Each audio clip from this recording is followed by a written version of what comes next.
Good evening, Rainbow Six fans. Welcome to yet another Tuesday evening here at 8:30 p.m. in New Zealand. We've got some LPL Pro Rainbow Six Siege action coming along at you live tonight. My name is Matt Smite Ross, and I've got my biggest brain, best friend here with me, Cthulhu. Hey, welcome to week 3. Yeah, it is an exciting time right now. Prepping up already 2 weeks past, like you said, on week 3. Actually quite keen to get into it and really get to some of the rather more nail-biting matches. Yeah. So I think first up, we probably want to catch everyone up, show them the leaderboard, because it's gotten a little spicy now that we're 2 weeks in. There's a lot of similar results. A lot of teams are in similar positions, but the main story is Exto Gaming. They're right at the top. They've got 2-0 series under their belt, which means they're almost untouchable here in week number 3 compared to a bunch of other teams. They've got 1-2-0 and a draw under their belt, which is Bazaar and Skyfire. So they're the only ones that can really contest Exto Gaming. And then below that, PC419 and Ferox, well, they've only had 2 draws. So they're actually sitting a little further behind in points. They'll be really looking for the 2-0 during week 3. And then we round out the bottom of the leaderboard with Blessed, Shadownet, and Bance, who are all on either 1 point or, in Bance's case, 0 points. So they're kind of like the opposite to Exto Gaming right now. But if they can pick up a few 2-0s under their belt, then maybe they can look to contest the leaderboard. But it's really looking dicey now because we're getting through the weeks. It's week 3 now. Bance, they've got to step it up. But Cthulhu, their chance here, it starts tonight against Blessed. Yeah, this is where they need to start making some improvements, some pushes really for some of the plays. All of them, they have been seeing quite a few improvements within the past few game days where they were able to improve from initially starting things off on a 7-1, 7-2 kind of scorelines to now 7-4s, 7-3. So they slowly but surely making some improvements here. So tonight, yeah, it's going to be the big time when they're going to be actually having a fairly good chance to really score themselves some points. But I really think that Blessed are also looking to push themselves further up the bracket, given the fact that they have that draw right now on them. They want those 3 points to go very quickly in their favor. Yeah, I mean, this is probably the best chance for both of these teams right now to break away from the bottom of the table. They're seriously going to be looking for the 2-0. A path to redemption, a path to get to the top 4, probably going to be really dependent on tonight, on them getting the 2-0. Because if either of them sits in with another draw, that is probably going to be disastrous. It's probably going to be almost an execution for their chances later on in the series, just because they'll be just too far behind. And this is the time they need to get a 2-0. If they're ever going to get a 2-0, it's probably going to be against a team in this bottom 3, and it's really their only chance tonight. Yeah, well, we'll have to see about their chances tonight, because for the 2 maps that we will be seeing between Blessed and Bance, it's going to be Villa, like we like it come through as usual, and then Cafe to follow through as we're just about to transition right into the game, ladies and gentlemen. There it is.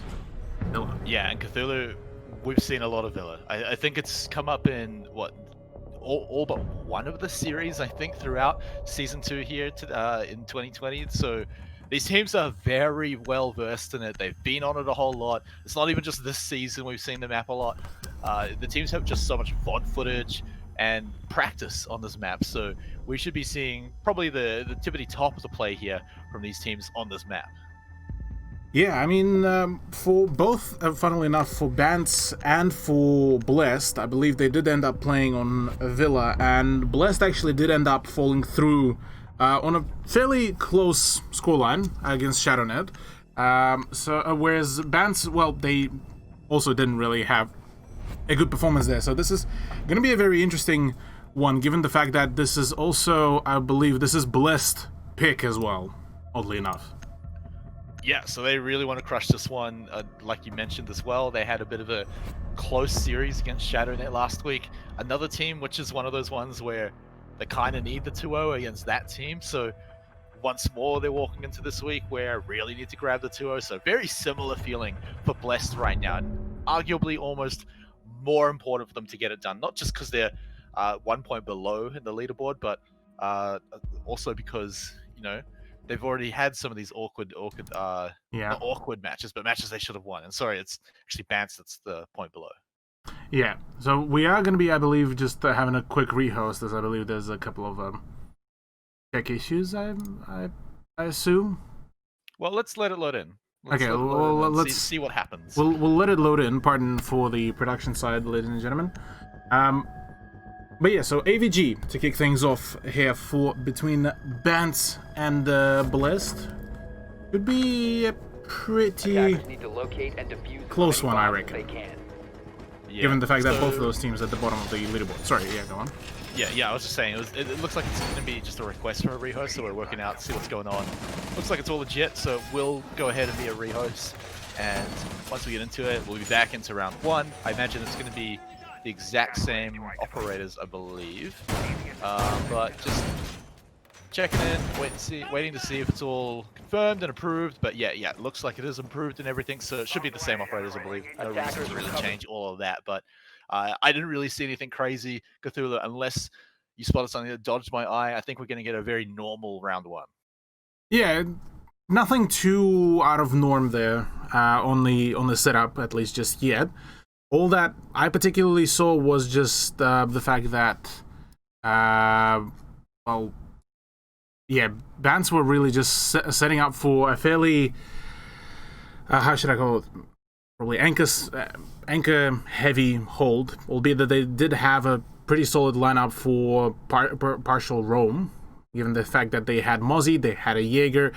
Mute can technically go in for the roam. His SMG-11 is a magnificent, it's a magnificent gun, but apart from that, yeah, it's nothing too out of norm. Mutant Mozzie combo is still a very powerful thing. Nothing still has happened. It's still a part of the meta, and it's still a very scary part of the meta to verse against.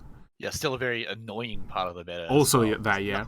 Nothing more annoying than just fumbling around in the dark because someone's taken away all your drones. It's not even fumbling in the dark. You're dealing with the fact that they're now looking around at you. It's like they just yeeted the flashlight out of your hand in the dark, and now they've got it shining on you. So yeah, we're just getting into that rehost, guys. Of course, wouldn't be any other way. I wouldn't have it any other way.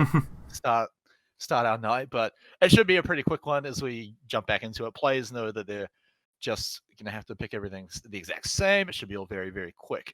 But yeah, I mean, everything that got picked up there, it just really suggests that we're looking at a pretty anchor, normal looking comp to the operators on the first round. Like you were saying, the doc really suggests that even if some operators can roam, they're probably going to limit it to like 1, maybe 2 at the most if things get out of hand.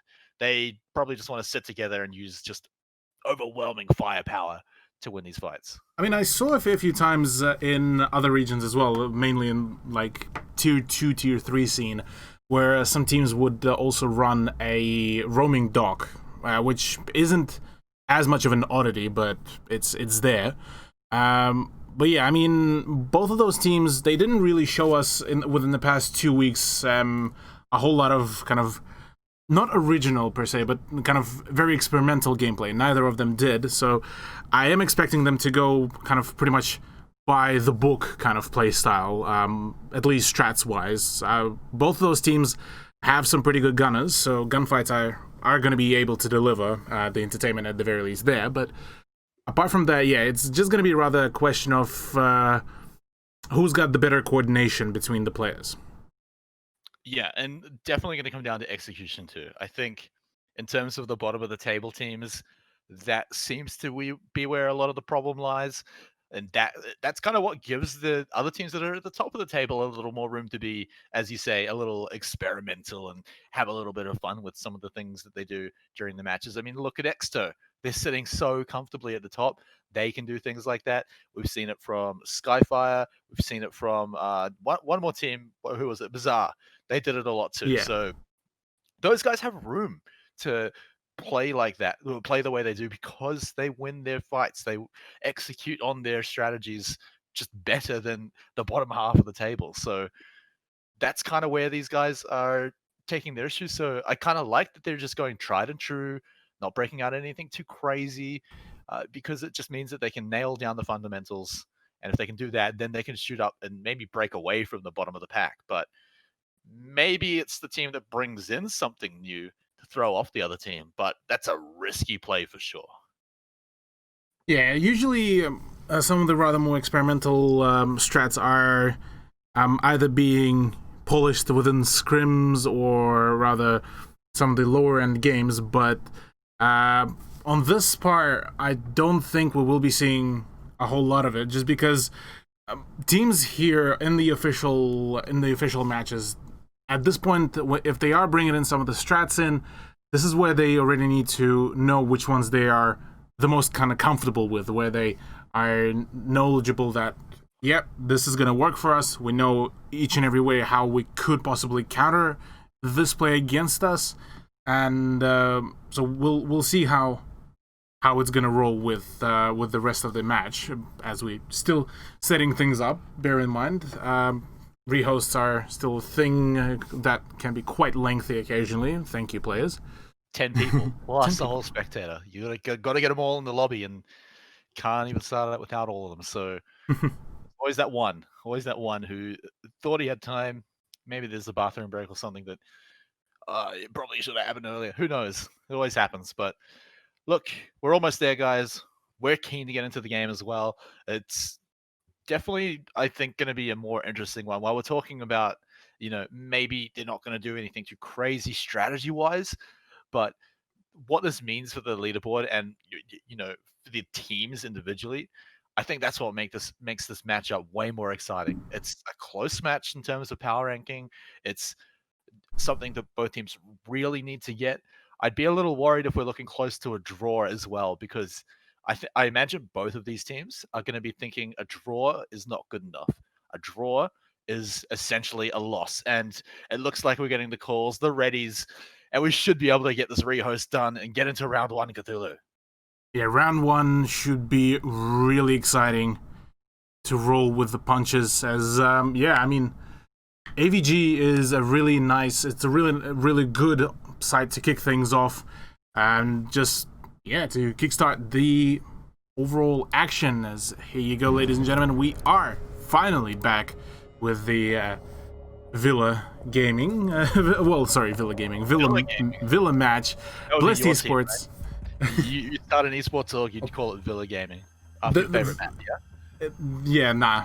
If I wouldn't to call my esports org after any of the maps, Villa is going to be the last thing that I would pick. Which one would you pick then? If you're going to name a whole team after Cafe. a map? Cafe.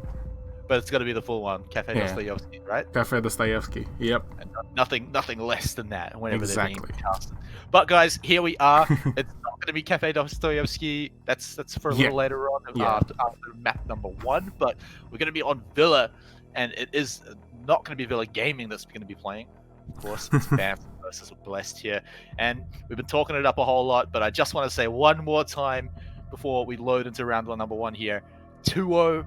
Is the only goal for both of these teams right now. Anything less is a failure. Protect your bombs from being by and neither of them would really want to face that failure as well, given the fact that, well, for Blessed, it's not going to be as bad if say they will end up rolling into the draw, given the fact that this will keep them above bans. This will actually push them, I believe, above ShadowNet as well. Let me just quickly see.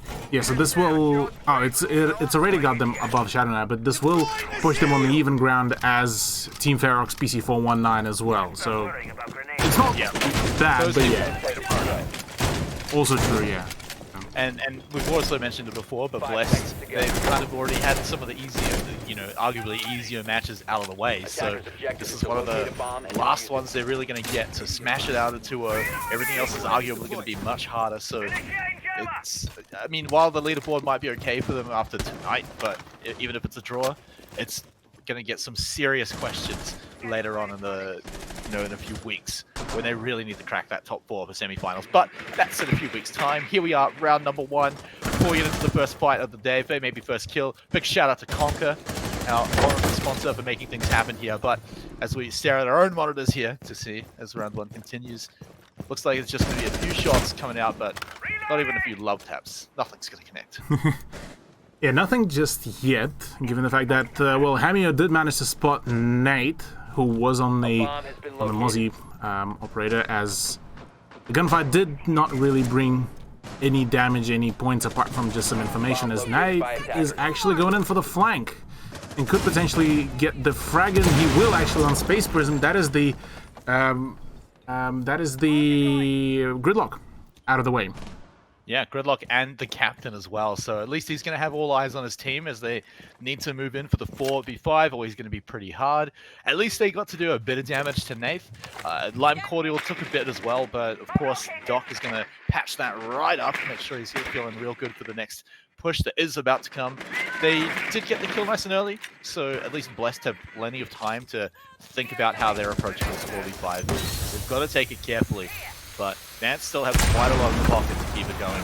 I did hear one gas grenade go off, so maybe a little less utility, but there it is. Prekill's actually grabbing his kill on the Papa as well. Blessed chances are looking slim. Yeah, Prekill's finding that swing again, and another one as well. It's actually going to be bringing Vance in quite a favorable position, albeit that Ryan did manage to down him. ASC is the one that is going to attempt to apply pressure whilst Prekill's is down, but does manage to actually pick him back up as well as that. That's a double onto Pluto as well. Now it's back to a 3v2. Things are looking definitely very favorable now, and very clutchable for BLS, given the fact that even though Ryan and ASC are still very much wide apart. Fantastic shot. ASC will be picking a third one as well. That's already gone, and all of a sudden Vance's line is just all completely gone and out. The C4 will be finding Ryan as well, all down to the IQ to try to ace this to clutch out the first round, and it's already looking like an absolute banger, and Vance to claim round number 1. Oh, and it was so close. ASC almost bringing the magic in round 1 to clutch it out, but a naughty little C4 just through the wall kind of shut that one down, made the final push onto the post-plant situation nice and easy for them to round it up, pick up the first round on defense. Vance, yeah, I mean, they set themselves up to have a big advantage, have some nice cozy room to get that advantage at the end there. So again, we could ask my favorite question: what happens if we don't lose 2 members of Blessed right at the start of the round? Well, if Blessed didn't really lose the Gridlock and the Ash early on without any damage technically being traded out, or, sorry, any frags being traded out, I reckon they would have had a pretty solid push, given the fact that Blessed, namely ASC, was able to nearly bring the whole round into his team's favor with that G8, and with the smoke grenades and the track stingers of Gridlock and the flashbangs of Ash, I mean, I don't think AVG would have stood a single chance there. Yeah, so could have been a completely different round, but here we go. Let's move on to round number 2 here. It's, again, yeah, we're just looking at Bless, seeing how they can get that entry on. Nate was a pretty massive part in that roam early on, getting those kills pretty early. He did take some damage in return, but again, they've got Doc, so if he does get in trouble, he can go back and get patched up. He just needs to make sure he's all in battle. But I totally have faith in him to get the job done again. He's also going to have Lime Cordial later on that Jaeger to do some more roaming later in the round, but it looks like Vance just have some massive just entry frag potential. Kills where they're able to just take people out right before anything even gets going here, and right before Blessed even have a chance to execute this strat. Yeah, for Vance right now, the main weapon is going to be momentum. They're able to swing in early man advantage into their favor. This is where they're going to be start winning those rounds. The same play here seems to be for Nate, really, as he's the roaming Mozzie. He has the C4, has a Commando 9, which is a fantastic gun.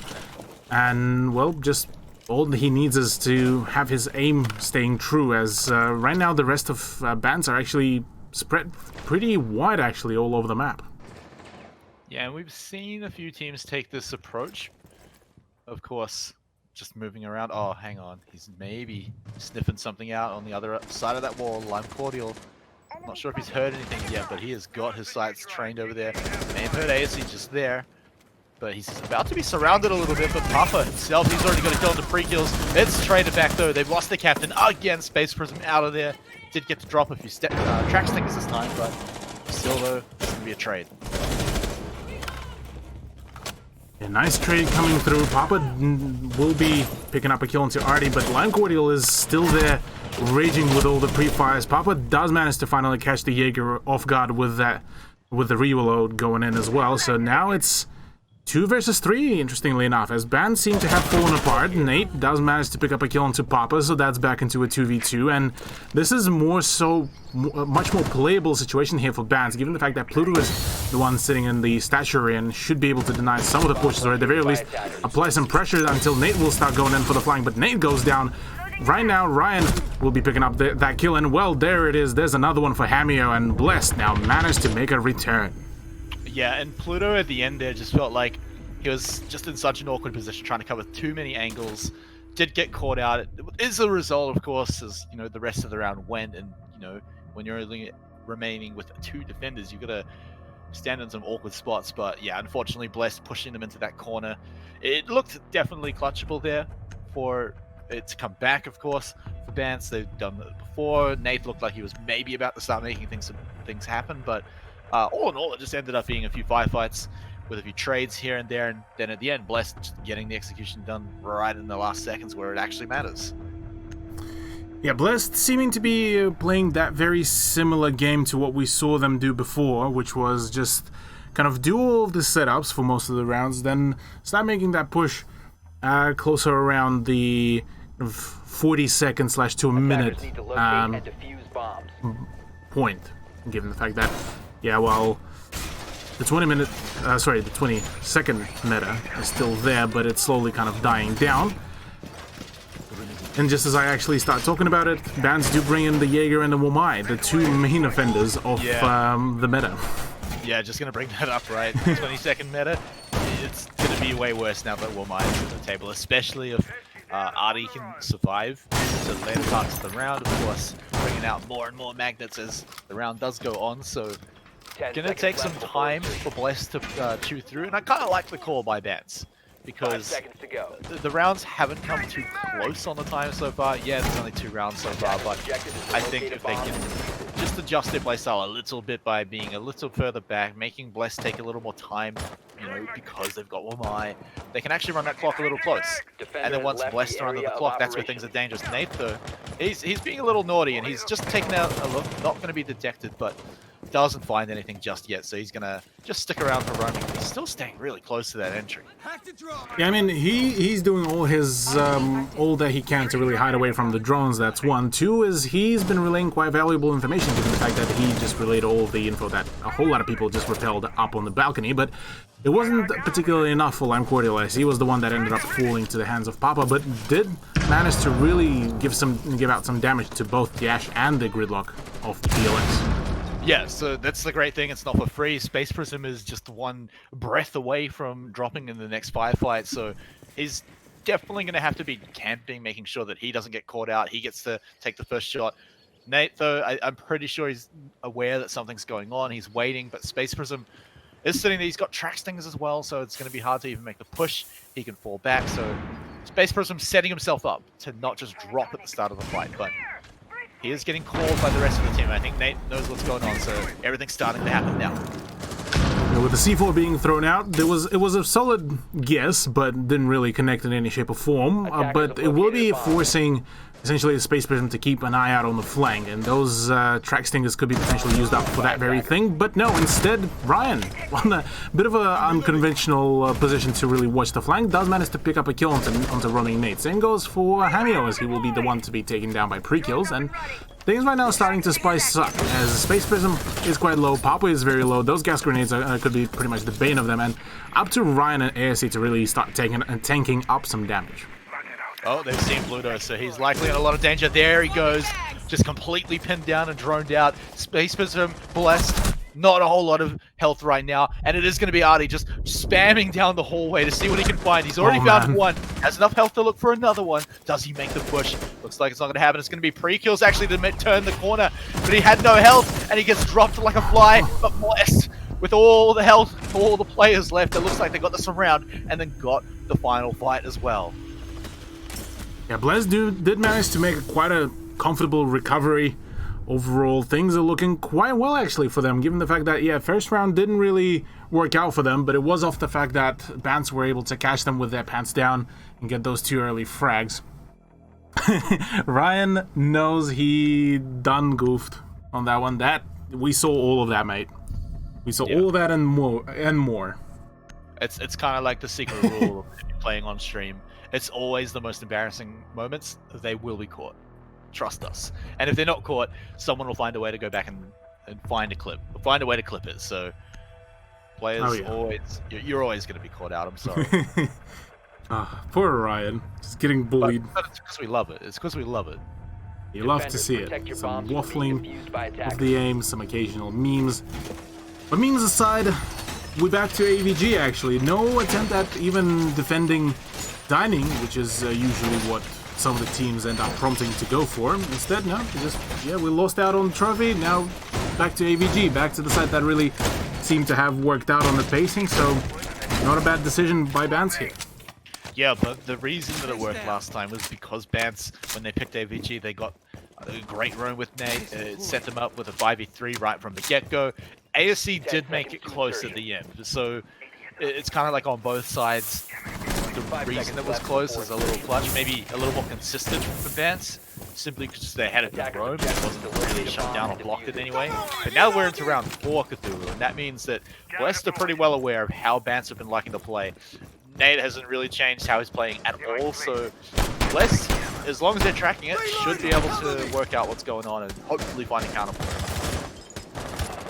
And hopefully we'll see counterplay coming in. Talking about counterplay, actually, Lime Portal just took quite a fat amount of damage for trying to go in for the roam from Papa, it seems. As, Lime Portal, he had a few highlights in some of the previous matchups, but it doesn't seem to be really working out, at least just yet here, on the pick of Blessed, interestingly enough. He's had some moments, but again, we're early in round 4. He's definitely still got time to make something happen. Papa now looking to move a bit forward, but pre-kills has been sitting there in position. He's got his sights ready to go. Papa still just getting his eyes out. There's only a minute that's passed so far, so Blessed have made some decent progress. They've definitely set themselves up for plenty of time, but again, it's all about this guy right here. If they can find him, if they can stop him, or if he can get his job done with a C4 on the floor, oh man, that might be oh it. man, it's close, and it's close enough. See you later, Papa.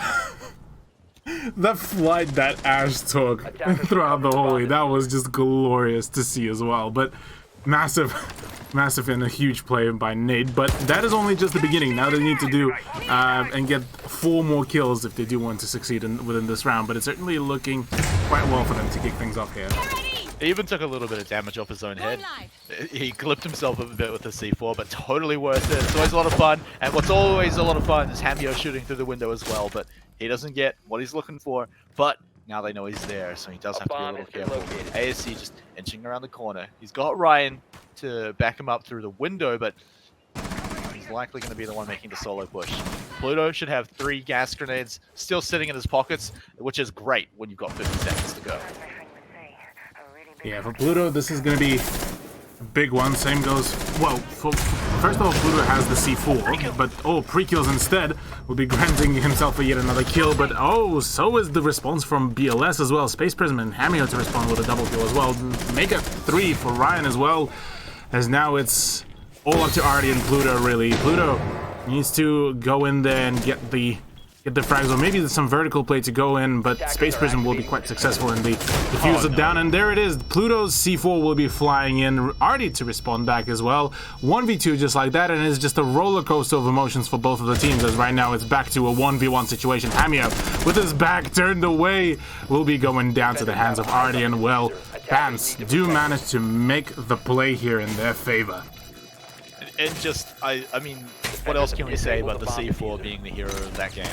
That was so clutch by them. Of course, you look at how that round actually went out. If you kind of forget about the C4. Bless did everything right. They did so many good things. They shut down Nape's late roam. They made a pretty good push. They even got the plant down. But then Bance just said, haha, C4 go boom. And that's it, right? That's all they needed to do. They got some magical C4. Nate, even before he got shut down on his roam. So we see Bless have a great way to shut down Bance strategy, but not the C4 strategy. So I guess how much can they rely on that? How much can they rely on getting these C4 kills? Probably not a whole lot, but it's nice to clutch out a point around that maybe your team was probably not going to get. I mean, if you remember back at Season 1, whenever we would see LFO play on Villa, it would be just the C4 Central. So, I mean... It's a great map for C4. It's a great map, yeah. Another thing is, yeah, Villa is a fantastic map for any C4 plays, so here it's just... Yeah, it's just so explodable.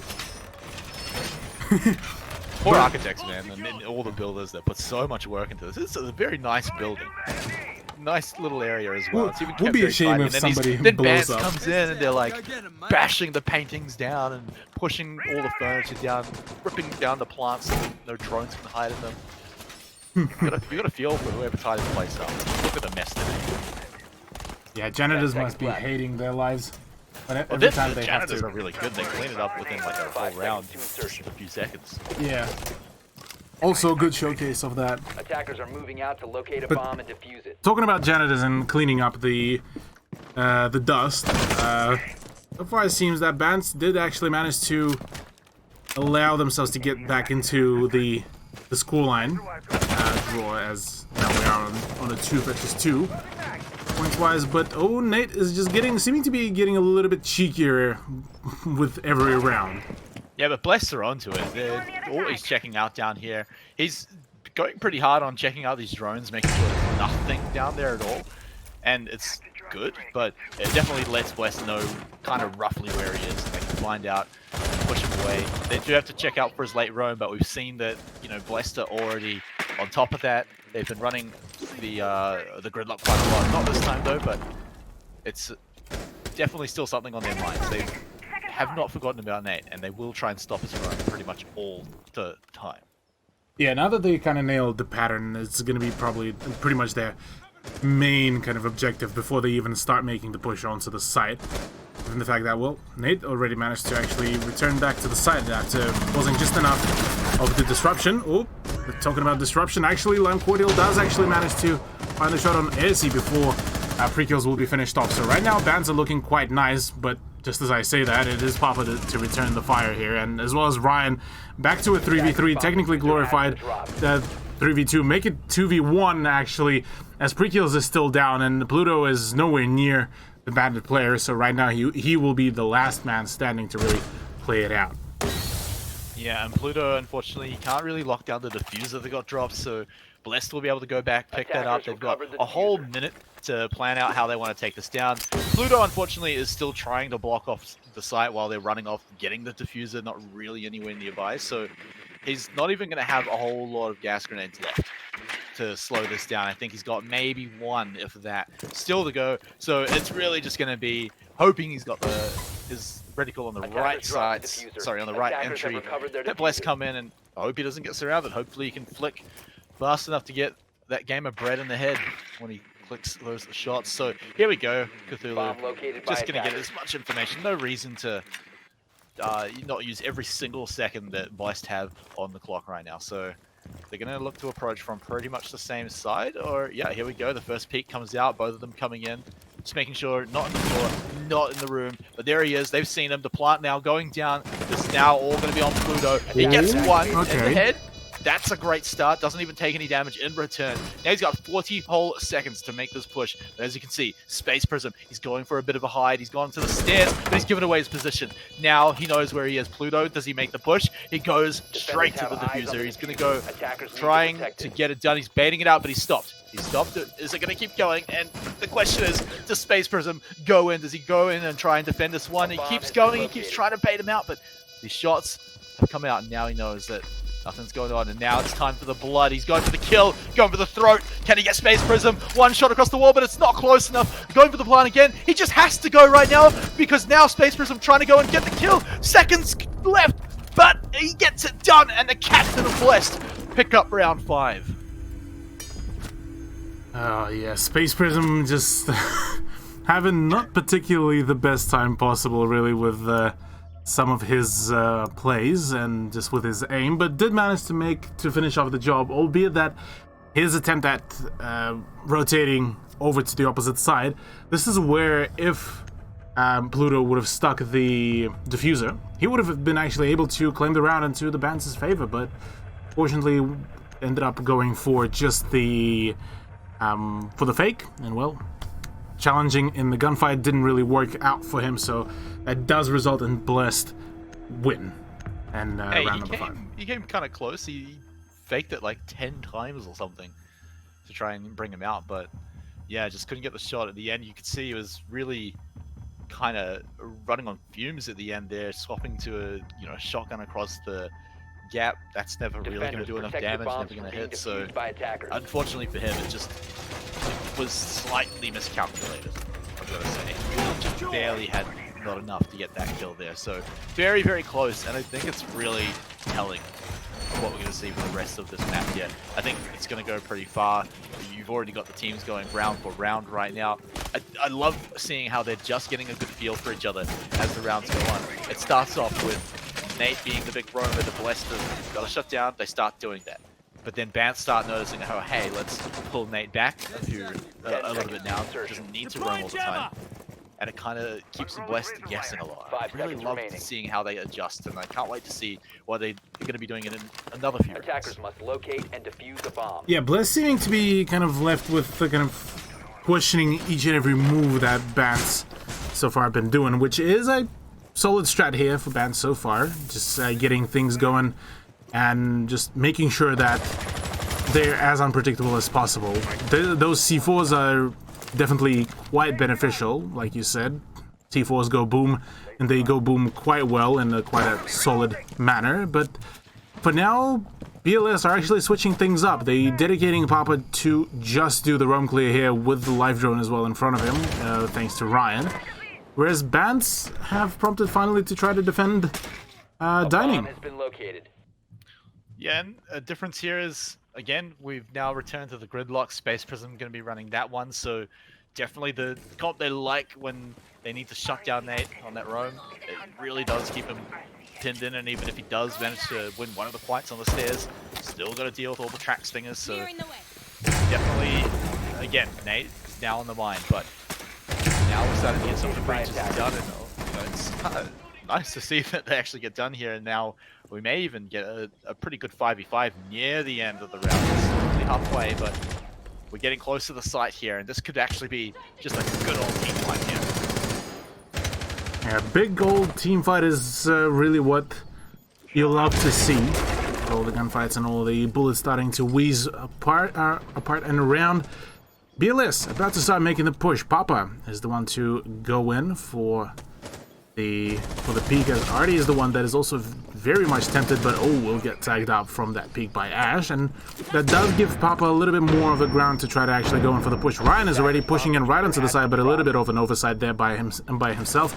So he will be the one to get down, and from above actually it's Nate that will be getting the frag. ASC to find another one onto Artie before Artie will be able to find the kill, but right now, Nate trying to return back the fire, will be able to actually find a shot onto Papa. Same goes for Space Prism. It's just, just the trade, the game of trades, as Hamio is the one that is down as well.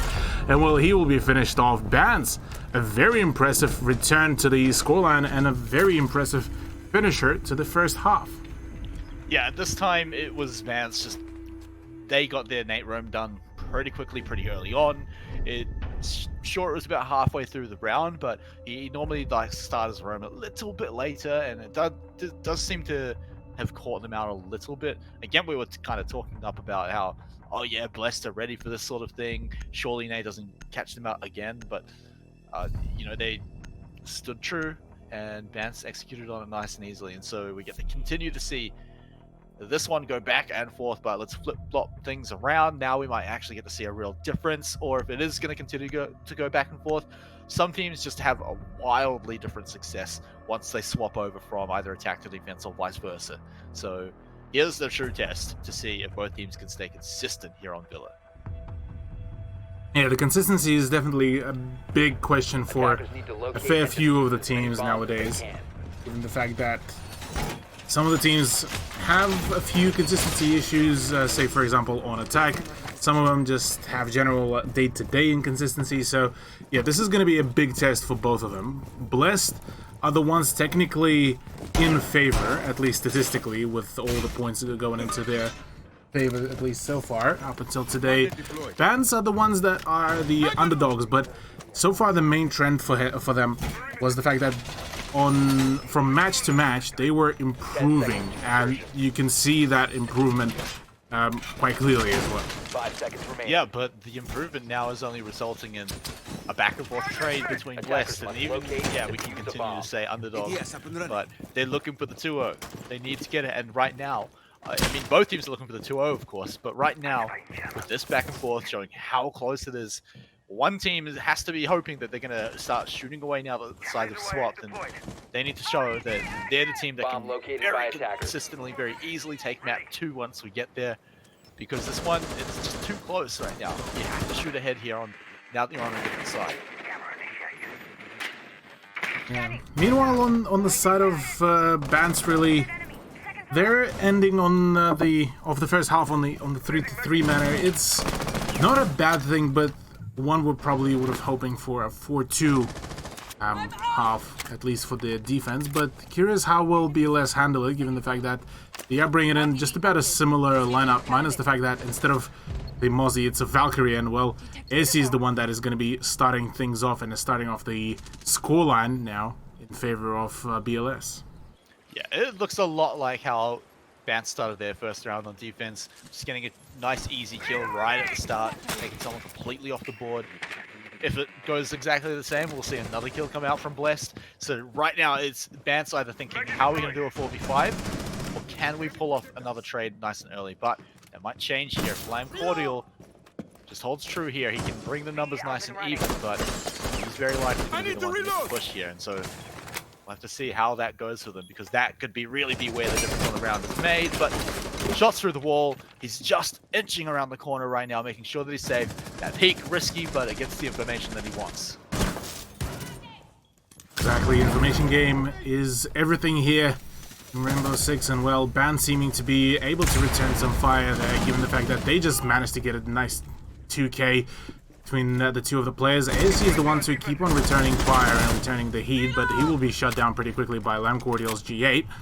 All down to the two members of BLS, as Hamio does manage to get a nice vertical C4 as well to respond back to some of the previous plays by Bans. But now in a 2v2, things are looking like they could go both ways, really. Yeah, just going to come down to these firefights, just who's going to be able to make the push better. A very mechanical situation right now. Pluto and Lime Cordial, they've been having some good rounds, some good clutch rounds as well, so you may be putting your money on them right now, especially as Hamio is getting pushed quite far back.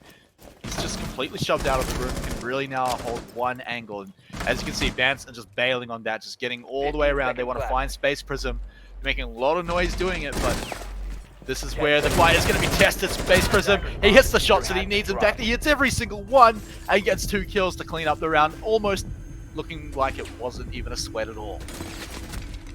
It's like parkour with his aim. It is actually, that is actually a good analogy there, given the fact that, well, yeah, Space Prism just, he keeps on landing. After a bit of a potato of few first rounds, it seems that his aim has been reactivated there. Yeah, and that round, it started off the same as the first round when we had Bans on defense, but it definitely got completely different near the end. It came a whole lot closer. The fact that it was, I think pre-kills that got 2 of the kills, or no, it was someone else. And Hamio as well with the C4. Like, just things going on all around the map, making it a very chaotic, very messy round near the end. kind of surprised, like you said, Space Prism, he's had a few potato rounds earlier Defenders, on, protect your so bombs it's kind from of being rare to defused see by him near attackers. the end of the round, but he did make it, and he definitely clutched out in the end. Sure did. Well, round 8, we'll be seeing Blessed continue their 1-point advantage against Bans so far. It's been a bit of a back and forth game between the two teams. It was initially Bans to kick things off the trades, then Blessed had a 2-round streak on the same side. Now it's them who are leading the charge, and well, for Bans here, they had a pretty solid beginning for the previous round, but just couldn't seem to have closed things out. At least aim-wise, so maybe here they're going to be looking for a redemption. Attackers are moving Yeah, out to definitely, locate a bomb like I and was defuse saying, it. messy previous round, so it can start to look a lot better for one of the teams here, just again, getting the execution right. Net taken out real early on in the previous round, so maybe he can be a big difference maker, especially near the clutch parts of the round, near the end, where it seems to be where all the difference is being made round by round. We're very rarely just getting a one-sided stomp. We've seen that a few times throughout the season, but this series probably the closest one we've seen so far, at least if you just take the individual rounds. But here we are into round 8. This is really Bless's chance to break the combo and continue the streak to see if defense is going to be their Attackers have located a big bomb. round, their big side. Yeah, their streak needs to go in to start here for Blessed if they want to really get the early advantage here in the second half themselves. For Bans, though, they're only 1 round away from drawing things out once again and potentially keep on applying pressure onto their opposing team, given the fact that, well, further down the line, maybe the slight question of endurance might come into play, but for now, it does seem that Bans have, once again, the perfect idea. Just keep on applying pressure from below as well as from the master bedroom, and then begin the push onto, say, the Astro, and then kind of snowball right onto the side. As it seems that it has worked out pretty well, given the fact that Ryan did get tagged up quite a fair bit from his own shields exploding, but Papa, with the 416, will be striking back with a frag. Oh, but Lime Cordial's there for the vengeance, and he sneaks up on him too, just to get that knife in the back, so it evened it up nice into a 4v4. It was almost looking like a repeat of the previous round. It still kind of is, because it was a trade before, but losing Papa definitely going to be annoying for that one that they're looking for. Ryan as well, I think he's lost at least one shield. There's hopefully the next one. So everything's now opening up for Bans. They can now start to make their push, but the question is, can they make it through? I believe ASC still has all of his gas grenades, so there's still plenty of utility for Blessed to buy a ton of time here near the end. Yeah, Blessed, yeah, they got all the utility, they got all the guns really, but, well, way less guns now, as now it's a 3v4, but surely Hamir will be able to make some plays. No, he won't. Instead, it's ASC that will be striking things back here. Space Prism whiffing a fair bit of shots, but does manage to land the final headshot at the end, and now left in a 1v2 situation. He was able to make a double kill before end the round into the favor of his team, but right now his position has been exposed, showcased to everyone, and well, Bans are the ones that are going to make the play there. Yeah, I mean, the difference between Space Prism at the end of this round and the last round was that he had no health. Like you said, his position was very, very compromised right now. There was a lot less pressure that was on Bans, so yeah, a little harder to really clutch that one out. It did definitely look like it was going to be another Blessed round. They got a great kill right at the start, but just Lime Cordial being able to find that trade kill right back exactly for free, somehow being able to sneak up on Papa, that totally swung the round right back to where they wanted it to be. Again, we don't really see a round where Nate gets to do anything really at all. He got a little bit of damage onto whoever he got killed by, but that's pretty much it. So I'm keen to see a round where he gets to make it to the end. He gets to be involved in those clutch parts of the game. Attackers need to Yeah, the locate clutch and defuse bombs. potential is definitely very much basing itself off the fact that how well can you position yourself and how do you perform under that overall pressure. It seems that Space Prism positioning was mainly the main issue for him the last round, but alas, it's still not a loss yet, at least not within this map, as it is back to an 8 round overall for each. And on round 9, we are going back to dining. The last side that was actually played by Bans on their defense, and they were able to actually lock it down pretty confidently.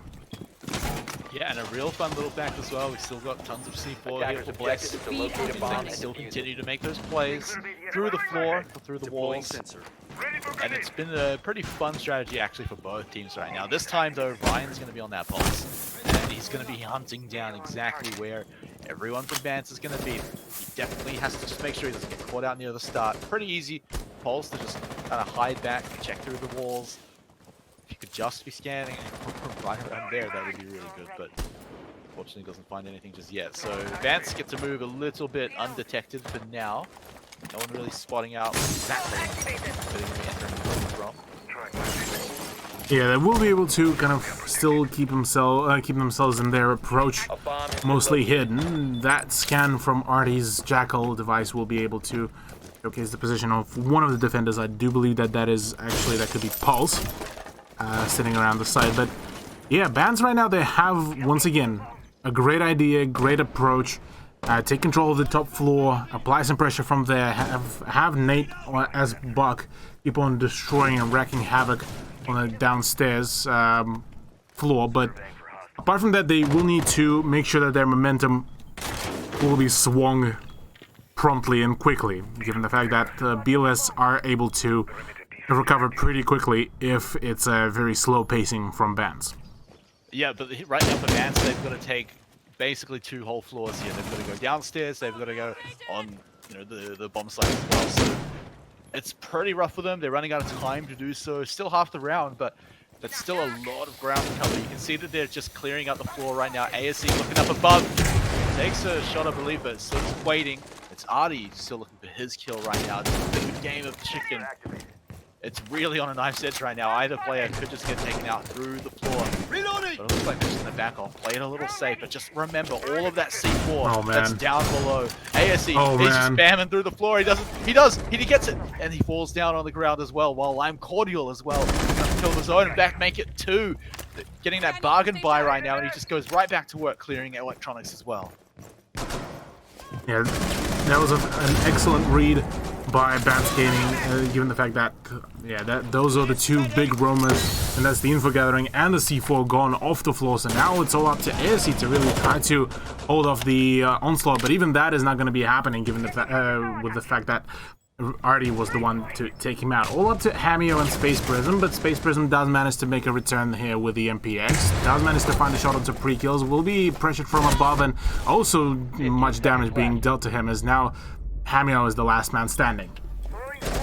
Yeah, not really a whole lot of ways for them to take this one out. Just too many angles, but Hamio, he'll start it off by grabbing 1, but 2 seconds to go. The plant's already going down. He's just going to have way too much work on his hands. He gets a few shots through the walls. At least the diffuser is just on the other side right now, so if he can find a way to do it quickly, it's maybe not quick enough at the moment. He's going to have to go into this room, into this very exposed position, shooting, firing away, making sure that, well, Vance doesn't know exactly where he is, but he baits it out. He finds 1, but Pluto's not going to walk into it. He's going to be waiting at the door, waiting to get that easy kill first, but nope, his patience has run out. But Hamio, he doesn't have time for patience. He has to go for this defuse, but he's just going to fake it. He's just going to bait it out right now. But Pluto, he's having none of it. He goes in right now. He's called the bluff. He's got the kill, and he's got the round.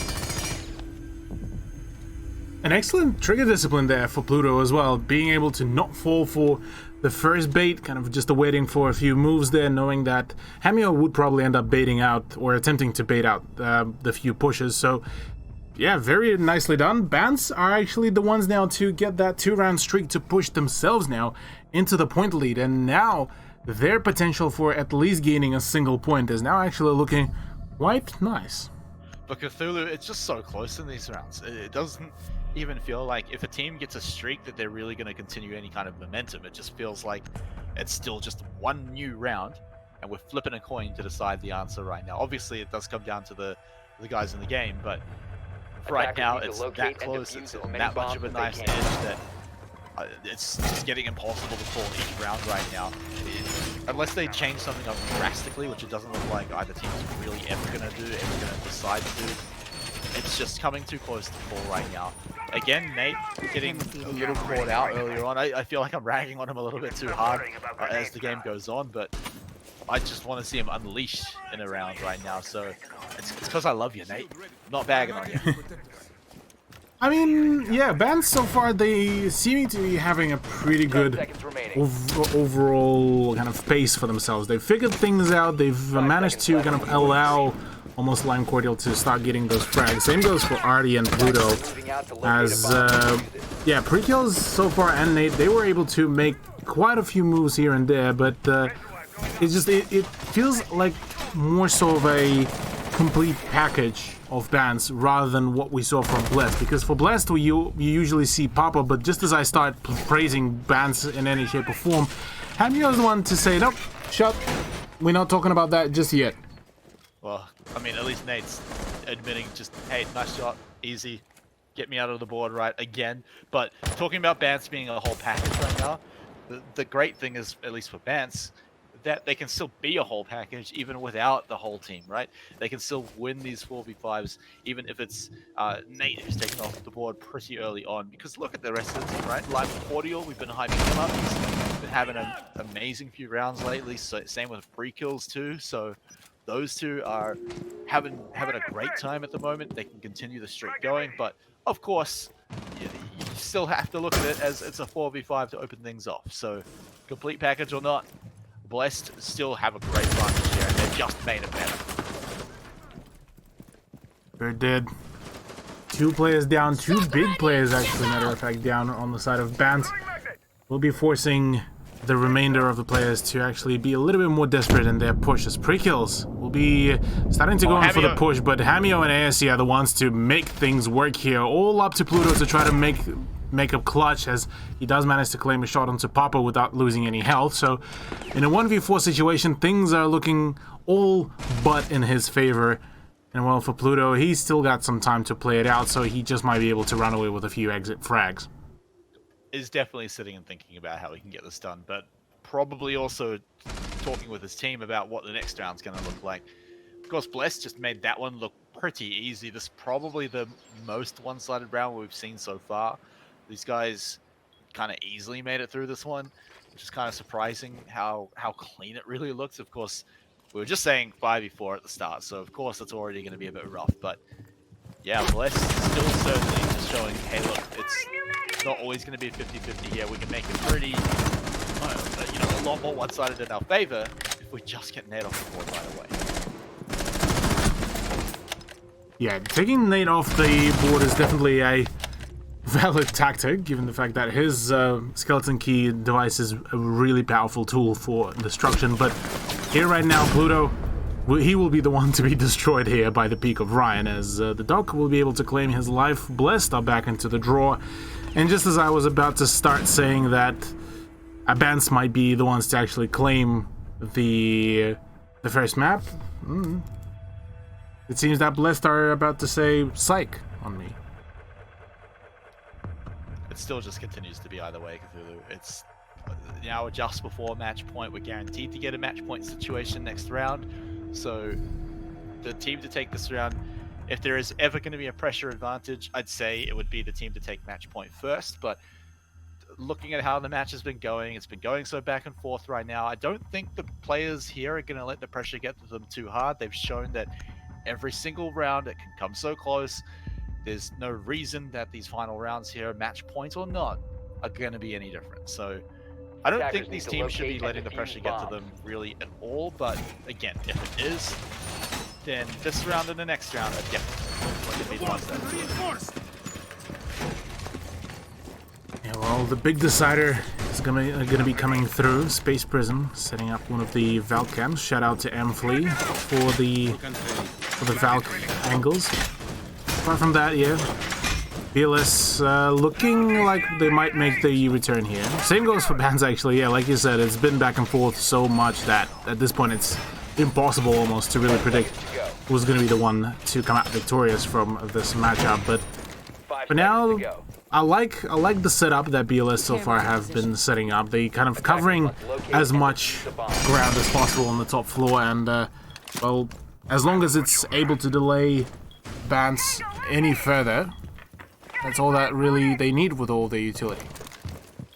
Yeah, and also let's keep an eye out for C4 kills as well. They've been pretty instrumental in a fair chunk of the round so far on both sides, including Bless. So that could easily send them down completely on their way.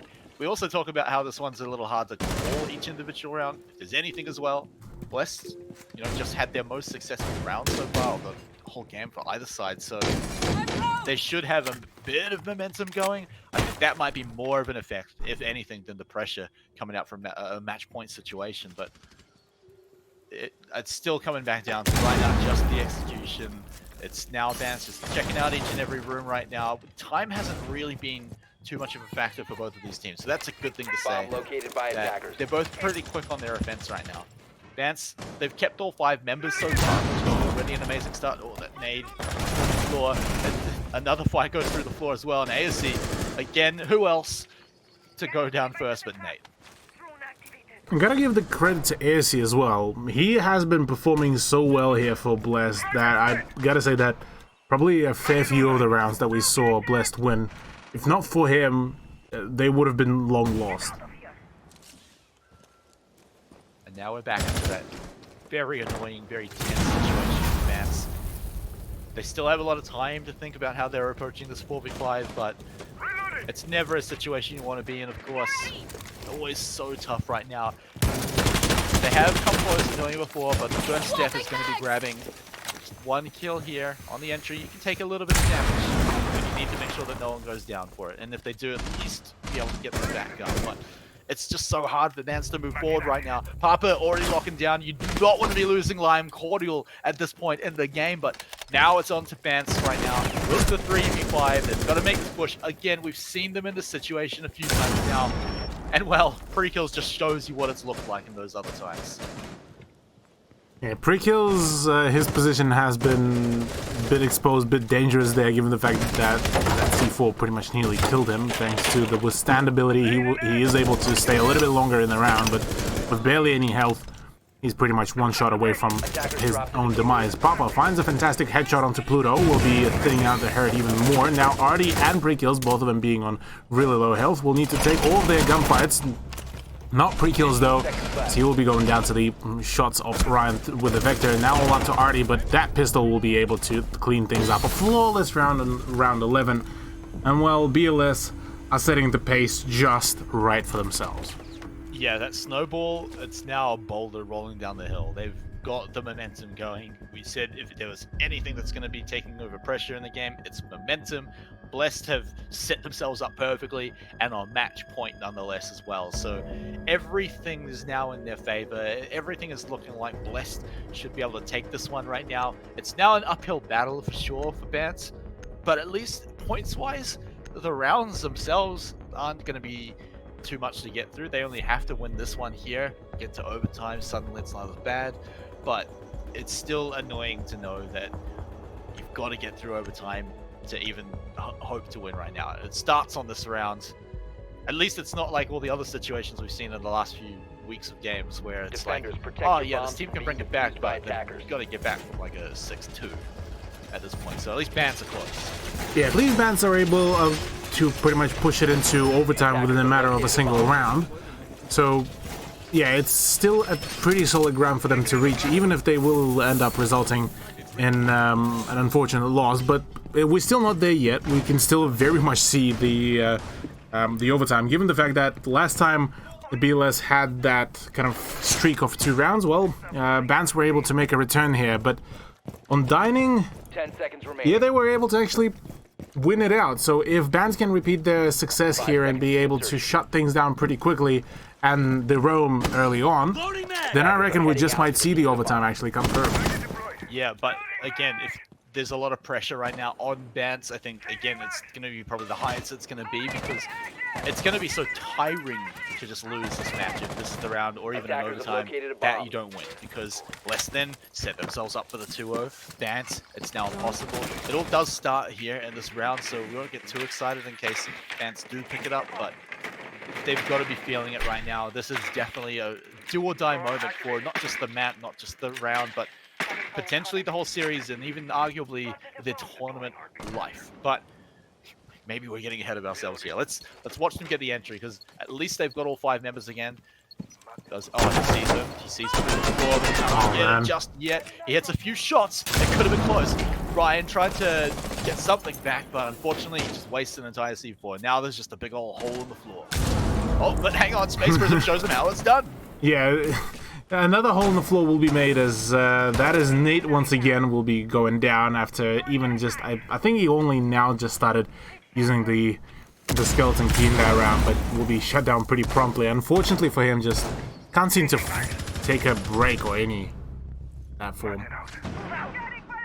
Well, nabbing ASC is their pathway back into this one. Finally, we're back to a 4v4, and Ryan, he's out of health and he's out of C4, so that's going to be a big problem when someone just peeks around the corner just like that. At least they do keep it even. At least they do take out pre-kills in return, so we do still get that 3v3. And they've even got Hibana to make some nice, decent holes through the wall. Lime Cordial on IQ to keep track of any little extra utility they've got to clear before making that final push. Even Smoke's off the board with ASC gone. So Blessed don't even have the ability to run down the clock right now. All they've got to rely on is any kind of utility they can just keep pumping out. Well, Maya's going to be great for that, to keep running the clock out as much as they can. But Vance, they themselves are able to make the push, but they've got to do it well, because Papa will shut them down. He didn't even lose any health either, so this is looking pretty good. But Pluto, he also gets the kill completely for free, so still sitting at an even fight, but it just changes so quickly. Space Prism's out of here. Hamio has to make the clutch here, otherwise we're going to overtime. Cthulhu, Artie and Pluto moving on to the site. Hamio, he's just looking through the wall. If anyone walks by, he's going to know about it, but unfortunately, it looks like no one is going to be walking by for now. Yeah, Hammer right now has got the position, he's got the bullet holes, but after a little bit of a lag there, ladies and gents, well, Bants are the ones to push this into the overtime. Yeah, so give us a moment to hold our breath here and make sure everything's looking normal. It looks like, I mean, at least the players are putting out a lull, so I don't think it's anything on their end, but looks like everything's normal, Cthulhu, and we do indeed get our overtime. I think we can kind of work out how that 2v1 worked out in the end, by the way. He probably just got shot through the wall after his position got exposed, but anyway, it was close, of course, but getting those trade backs in that match point situation, bringing Pants back into that one, looked dangerous for sure as the numbers got closer and closer, but here we go, this tense situation, this overtime, the first one yet, I believe, actually. Blessed versus Bants right now. The team that loses this one could be in a very, very awkward situation in the weeks to come. But if they win this one, it's their first step to making it all the way back up that leaderboard. Yeah, this would be the big one for Blessed. If they are able to make things work out for themselves, if they are able at the end of the day to still secure that 2-0, this will propel them quite high on the leaderboard. Whereas actually a similar thing could be potentially said for Bants. If they do, if they will be able to even claim a single round here, sorry, a single map here, this would still finally would take them off from the bottom position on the leaderboard. So that's already a solid beginning for them. But yeah, I would imagine that they will be aiming for that 2-0 and those sweet 3 points to push themselves right bang on in the middle of the leaderboard. Yeah, 2-0 is just way too important for both of these teams right now. So losing this first match, just going to be devastating for whoever it happens to. Unfortunately, does have to happen to one team, but hey, at least they can get revenge and kind of screw the other team over by getting the draw in the next round. So it might not be able to make it better for you, but you can always kind of ruin someone else's chances, and maybe that might matter if they get some perfect rounds later on. But for now, they're definitely looking for this 2-0. Blessed, they've had some pretty excellent defense rounds so far, some pretty one-sided ones. So arguably this is probably their more comfortable side. They're going to get 2 of the 3 overtime rounds on it too. So entering in right now, we again have to watch out for Nate surviving. He has, again, it feels like we're bagging on him, but it has been almost every single round where he's been the first one to go down. So Vance have to keep him safe right now. He is outside on his lonesome, so if Bless smell him out, if they can get a whiff of where he is, I wouldn't even be surprised if they go for a peek out, a run out just to take him out early on in the fight. I wouldn't be surprised to see him succeed. Attackers have located a bomb. Yeah, runouts could very much be workable. He did it! Yeah, he did it. Yeah, Ryan, well, didn't really seem to have been able to solidify any play for himself, and well, the early downfall of a blessed esports player is definitely going to be signaling for bats that they might go in for the push. There's the C4 as well that came through. I believe that was Hamio was playing from below, but for now that's yet another C4 off the board and some damage to return onto Lane Cordial. Yeah, so things are starting to run out here for Blessed in terms of players, in terms of utility, not in terms of health just yet, as Lime Cordial takes one shot, but luckily has enough to just withstand it. Won't withstand that one though from downtown. Papa just gonna nab that one, make it nice and even. Things are looking now more winnable here for Blessed. They can definitely take it in. Remember, they have been running a little dry on utility. Space Prism will be adding up those magnets later on, so they want to run that time down. They can't lose ASC here. They want those gas grenades, and he's got to find these shots through the floor. He doesn't have a C4. He doesn't have any bullets in the chamber. Finally, he gets some and still can't find the kill. He is in a world of danger down there, and he needs to get out, and it looks like they're going to chase him down. He's almost dead, but he does get his time to get away, lick his wounds, and survive, and even Nate will go down. In the meantime, it's just continuing Cthulhu. They find 2 more kills here, but it's Vance this time to pick him up, and they just keep going. It's now all up to Hamio to defend this first round of overtime right now. He's been in this situation a bunch of times. It hasn't worked out. He's got to find an easy kill across the hallway. It's the C4, the leap of faith, but it doesn't find anything at all, and now everything's given away. He's got to make the time, pressure to push. He's got to find basically the perfect peaks, the perfect fights, the perfect clicks. He's even sitting on some barbed wire to go through. Goes for the pre-fire. No one there, and now they know where he is. He's got to spend so much time to walk around the corner now. And this is looking like it could be just a shot before he's even able to do anything. As he turns the corner, another pre-fire. But again, it says, hello, I'm here. And now they've got all their sights trained on that doorway, and there was no way he was getting through that one. First round of overtime going to Bats.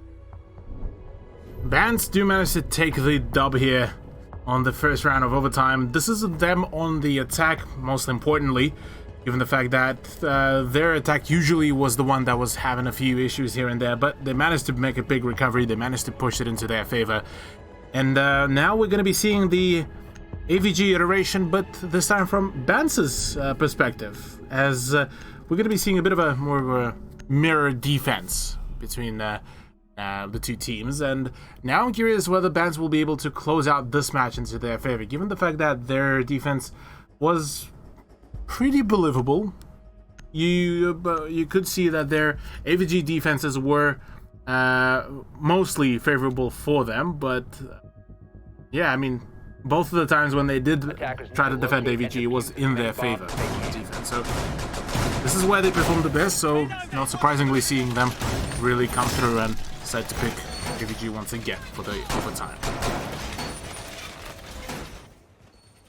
Test out. Godspeed, little fella.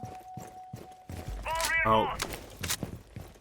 We'll be seeing continuation, as this time Nate will be bringing in the Mozzie once again, the operator that he was raging with across the whole map against Blessed.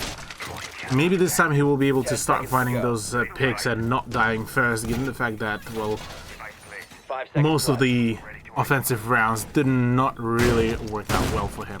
Attackers are moving out to locate a bomb and defuse I was just saying before, but I accidentally muted my mic. Don't tell anyone. But Vance, their rounds on defense, some of them looked a little bit wonky, a little bit wild, because there was a lot of C4 involved, a lot of kind of entry cracks too, where things started off really good, kind of like this, where Nate actually getting the value kills early on. So while his attacks didn't look too hot, hang on, hold that thought, as he's looking to make it a little bit hotter here on defense. He doesn't manage to get that next kill, though he does get a lot of damage in return, but it is going to be Papa and Ryan, of course, to take out two very valuable players right now, especially like Cordial off the board.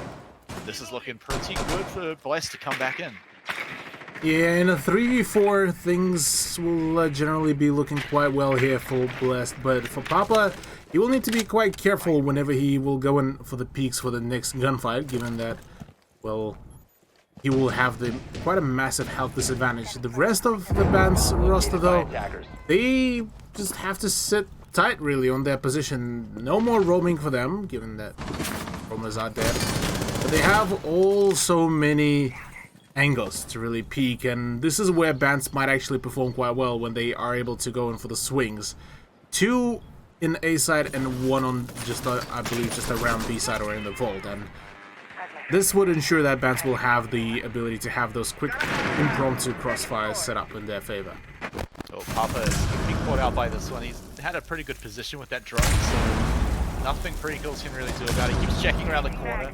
But now he's looking for that free fire. He goes around onto the stairs, gets 1, and makes it 2. Space Prism falls as well. And now, what on earth? What on earth? Vance just get 3 kills off screen. Artie on a tear, and they even enter the room, and just all of a sudden, like that, they take out overtime. That was a really swift play out by Vance. Massive congratulations for their first win here, Smite. An 8-6 scoreline. And my god, fans feeling finally activated against Blessed Esports here.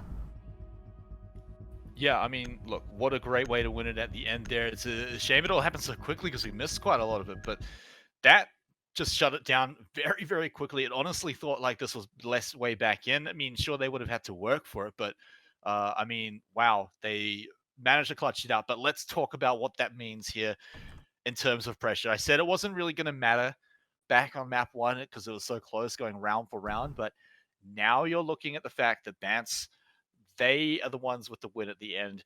Blessed just went through a very long map, the first overtime of the entire season, and they walk away with no points. They're now sitting in a situation where they're still at the bottom of the table. They still need to pick up a win here just to get a single point to, at best, draw with the other teams at the bottom of the table. Blessed, though, are going to be motivated. They are going to be insanely keen here to crush Vance because they need this 2-0. They need to grab the series. So right now, it's Vance looking to play spoiler against Blessed. They want to crush the hopes of Blessed, but Blessed, they've got something to play for, and let's see if that makes a difference here. As we go to map 2, Cafe Dostoyevsky.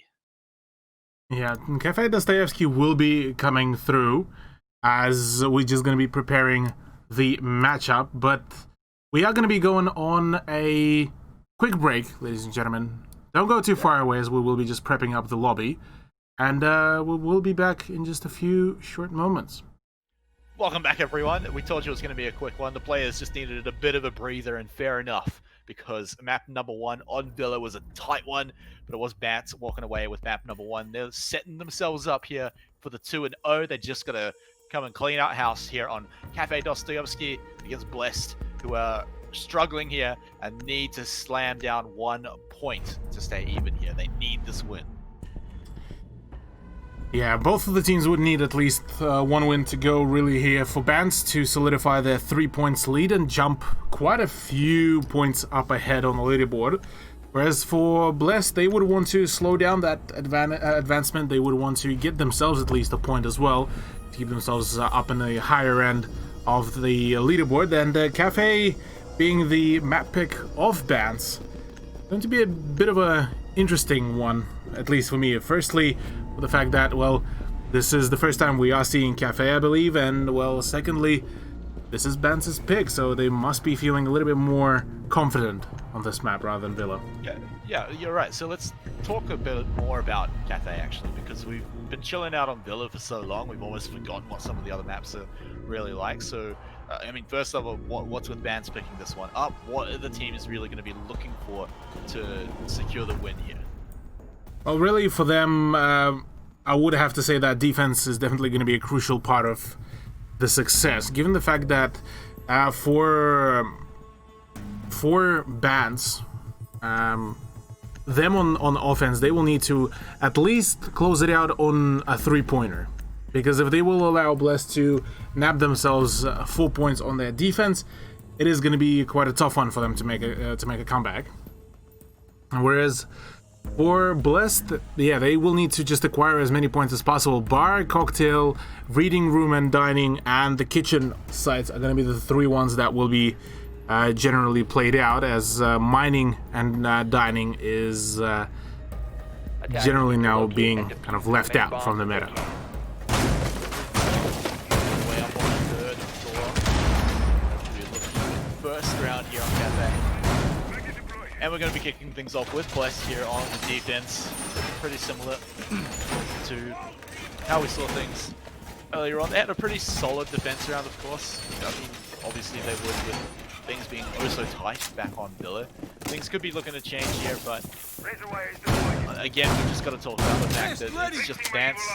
They have so much to play for that arguably they could be even more powerful than what we saw back on Villa. They could be just even scarier to face off against Bless, and that was close. So Bless, what these early rounds, I mean, like you were saying, you know, of course their defense half has to look good, but the early rounds just for the fact that they can say, all right, there's nothing too scary going on here. It's still just the same team. But if Vance start getting a good round, even 2 wins in a row at the start, things could just start looking demoralizing, a bit hopeless for Blessed if they aren't too careful with their mental. Yeah, Blessed are seeming to not be able to really close out some of the gunfights so far. Just as showcased there, Papa got a little bit too careless about his position behind the shield and well got really quickly punished there by Nate. Fantastic shot by the Bance player. As the early advantage in the numbers is definitely going to be helping Bance here to really go in for the push. Not again, another contender, but this time it seems that Nate is not really aware of the positioning, as now the shots will be pretty much solidifying that statement. He's still going for it. He's still trying to get this kill onto Ryan, who's still not cowering, but hiding behind this barrier. He's very, very safe. He's got a good line of sight onto where Nate's going to be looking in through. So this is where Blessed need to bring the round back in. They need to pick a kill up here, and it needs to be pretty much for free. Free kills, finding Hamio is the opposite of what they were looking for. And that's not even from Nate looking through the window, pinning down Ryan over here. He just cannot leave at the moment. So we're just going to be droning things out, making sure he's still there, because that information means he can call the rest of his team to push. And the moment the drone will be able to gather just enough information should allow Bats to really just snowball right onto the side. Ryan already managed to switch out his position. We'll be just going for a wide swing right onto pre-kills and actually getting rid of him, as Nate actually just manages to keep on his rampage here throughout BLS ranks, and all down to now Ryan and Space Prism, as Ryan did take quite some damage and will be continuing his rampage here once again in Cigar Balcony. And now, well, he might be the sole reason that BLS might be just an inch closer to really finding their greatness here. Yeah, so they've got time on their side, I guess, but now one defender just falling there. Ryan's not going to be able to help out Space Prism here. He's clutched a 1v2. Can he clutch a 1v3 here? Time is definitely not going to be working out for him. A 1 kill will be, but this time he takes a little bit of damage in return. Can't afford it to happen again. These next fights have to be perfect. They haven't even gone for the plant just yet. They're waiting to try and bait out Space Prism. You can even hear some of these shots. They don't know exactly where he is right now. He's going to start making the push. He just has to keep his eyes absolutely everywhere. C4 goes out, but it's wide. He had to hit the shots, but it's swapping to the gun, taking too long at the wrong time. And that's Bans picking up their round on attack. Bans managing to really just swing their momentum once again here on the whole new map, on their map nonetheless. And boy, oh boy, this is looking real pretty for them right now, as it's just, yeah, Blessed just weren't really able to respond a whole lot, minus the fact that Ryan was able to go in for the few unpredictable plays. Yeah, that was probably the only big play that Blessed really had in their favor, is just the fact that Ryan just said, I'm just gonna go on white swing on a whole lot of these gamers, and well, he did manage to get the double kill. W and just like ran to so close that where you can't miss an enemy. It was that close. It was basically hugging his opponents, and like you said, almost swinging the game back. So Leicester clearly comfortable trying some of these crazy things like this, but it kind of makes me worry because that's a very risky thing to do. And in a series where we have been going back and forth, it has been incredibly close some of these rounds. It makes me worry a little bit, but look, it worked out for Ryan most. He obviously didn't pick up the win, but there is a world where he does. And so, do we see him do it again? Is it going to work out fans when they think, hey, is Ryan just going to shift W us again? So, it's changing the game up maybe a little bit here. Real question is how it's going to play here on round number 2, and is it going to work? Barricade deployed.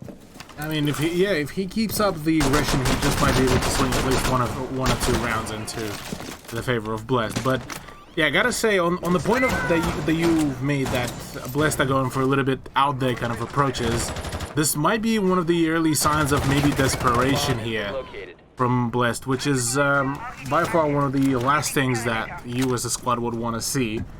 So might be a few alarming things to come through from Blessed, albeit that it was off a single round, and we usually know that the first round jitters are quite huge sometimes. So who knows? We'll have to see how things will come through here as Bants are prepping yet another push. It's gonna be just the usual top-down clear, and well, this is gonna allow them to set up a nice easy foothold. Yeah, and at least this time Blessed won't be kicking things off with a 4v5. They have Pupper's head on the shoulders. They won't be popping it out through a window or through the doorway like Nate's trying to do again. Ryan gets his hands onto Artie though, and now we get the 4v5 from Bant's side. It's not a very good start, especially not as Nate loses most of his health. At least he stays alive though. Staying alive is definitely going to be one of the things that, at least for now, for Artie is going to be a bit of a challenge, given the fact that he just died. Same goes for Nate, as he, after a bit of a wide swing, ends up falling down to the hands of ASC and his older. And in a 3v5 war, things might be looking a little bit rough there, even though that the big players, the big fraggers, Pluto, Prekills, and Lime Cordial are the ones that are now full well and alive. So we'll see how it's going to work out here for Bants. Yeah, not gonna make the push. No one being too aggressive here right now, but a lot of flashes going out by Prekills. He's looking to eventually start moving in. Actually just moves forward one room. Lime Cordial from a completely different angle too. They're trying to make some magic work. Papa's already taken out Prekills. Now it's time for the clutch play. Now it's time for Lime Cordial and Pluto to pull out something beautiful. But Pluto's already lost his entire life bar, and Papa will secure that one. Lime Cordial with half a health bar and even less of a chance here in this win. Diffuser in no man's land. It's all over. Sure is all over. Blessed, able to make a very prompt recovery here on the reading nonetheless, and well, it was quite a controversial, at least in my eyes, defense of just putting all of their numbers up on the top floor. It seemed to have worked out pretty well, and well, this is exactly what they needed to push the first few rounds into their favor and back into a draw, rather. And it's really starting to feel like one team just finds a free pick at the start. They get that free trade, or the trade for nothing, and it just becomes a 5v4 from there. And that's really hard for that team to win. Obviously, from that point onwards, they basically have to do the same thing, but with one less player to get that free kill to even it back up. It does happen. It does even things up a little bit as well, so who knows? We could be seeing it a little bit more, but attackers need to it's locate still and looking defuse just as many like we bombs saw as they can. back the Browns trading back and forth, and at least both of them so far have been pretty close. A lot of it, I mean, maybe round one a lot more in Bant's favor, but they did open very solidly. Made it pretty easy. They set things up really well in the first part of round one. So again, it's just like, will Blessed get the chance to open up things with a free kill on the Papa again? Probably not. I mean, Papa will still attempt to potentially hold his position like he did before. 5 seconds to go. Even though we are back onto the Attacker's objective is to locate onto a the bomb bar and defuse and it. cigar. Sorry, bar and cocktail. As Yeah, but bar and cigar, right? true. That's much more fun. But yeah, I mean, after a bit of a devastating turn of events for BLS, and a reattempt of bar is not going to be a bad idea. Now that they've managed to kind of figure out the pacing of bats. That said, though, it does open in a very, very similar way. Nate doesn't find Buffett this time, but he finds Ryan instead. And again, just completely for free. He's even able to get inside very easily, so he's going to get the position he wants right now. This is what I was talking about when it's Nate unlocked. If you can find the further kills here, he's already done his work. He's already got that first kill. So now he just needs to maybe get one more kill, and at worst, maybe just get the holes in the walls that his team needs. Because he has died a few times pretty early. His team has lost that ability. So staying alive while Buck would be quite nice, but of course we want to see the Nate kills. Yeah, Nate kills would have been a big thing, but for Buck right now, not having the frag grenades is certainly quite not going to be granting him any big kills. But Nate, yeah, definitely needs to up his game compared to the Buck plays on Villa. Yeah, it's been working. Yeah, it worked. It worked indeed. Roll for Bans having that early advantage and taking out Ryan out of all the players. It's a good day. Where was that? It's a little risky, but hey, that's all right. But yeah, Ryan down is pretty rough on Bless. He's a smoke player, so all the time that could have been bought by a Bless later on, that's just now down the drain. It means that Bans can take a lot of time here, even with just a minute to go. They can move in, make sure that they don't do anything wrong with this 5v4. They don't need to worry about gas grenades. They can just go in at basically like actually the 20-second meta if they need to. And so here we go. The breach going to come through.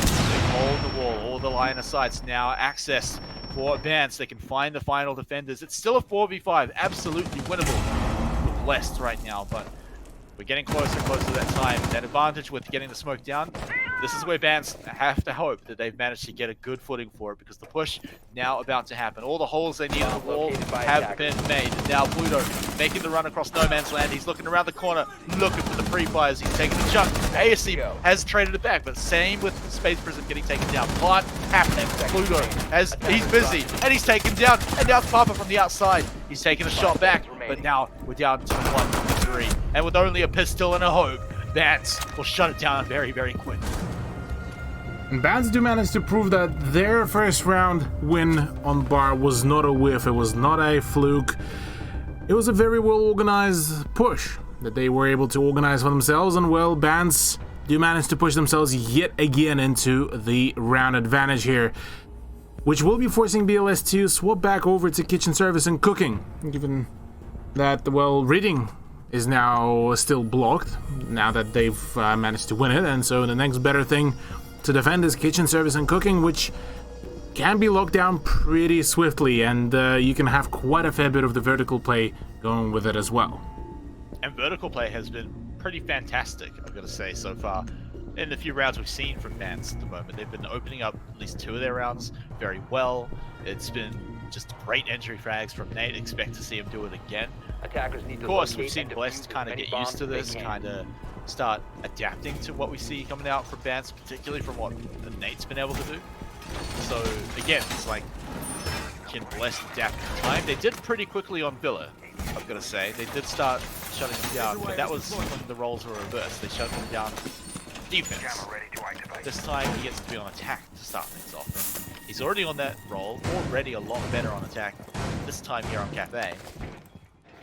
So the question is Blessed going to be able to actually adapt and shut him down, stop those entry frags? A big reason they're getting so many good positions and pushes at the end in the 2 rounds they've won are those entry frags on each round. Attackers are moving out to locate a bomb and defuse it. Entry frags by Nate, the much needed thing to really happen from the side of Bans. BLS, yeah, they seem to be able to really kind of just find some of the plays to and some of the positions to really play their pace off, but it seems that Bants are just able to really kind of really well deconstruct and pace themselves before they make any more advancements. So, for example, here for Artie, he fully knows that there's going to be 3 ADSs that will be able to eat up any amount of utility that he will be throwing at BLS. So right now the main objective here is going to be for Vance to really either get rid of those ADSs or try to work around them, and well, it looks like so far they're just going to be trying to play just around them and maybe vertically and try to take early control of the top floor. All things considered, I think West already starting it off technically better by keeping everyone alive so far. It hasn't been too long, but they've already drained down more than a minute, which is quite nice when they want to start putting the pressure on the Bants. It does seem like defensive pressure on they struggle a little more, obviously, but ASC has been pinned down a little bit, but he's still comfortable to hold that line as the rest of his team, as the rest of Bants look to take the stairs, and even Papa's out of the way. So that's the entry frag. It does get a little damage in return, but that is not nearly enough if you're blessed right now, and Space Prism cannot run across that dangerous, dangerous path he just tried to change. Already Bants with the 5v3. Yeah, Bants just seeming to be just swinging the favor and the pace in their favor all the way, but Hamia has something to say about that. Same goes for Lime Cordial, as it is pretty much just a battle of no you between the two players, and well, Ryan and ASC are the last man standing, and things are not looking quite pretty for them, albeit that they still have the full site in their disposal, but all the vertical angles are just going to be saying pretty much otherwise. Yeah, I mean, Lime Cordial's just got him completely pinned down. There's no way he's getting back up. Of course, he's also got Artie in the background, taking out Ryan. 4v2, the positioning that they had as well with the vertical, stages above the floor, able to easily shoot them down if they need to. Great round there. So already now starting the boulder rolling down the hill here. The snowball is beginning to gather speed, Cthulhu. Bants starting to pull ahead right now, and I talked a little about what this pressure could mean here for Blessed if Bants even get a little bit of the momentum rolling. So now they're really put to the test here. This is where if they can't come back, I really start to worry for Blessed. Another beautiful thing here for Bants as well is the fact that, like we mentioned early on into the broadcast, is the fact that, well, Cafe was not played at all, Oryx has not been played at all, well, not a whole lot, and I'm actually quite excited for that one as well. But yeah, the fact that it is kind of a dark horse map here for Bliss to try to really kind of strat against Bants, it is a fantastic opportunity here for Bants to really kind of solidify their 2-0 and get those 3 points. Yeah, and things really start to look out of control if they can win this round. So a lot of pressure now setting on Bless, and it really, again, just is going to depend on that entry.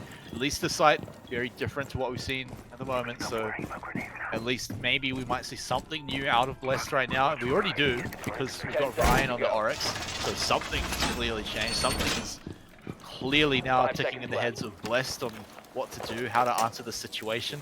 This is kind of what we were talking about before, where they're getting a bit more experimental and, well, a bit more risky. But hey, look, why not kick off the round with a bang? Get pre-kills and Hamio out of here. We want a 4v4. Oh boy, yeah, the early frags are just absolutely nuts from both sides. Both of them are very much eager to get right into the grinder, into the meat of things, you could say. As well, yeah, losing out of Wamai for a Hibana, that's a pretty equally impactful trade, so both of the teams will be hurting quite well, but so will be Nada. That run out by Ryan, fantastic decision to really go out and isolate that buck early on into the game.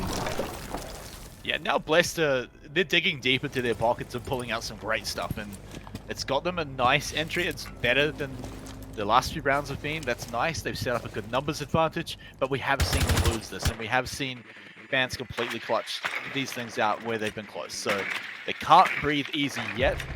They can just say that at least it's not going as badly as the last round. As they do lose Ryan, that Oryx now off the board. Whole lot of roaming now gone, but Papa, at least he still exists. Maybe he can find a clutch to bring it back, but the players that they want for Bants to pull the clutch back. You've still got Lime Cordial alive. Pluto's still in there too. This is the 3v3 that they're definitely looking for. Unless Space Prism brings out his magic, but we've only seen one round of that. Yeah, Space Prism has been a little bit inconsistent on some of his frags there, but whenever he does deliver, he delivers massively. So here right now, this is the time for him to shine once again. Health advantage is quite, well, a fair bit in the favor of BLS, but the time is, though, in favor of Bans, at least for a short little while. But apart from that, the moment the breach is going to be done, the moment Pluto will be able to utilize his Brimstone charge, this is where things are going to be starting to really heat up. Yeah, we have to see Vance make the push pretty soon, and it does very likely rely on getting a kill almost for free, because remember, if they make the push late, one of them is going to be busy going for a plant if things get a little too hectic, a little too close. So they are setting up the breach finally here. See if he gets blocked, but it looks like he should be able to go through. Lime Cordial looking to get a position through the floor as well. If he finds a kill there for free, that's again another way into this one. But Papa, he just shuts down Lime Cordial. That's the one you want to get out of there right at the start. Now it's got to be Pluto finding the push, finding the plant, because there's not a whole lot of time left. Or they've got to find 3 frags with 2 members on almost half health. They go over the push and it's straight into the line of fire. Artie actually getting it close, but just walking into a room of death makes it impossible. Bless, they snatch one back. Great recovery there. ASC and Papa doing quite a solid amount of work there for Blessed Esports, making sure that, well, their squad is going to be staying in the competition for even longer and even closer, as now this round will be defining whether Bans will be able to run away with 4 rounds on offense out of all the things, or whether Blessed will be able to really solidify their ground, solidify their position, and kind of just push their team back into a draw at the end of the first half. Yeah, I mean, like we were saying, kind of similarly to the first round, if there's ever going to be kind of an emotional, kind of mental lead, it's going to be here, depending on this round. If Bans can pick it up, that 4-2 lead is going to be awesome. But we've kind of seen that the teams don't really let the pressure get to them, except maybe here in the case of Blessed, they're trying out a few different things, a few interesting things, but who knows, that could have even happened, even if it was a little more one-sided because we're only really seeing it come out here on their map pick on Cafe. So maybe it's a symptom of that. And maybe everything is still just incredibly close right now, and neither team really has too much of a pressure advantage over the other. Yeah, pressure is definitely going to be slowly starting to gain. The more times Bans will be the ones in the lead points-wise. 5 seconds. Whereas for Blessed Esports, yeah, this is could be a very tough one. Bans, just as long as they are able to keep on running on their hype wave, this is where they're going to be winning those gunfights. But We'll pre-play C4. Yeah, that pre-play C4 is going to be nutty. Or completely nothing at all. God, you know, it's just such a risky thing. The pre-play to C4. You're really hoping it pays off. You can't make that big clutch play near the end. So definitely going to have to hang out, maybe see if anything comes from it, but they're definitely going to have to start moving quite far around the map to walk by it. But they might, you can already see Nate, I believe, walking pretty far around spots on the map already. Already he's walking into the stairs, finding Ryan, taking him out. He does at least take a little damage in return, but see you later, Mute. Get him out of the table and just take the next fight. Papa, though, through the floor. Get out of here, mate. And he gets his vengeance. Gets his vengeance is indeed. Nate will be finally taken out, this time once again continuing now the whole trend that was happening throughout Villa, as Pluto is also now off the board. Ryan, yeah, just not seeming to be able to catch a break at all, but will not be playing out in this round. Artie trying to find some redemption for his friends ended up dying amidst all the chaos, and Prekills is the one to try to go in for the push. Artie down managed to finally find some closure onto Papa. Same goes for Ares. He is going to be falling down to the hands of Prekills, and now all down to Hamio and Space Prism. The Castle and the Jaeger of Blessed Esports, and well, both of them have got quite some work to do. Yeah, and they are quite far away as well, so they may find it hard to defend themselves. They may find a 3-man push against their lone position, although Bans are taking their time and they're waiting for Blessed to come out. They may actually end up getting the time to link up, so once we get a little bit of a view of where the defenders are... No, you can already see they're quite separated, I believe, so... This is now Bance's chance to move in, get a good push, get an easy kill. There's Hamio, and you can see Space Prism just on the other side, so this really has to be whether they can hold their position or not. They have just enough time to maybe hope out here for a denial of the push, but Bance is starting to move in right now. As soon as they get their plant going down, they put the pressure on the Space Prism, on the Hamio. Dropping to the floor. Well, no, maybe not dropping, but dropping some planks through the floor of the Space Prism. He's still looking up, but he's flushed out. He has to get pushed back to a more awkward position. Hamio as well, he's still holding his line down. He gets one kill, and now only 10 seconds to go. This is looking incredibly doable. Plant going down, Lime Cordial vulnerable. Does Hamio call the bluff? Because it's already cancelled the plant. And Bance, they turn it around and clean it up. They just get the kills they need with only seconds to go. Bands just toying with their fate, toying with the time as well. But massive props to them, to both of the players of Lime Cordial and Artie, as they're the ones to keep on pushing. They're the ones to allow Bands to really close out the first half into their favor, into 4-2 scoreline, and now generating them that much needed 2-round buffer, which seems that it is just about potentially enough to keep Bands afloat here. Man, what a risky call at the end though. By Lime Cordial specifically, like cancelling the plant there with seconds to go. That's a lot of confidence to know that you're going to win the fight. So big brains and big confidence as well. And now we can swap sides, put them on the defense. They're going to bring out a few changes of their own. Ella's going to be joining the party right now, but of course, we're also going to be the same thing coming out from their opponents. So over on attack, we've got a new looking lineup as well. Attackers need to locate and defuse some bombs. real fun things. Sledge and Maverick now coming to the table too. Actually, Maverick is changing. Yeah, Maverick, Maverick could have been a good operator to really play off, seeing as he is currently in the current patch has the frag grenades, and his gadget is still very powerful in a good, well-coordinated, well-oiled environment. So could have been a good addition here, but instead it's just BLS prompting to bring in rather just Thermite. A wee bit Thermite with a pinch of some flank denial in the face of Gridlock, and then some just fragment power. Yeah, and just a big hammer to go wherever you want as well. Oh yes. So they've got a lot of options here for Blessed, but they need to make them count, because we've been talking up how much this one means for them to get that. Kai is essentially just playing spoiler for Bance right now. They're desperately looking for anything to get them away from the bottom of the table, but at best they're just going to be tying with the other teams there and then hoping they don't get any points of their own. So, well, it's a bit awkward, but Bance just need to come in here, clean things up, get the job done, and it's not starting off nicely here on defense because Hamio's already taken out 3 kills. Great entry frag, looking to flash out to continue. If they find anything, that's a really early gas grenade. He's really looking to hold his position a little bit longer. You see Papa go for a push. He's just holding the line there, making sure nothing can be denied on that breach. Now, Leicester really opening up their path onto the side.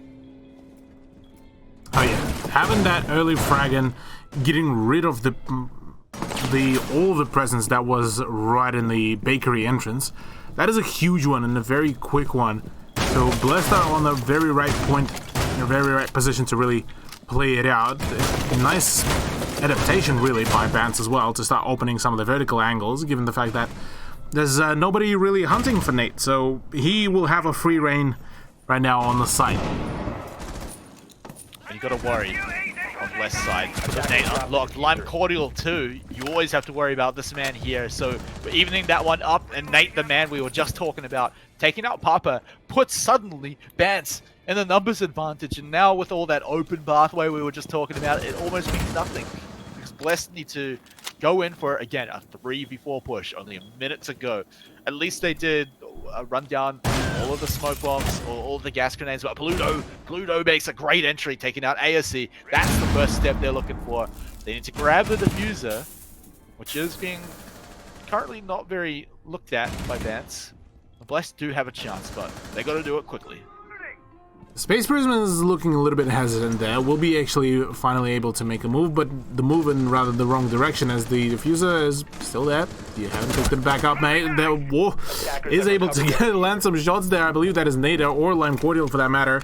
Does manage to rendezvous with Hamio, and right now with 28 seconds left to go, they have to go right onto the side. They will need to go in for the push and not really get spread out as thin as they were just before. Yeah, well, it's all about the kickoff. Nate's already taking a little more damage, but Pluto goes in, gets the important kill, and Artie to follow it up, along with Pluto getting another more. There it is, Bance. They set it up quite nicely here. It took a bit of work, but get another round to kick things off here on defense.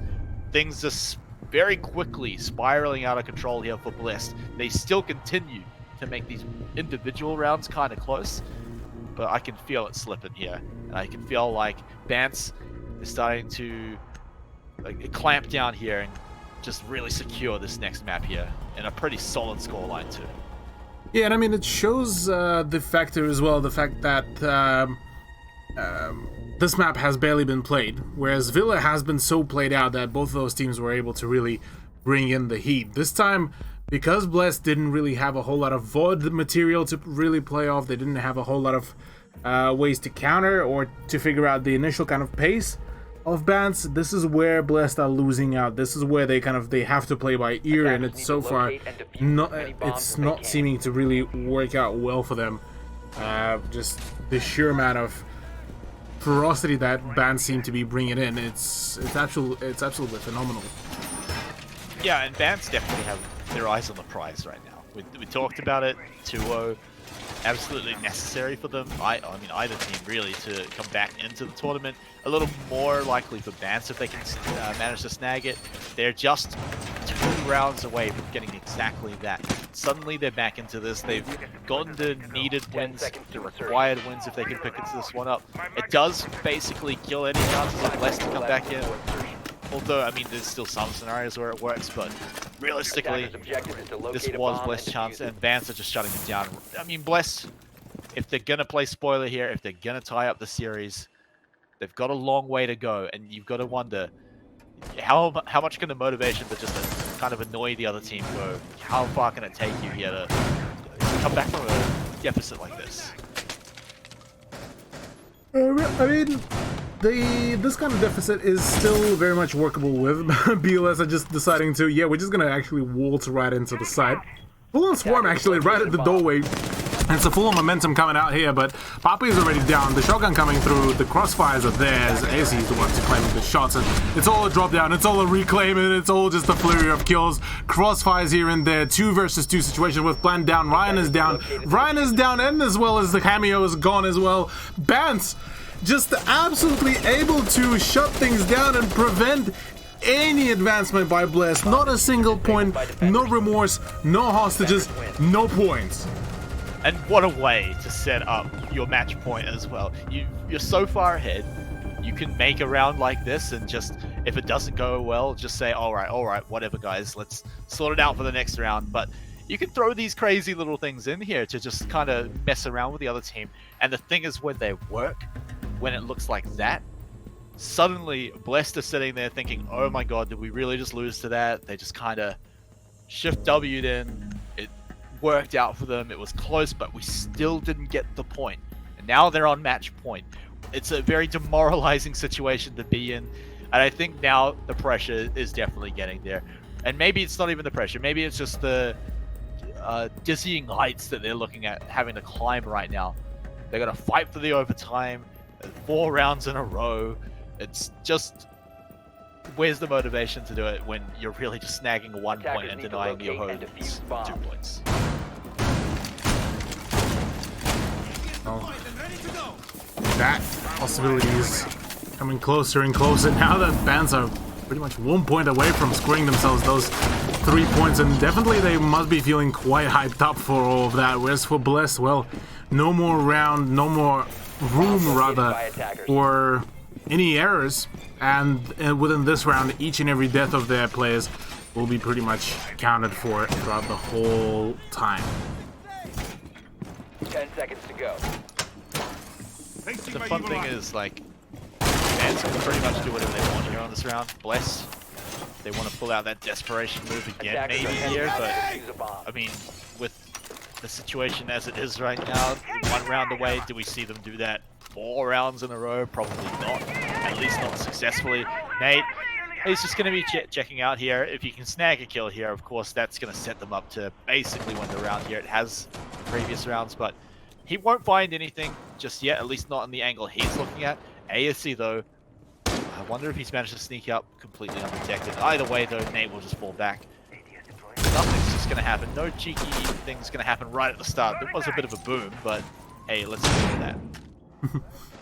Yeah, only a single opening by the breaching charger will be there. Prekills is getting extra aggressive with that pump shotgun, trying to deal some damage, but just none of the pellets will be actually landing, as all of them will be hitting the railing. Another gas grenade to come through. Prekills will not be able to actually detonate it, as I believe the Thermite was able to actually find the shot onto the gas grenade early on. Space Prism, meanwhile, does manage to get another shot onto Nathan. Well, that's Doc off the board. Prekills is getting tagged up as well. Flashbangs now starting to fly in, and well, right now, Bans are looking a little bit shaky.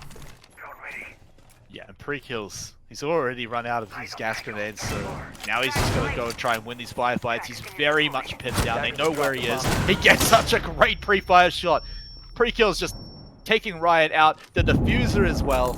Now we're going to see Blessed come all the way back and try and take it. They know Prekills are still probably there, but how well did that work out for them last time? But they do shut it down. They get the diffuser. So much time now has been put into this, but at least they're still in this. Oh yeah, they very much still in this. A whole lot of time was wasted there on an attempt to try to push Prekills out of the position, but right now, in a one-man disadvantage, BLS looking like they just might be able to reclaim this round. Pluto will be trying to contest against Space Prism here, as well as that, there's some pressure from below, I believe, and, well, Lime Cordial is the one that will be potentially trying to have the grand gunfight here. Pluto as well.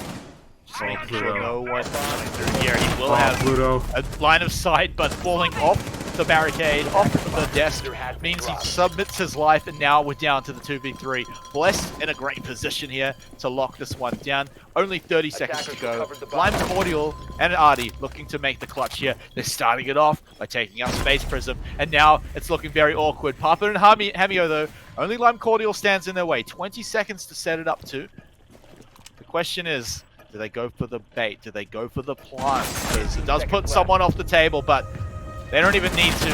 They just go ahead and click on his head, getting him out of the way. They stay alive for now. Staying alive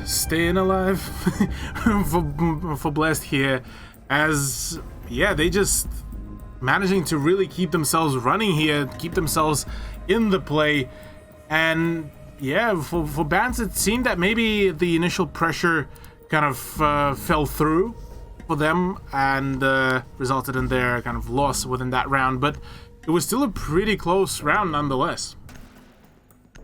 Yeah, they did manage to bring it back, and it does look a lot more similar to some of the other rounds we've seen. I mean, pretty much all of the rounds we've seen, even though we have had Bans on a bit of a streak for until just then.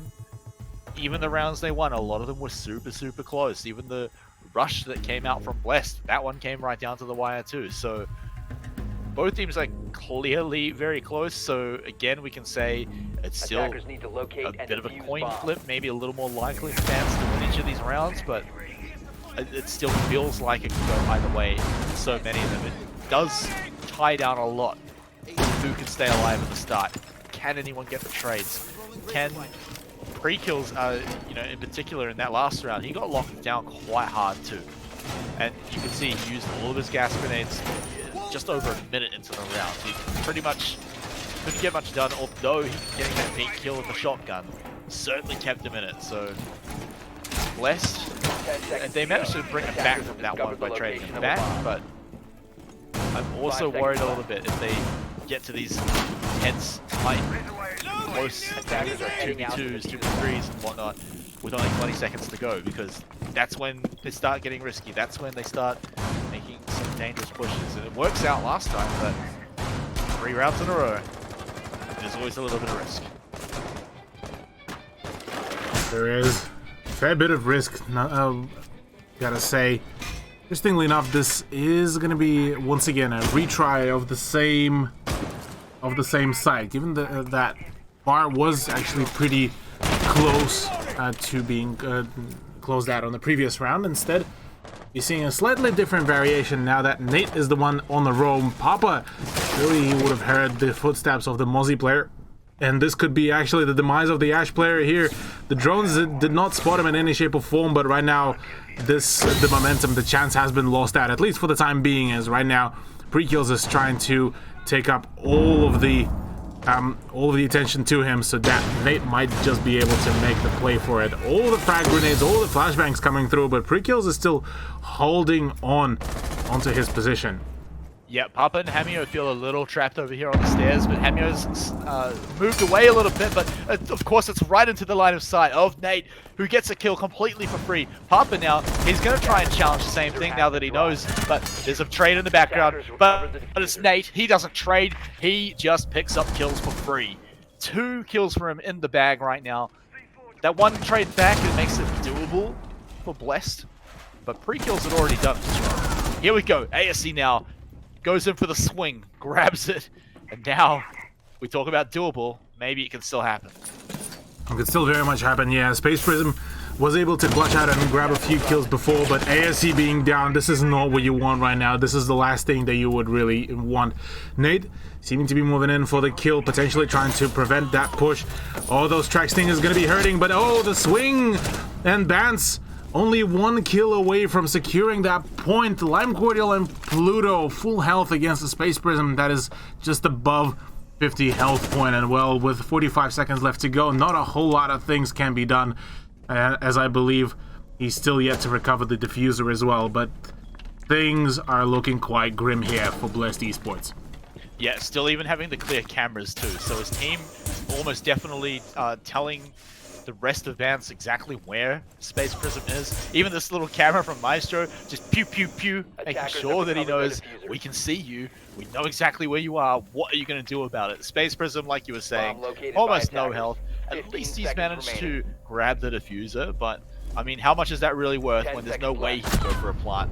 A bullet to the brain, a bullet to the skull, and a bullet to the hopes of Blessed to come back into this one. Vance with the sick 2-0 here, really making it quick near the end. Oh yeah, Bance winning it with a 7-3 scoreline. That is already an impressive performance by them. Massive congratulations to them, as they're the ones who will be claiming the 3 points tonight and pushing themselves also further in the bracket. Like I was saying, it's the start of their journey back through the season. It's definitely the win they needed to pick up, and definitely the one they needed it to be a 2-0. So even though it was close, they can walk away from this week. You know, they can fix whatever they need to make it not so close next time, and maybe a little better against some of the higher ranked teams here. But for now, walking away with that 2-0, that's all that matters. So Bance, they get to move up that leaderboard. Blessed, unfortunately, it's going to be very rough for them to come back. There's still 5 weeks, but there's still some very difficult teams for them to face, and they're going to need at least a few 2-0s to really come back in here. But story right now, it's all about Bance, so they get to shoot up kind of to the middle of the leaderboard right now to really start contesting some of these other teams, and we'll probably be a bit better after we get a look at the leaderboard after tomorrow night. Yeah, sure is, but for now, before we throw to a little bit of a break whilst we're going to be setting things up for the next matchup, we get a quick chat with the with the captains of the teams. First up is going to be Space Prism, who will be coming to join us on the panel as the rep for the Blessed Esports. Space Prism, can you hear us? Yeah, hey man, how you going? Not too bad, man. First of all, quite an unfortunate loss for you guys there, but talk us through a few plays during Villa, because there seemed to be a bit of a contrast between Villa and Cafe. What kind of, in your opinion, went wrong for you guys during Villa? Well, Villa was, very unfortunate. We're really close to that one. I think that mainly came down to individual plays that probably like those split-second decisions in the middle of the round that weren't the right call. I made a few of them myself, which is, just, it's, middle of the round, split second. It's tough ones to do, but, it's things we've got to work on. And I think that just kind of that really close loss just, really hit us hard going into Cafe. It was hard to get back the ball rolling after such a kind of close map one there. Yeah, I kind of want to touch on that a little bit as well on the series as a whole, because we did actually bring it up, kind of talking about the pressure that you guys must be feeling, especially when the first map goes to match point, because it is a very big must win for you guys. So, I mean, how do you guys handle that? Because it's not always going to be just tonight. It's going to happen in the Well, future. yeah, I mean, we didn't feel pressured too much in terms of we're not too worried about our standing per se. We're kind of trying to treat every series like, every match on a match by match basis. So, we're trying to be serious about them all equally and not put one above the other. With the teams talked, we're just more concerned about our performance rather than what our standing is at the end of the season. So the loss, it's not tough because we're not getting those points. It's tough because we all know we should be doing better, and we feel we can be doing better. So it's a rough one. We feel this team's got good potential. We've seen it in scrims. We're just struggling to kind of bring that out in our officials as much. So what will be kind of the approach going into the further matchups? Is it just gonna be essentially just try to reset, get your heads back into the game and kind of just keep on practicing? Because obviously you guys have been having a few improvements here and there, but it's rather at least what I saw so far, it seems to be the consistency that has been kind of occasionally failing you guys. I'm not so much sure if it's our consistency. Our foundationals need work. Right. This roster, we've been this team as a whole. It's only had a 3-man roster that's been together for any significant amount of time. Easy and Papa have been in for a month, maybe a month and a half. So it's just kind of been a process of getting them in, feeling out the way we want to play with them, and kind of getting those foundations to a spot where they need to be. And unfortunately, just we're going into LPL with not as much time as we'd like. If I had like a month where we just between our next LPL game, I'm sure our performance would be so much better. But we don't have that luxury, so we just got to keep on working at it. Look where we're going wrong, and just kind of really trying to address that and patch those holes. All right. Well, best of luck for you guys to in the further coming up matches and the rest of the season. You still got a fair few games and a fair few weeks to really go by and to fix up some of the standings for yourselves. But yeah, once again, cheers, man. Best of luck, and we'll see you in the further matches. See you. Yeah, so that was Space Prism. Now we get to essentially talk with Nath. I feel like this one's going to be almost the opposite questions that I'm keen to ask this guy, because I want to know how Vance kind of handle what's going on in the opposite situation where they're suddenly in a must-win game. Again, a lot of pressure. But hey, look, we've got them joining the call right now, so I'm keen to talk to Nath. Hey, mate, how's it going? Pretty good, man. Yourself? Man, I can hear the smile on your face after that win. So let's get right into it, Nate. Map number 1, it got pretty tight for you guys. So were you guys getting worried, and how did you pull it out at the end? We weren't really worried. It was just we knew that they were going to go Villa. Like, it was pretty obvious. They've gone Villa twice, so I assumed I'd go Villa again. But I think on our behalf, we didn't play the best, but they pulled up, and it was pretty closer than I expected. So we probably could have performed a little bit better, but we didn't. So that's why I went so close. But yeah, basically that's it. What was kind of the big kind of differential going into Cafe, given the fact that you guys had a really, really impressive scoreline? I mean, 7-3. That's quite something. I think it's just because I think it's our executes. On Cafe, we had like our executes down pat, and we knew exactly what to push and exactly where to push, and we adapted to how they played. Whereas on Villa, it was more we had to do it on the fly because they brought out some pretty abnormal strats. So on Cafe, we just adapted and got used to it. That's how we performed on Cafe on attack, basically. Cool. And then one thing as well, it's kind of the opposite to what we asked the other side, but when you guys get that first win and you set yourselves up that 2-0, and it's getting closer and closer, how do you keep the team in line and not get out of control a little bit too keen to go a little crazy?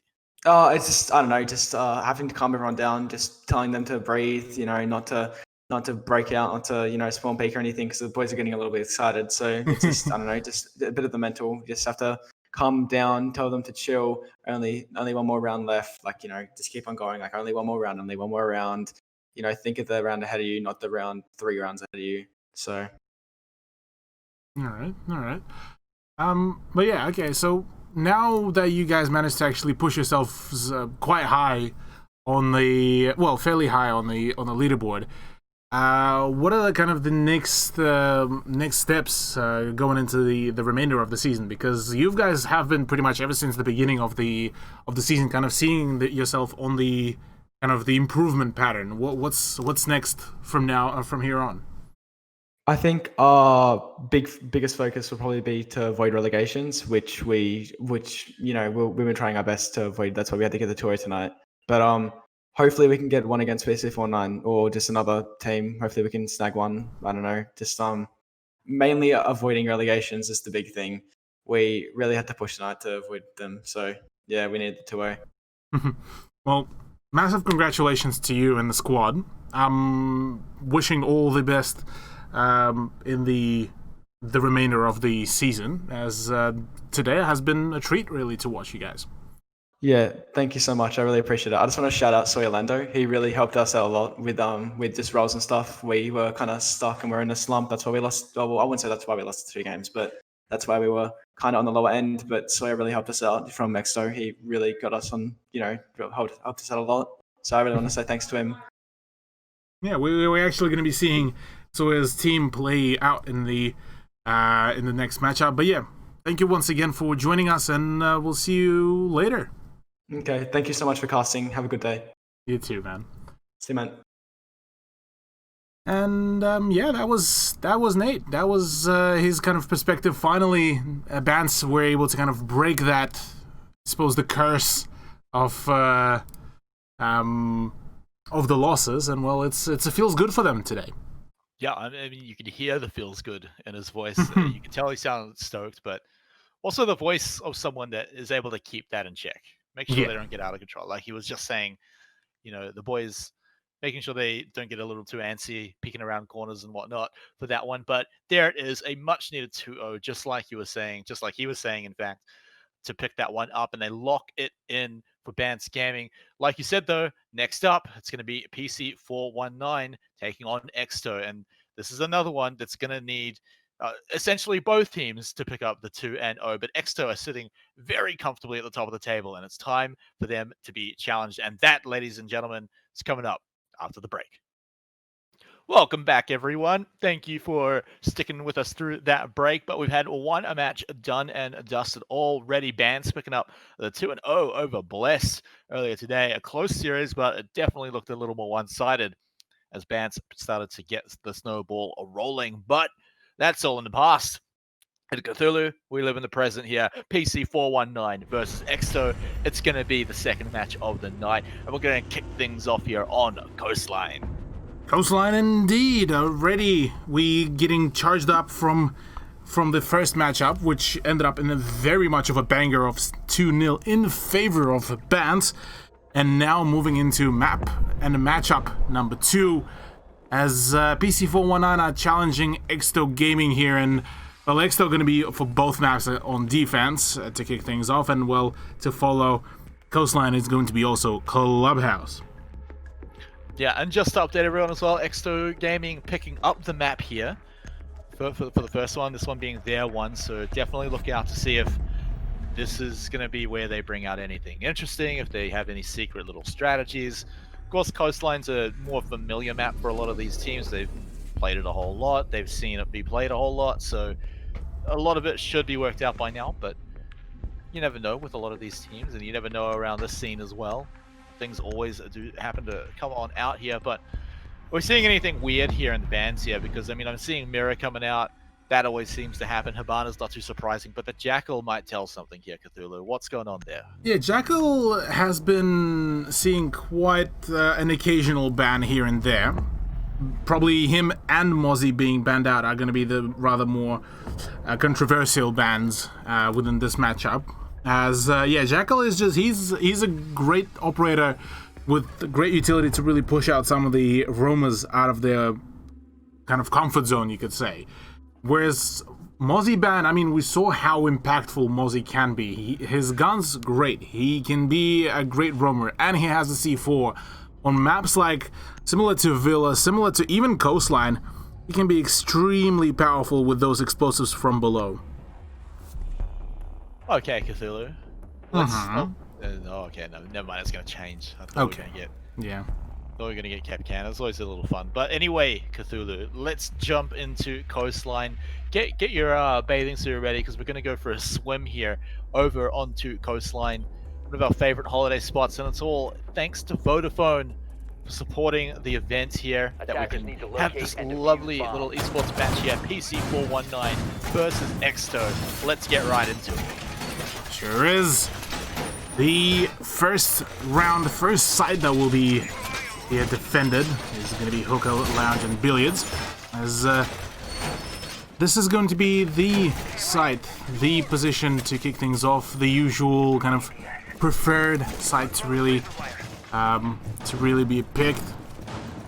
Exto going to be looking at potentially trying to score some early advantage here for themselves. 10 seconds left before Just before we jump into the match entirely, let's talk about the series being important, because we didn't really get time to talk about it.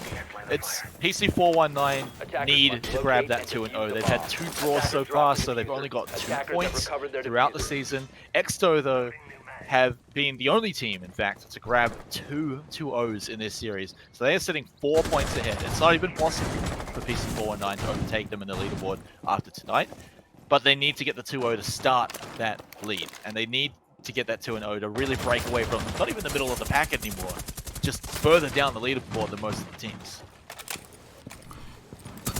Yeah, for PC419, this is going to be a bit of a dire time, really, to really go in for the play.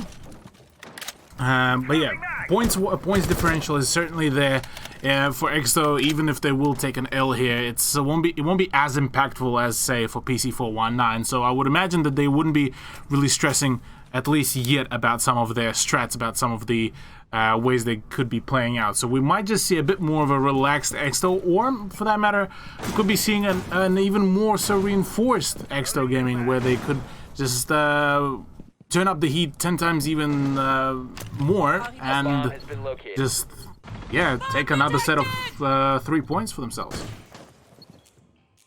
Okay, so we're now almost halfway through round 1. We've still yet to see any frags come out, any damage at all, in fact. So this one could be a little explosive as we get near the end. Oh no, he sees him, he senses it, and Sage grabs a real quick kill onto Sawyer to kick things off. Great entry here for PC419. Yeah, PC419 starting things real nice there. Shaq, unfortunately for him, will be downed amidst all of that chaos and all the crossfires being made.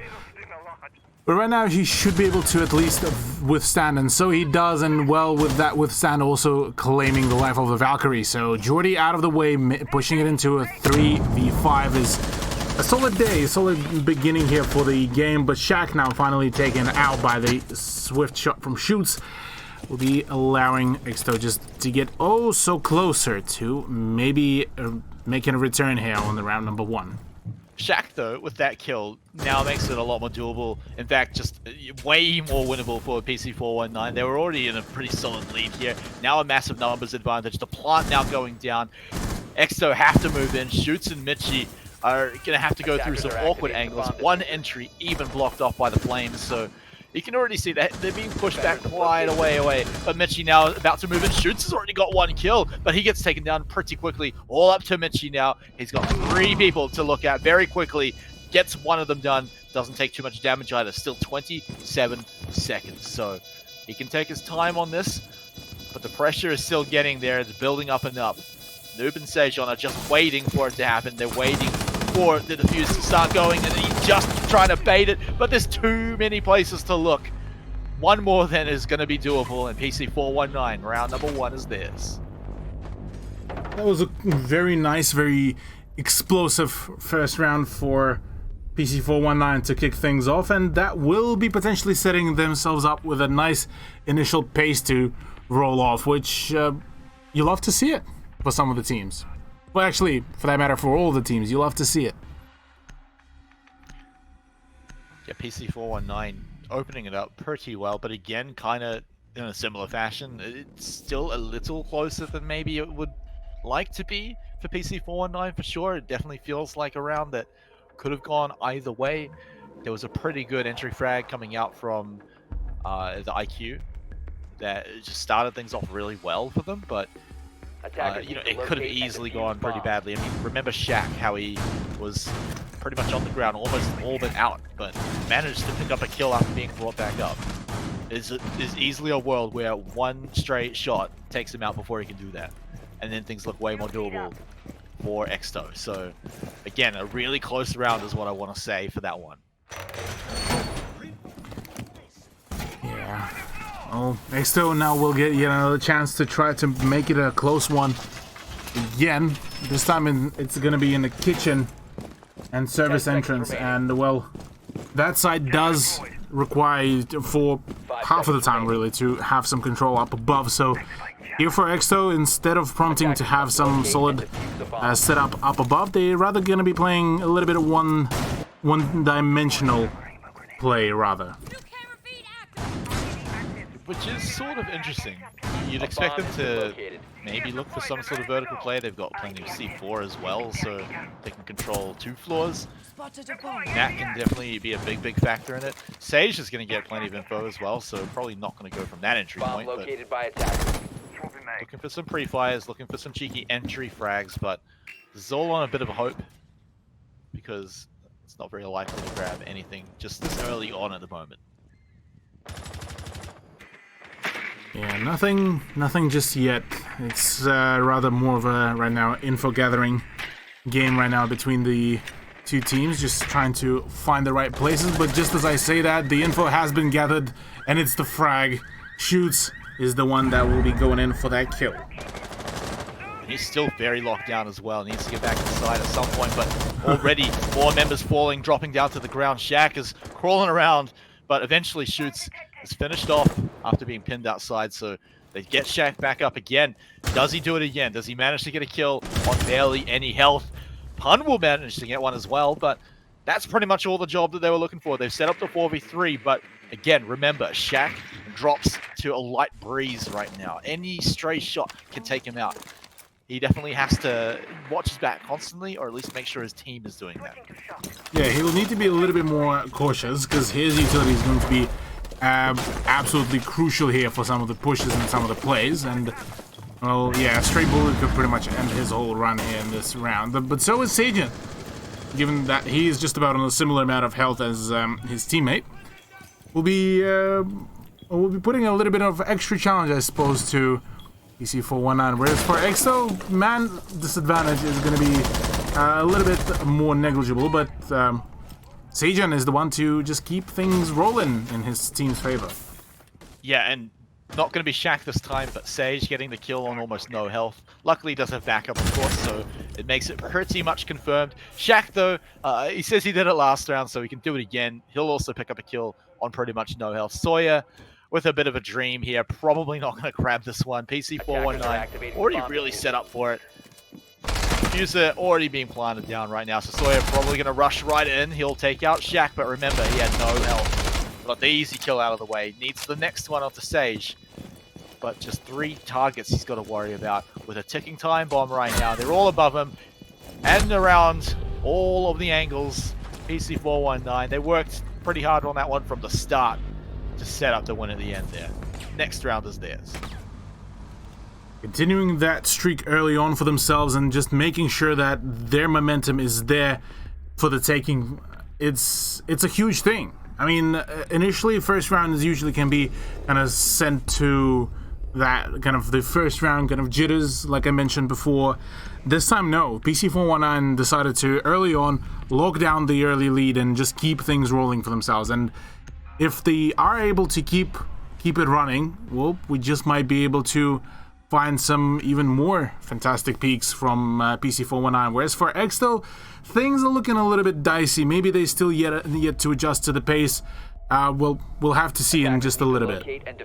Well, let's also talk about how much this means for PC419. They're a team that last season were eliminated very early. Now that it's not elimination right from the get-go, then they've got a chance to show themselves in the later rounds as it goes on, regardless of how the first few go.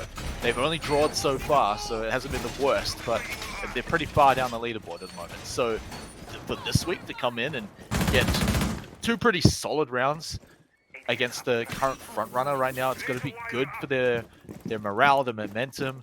They do have to keep it in check to make sure it doesn't get out of control. It's only 2 rounds so far, and while I say if it's some good solid wins, it's still definitely been winnable for Exto at every point.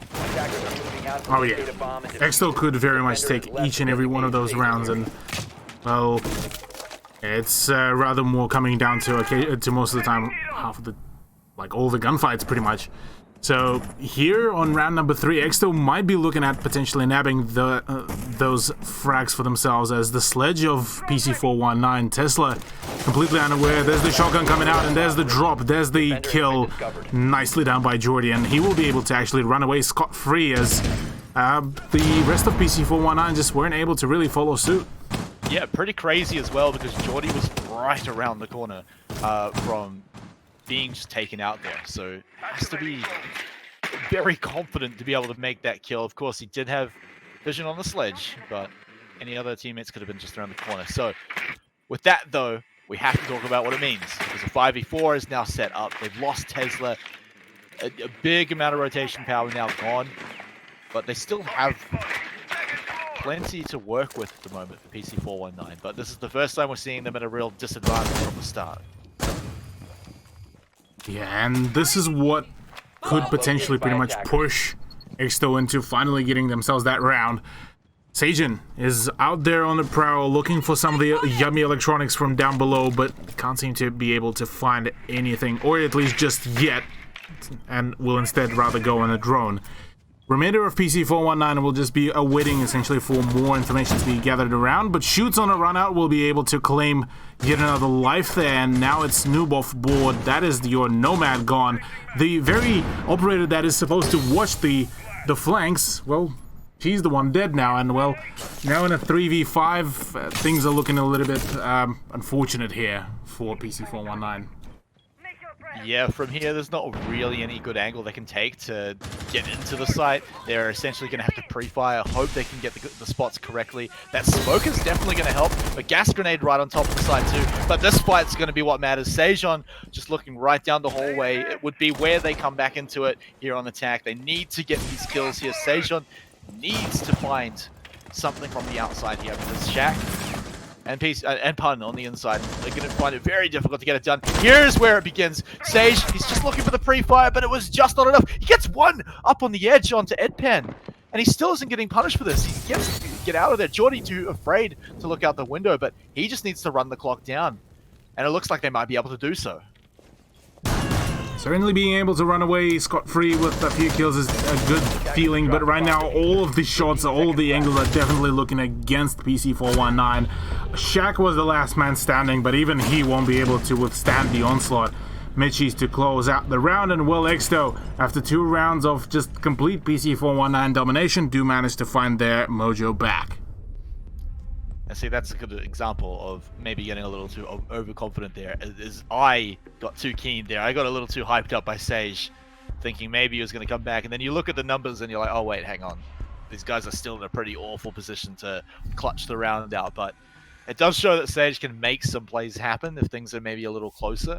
So, again, we have to watch out for that later on. But, yeah, you definitely have to be careful building into the hype here. I mean, if it's happening to me, it's very definitely possibly happening to the players too, so keeping it in check definitely going to be an important thing. And it's, you know, it comes up in interviews as well. The players say you got to take every round kind of as it is. It's all wiped back to how it was.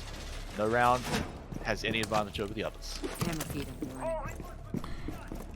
Yeah, the moment this advantage is going to be gone from both of the sides, this is where things might start looking interesting for both of the sides. PC419 kind of following the whole storyline of initially establishing their initial dominance, but Exto with the comeback, at least it was a short comeback, but nonetheless could potentially be the main challenges here, the big ones for PC419. As to kind of send back to the initial interview that was done with Sushi as well, a whole lot of gunners.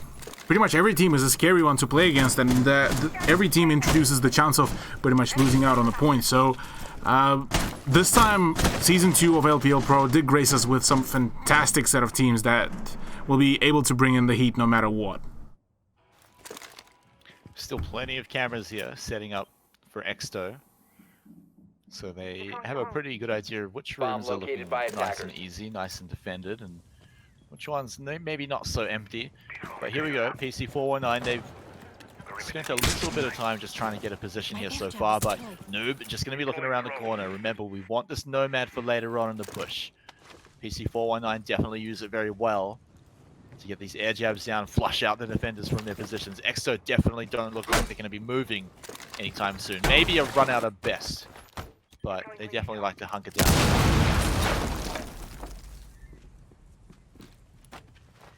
Hunker down they do, as right now PC419 starting to slowly once again pick apart the floor right above the site, or at least close by to the site, as Valk's position at kitchen has been completely forfeited, at least for the time being. And meanwhile, it is Tesla that is going to be trying to get some more ground to be covered for his teammate Seijen to ensure that the top floor is going to be now completely in full control of the attacking team. And it's being set up slowly and methodically here by PC419. They will have a pretty good advantage in that high ground position, but they've spent a decent amount of time to set this up. And now they've even lost shoots as well here. Exto now on the 4v5, PC419, they're getting rewarded for their patience, and it continues. With Geordie in position, maybe gonna cut that reward in half, but PC419 have continued to make a push. They keep their numbers high, and now starting to force out that utility from Exto. How long can they run down the clock? Yeah, Exto seeming to be struggling a little bit, even by a second now. Michi already getting taken down and finished off by Seijen, as now all up to Edban. Exto seeming to be falling apart once again, as the diffuser will be now planted. The timer will start rolling down against the defensive side, and well, Seijen to finish off yet another player of Exto is going to be signaling for PC419 to continue that 2-point lead. Yeah, and you could sort of see at the end he was probably just trying to call a bluff that didn't really exist. They just did fully go for the plant, and it just obviously wasn't going to work out very easily anyway, being the whole 1v3 situation. But again, nice good entry by PC419, making the way onto the side. It looked like Geordie may have been able to bring it back, but just the rest of PC419 obviously making their push at the same time, getting some great kills on the entry there. It was all looking pretty good from the start, and they worked hard for it, and it paid off. Yeah. Hard work pays off real well, and well, that was just the right indication of that very thing. PC419 only now 2 points away from... well, sorry. They're on 3 points now. They still have the chance of gaining themselves another 2 points on attack out of all the things. Usually, I'm so used to saying that it's the advantage that will be coming from the defense. That this time it seems actually the whole playday seems to be just coming off straight off the aggression that is rolling with the attack. Yeah, PC419 definitely showing that they're pretty comfortable here on Coastline. Not really been shaken by it. Of course, it's, you know, like I was saying before, a pretty comfortable map for a lot of teams here. They're getting the great entries, but the main thing that we saw from the last round is that they clearly had a plan on how they wanted to approach the site. They executed on it, didn't let any kind of entry frags or any weird roams kind of throw them off, but they also throw in things like this as well, where Sawyer gets plenty of vision here. It's not really ever contested. He has gone for the runouts, gone for the drops, Looks like he's going to spot out some pretty critical information again. Do they deny it this time? I'm not going to know, but probably not going for the run out, but at least he gets some good intel. Yeah, intel is going to be huge here. Attackers recovered the Both the teams rather Exo seeming to be upping their intel gathering game, bringing in the Alibi and the Pulse and the Valkyrie to make sure that they're not going to miss a single push. But with that being said, they seem to be missing out on even general just timing. It's not even being in their favor, rather not even the gunfights. Because with gunfights, I purely believe that both of those teams are fantastic set of fraggers and fantastic set of players, but just right now it seems that PC419 are just able to nail the timing on the peaks, on the pushes, just everything is going so far the right way for them. That's kind of the PC419 we've been expecting for a while now to see, and to see them coming out nice and strongly and showing their talent off. It's kind of refreshing, especially I imagine the PC419 fans and the players themselves as well. But here we are, halfway through round number 5, PC419. If they crack this one, then it's really going to start looking like a pretty crazy looking match on coastline. PC419 making it look pretty one-sided. Check for these entry frags here, because Edpan is going to be the one that started off, and that fight just set itself up beautifully. Sure is. This gunfight here is exactly what needs here for Exto to be done to actually push this time the favor into their side. Edpan on the roam could be potentially cut off by Shaq, but Shaq is still fairly far away, at least from that gunfight. But no, instead we'll be able to actually find Edpan as the Alibi player was able to move right into his sights. Shoots, meanwhile, on the opposite side will be able to get rid of Tesla, but now he still needs to get rid of Shaq, who is quite low in health, and well, right now, for PC419, things are just slowly all falling apart. Yeah, but never count out a low health Shaq. But I swear he gets some kind of damage buff when he's got this much health. But he may find trouble as Pun is looking around the corner. This is going to be a pretty dangerous angle to peek. He doesn't find anything just yet. Sawyer will finish off Shaq after just sneezing on him. But what can we find from Pun here? He's already taken a little damage on his own. I think he hit himself with that, but Mitchie can't peek out the corner, so he'll change his position and sit just hiding around here. They even drop the diffuser, getting Pun down to all but impossible here for PC419 here. You want the 1v3, and it's going to happen in a few seconds. And Cthulhu, I don't think even you could click that fast. I don't think I can click it at all. But congrats to Mitchie and massive props to Exo for actually pushing it even further into their favor, given the fact that, well, now they are back to a 3-2, so this round could depict either a 4-2 favor for PC419 or a 3-3 draw, which could be setting up Exo into a very good position. Yeah, and of course it gives them the momentum as well, and maybe they look very different on attack, so this is definitely their pathway to come back into it. We'll give it this round here to see if that's truly what's going to happen. Things got a little awkward there for PC419. They didn't really find anything with the Valkyrie cam at the start of that round. So again, they didn't get anything for free. Not to mention they kind of walked into Edpan, who himself got, I mean, not a 100% free kill, but still walked away with his life. So I mean, that's where things really started falling apart for PC419. It's just one mistake.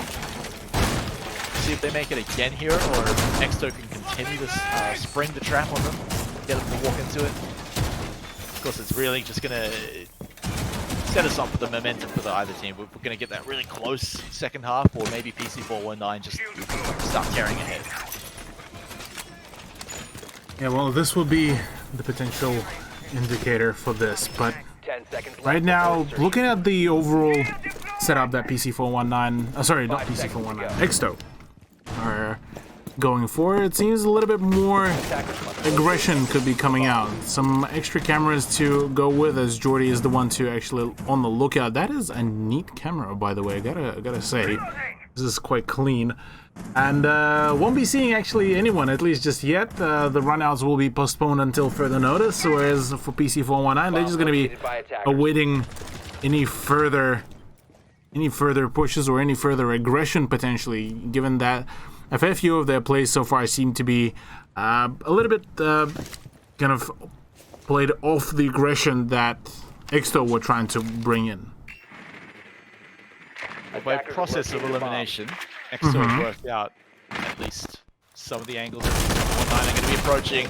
They don't see Sage on though, at least they haven't set anything up for him, but he makes an explosive entrance to, well, unfortunately an audience of no one, but Tesla himself will get a good amount of hits onto Jordy, who now pretty much has to back away from any fight, doesn't want to just get sneezed on here, so you're going to see him run away, and, well, Sage is going to win that position. And this is going to be a really powerful position, but just as I say that, that powerful position does not help him at all. Jordy decides to go in for a swing, even with barely any health. And that is going to be pushing Exto once again into a nice beginning for the round, even after already half the time has passed. Second floor. And Jordy, certainly a very confident player. I mean, just swinging out there on barely any health. He's been doing runouts as well. We're not even halfway through the first map, but maybe. And so I'm keen to see what he can pull out as this does continue along. But what it does mean right now is they've got the 5v4. Even if Jordy's on not very much health at all, he's kind of shown that doesn't really matter sometimes, as long as you can just get the swings, get him in quick enough. The swings need to be nailed down to almost a second, but oh, yet again, Jordy strikes back. PC419 completely unable to really even respond back to those the peek outs and the run outs that have been done so far by Exto. And this unpredictable style, this kind of almost ranked star playstyle, has been winning Exto those real nice gunfights and real nice just positionings. And it does leave PC419 in a very impossible situation right now to run out here. They've got no IQ. Sejon completely gone, Noob gone as well, and just everyone completely trapped down. It's going so well for Exto, they can afford to just tap Minchi in the back of the head and get him out of here. Even Jordy's lying down on the floor after all of that too, but Shaq with the 1v3, did pretty well on low health in other rounds, but 6 seconds to click on 3 heads, gonna be pretty hard for him to do, and he's just really just trying to stay alive here for maybe a little bit of honor. There it is. He gets that honor, but Exto win the round.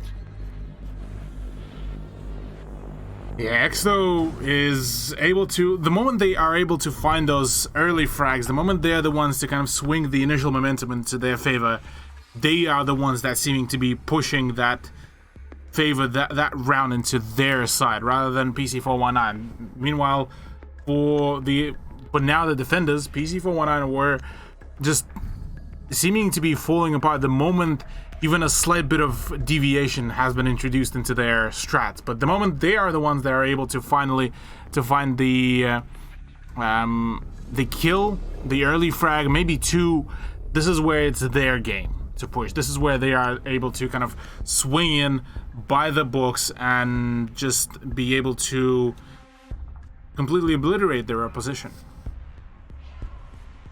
And now we swap sides, Cthulhu. After going very even throughout the half, PC419 and Exo making it clear this one can go either way, very much in the same way we saw West versus Bans earlier tonight. But everything could change once we swap sides, because take a look over there at the operators here. I mean, defense, nothing crazy, right?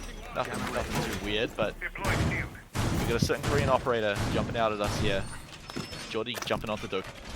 Yeah, Dokubi has been seeing a surprising decrease in her picks, comparative to what I remember at least before, back when Pro League was a thing and we didn't have the whole reformatted system. Dokubi was one of the rather more well-picked operators, and yeah, her gun is not particularly well made for some of the gunfights, or rather some of the more fragging plays and the aggressive plays. Her utility is still very powerful that you can use right before the execute. So here, it's not a bad idea. Also, given the fact that because she's so rarely nowadays used, her pick could be that kind of the unexpected thing that PC419 may not be expecting. And well, they do have the mute to play off, but that's all really there is to counter really that Dokubi. And the good news as well is that it's pretty hard to mess up the logic bomb. You just pull it out and you always get some value out of it, even if it's not, on the exact push you want and going to get you the exact value that you need, but it forces the defenders to make a decision and to do something about it while all you got to do is click the ability. And so Exo definitely going for something that's kind of consistent, but I want to see what kind of value they can get out of it as they're looking to move in. They're taking a bunch of positions, but they're already quite spread out. You can see Mitchie over here very much on his own, looking to maybe make a bit of a solo play out here.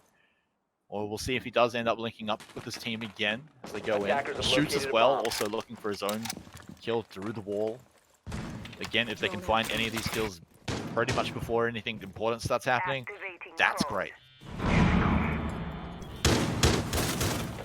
Yeah, the moment the utility will be drained out here, Exto might be going in for that push. Shoots is already getting pretty close to one of the first few engagements. He will have Noob on the left, and then there's, I believe, Shaq on the right, but Edpan ensures that Tesla will be out of the equation, and that is the mute, that is the C4, most importantly, out of the game.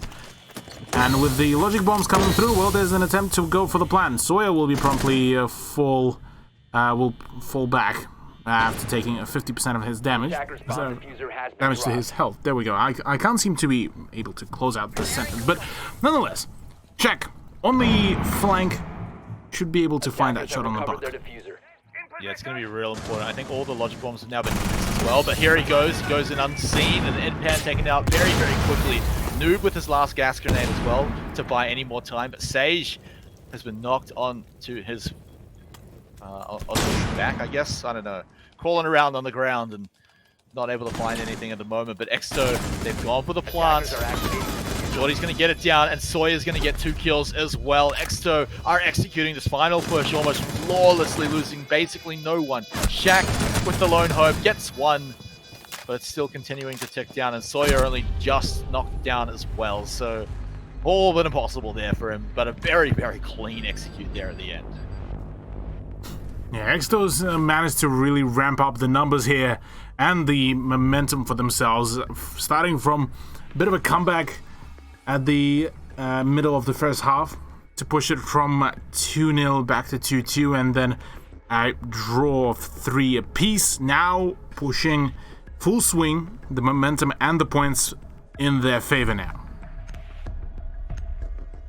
That's kind of what I mean when I say Logic Bomb always gets some value, right? It didn't find the kills for some, I think, like the first 1 and 2 uses, but later on it definitely found a good position for, I think it was Sawyer, to move in, get the kill before he could get taken out. It came close. His health bar dropped to about half.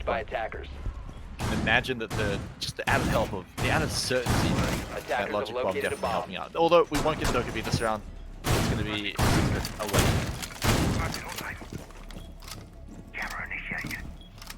With that said, we are going to be going back to kitchen, but this time it's PC419's attempt to really defend it.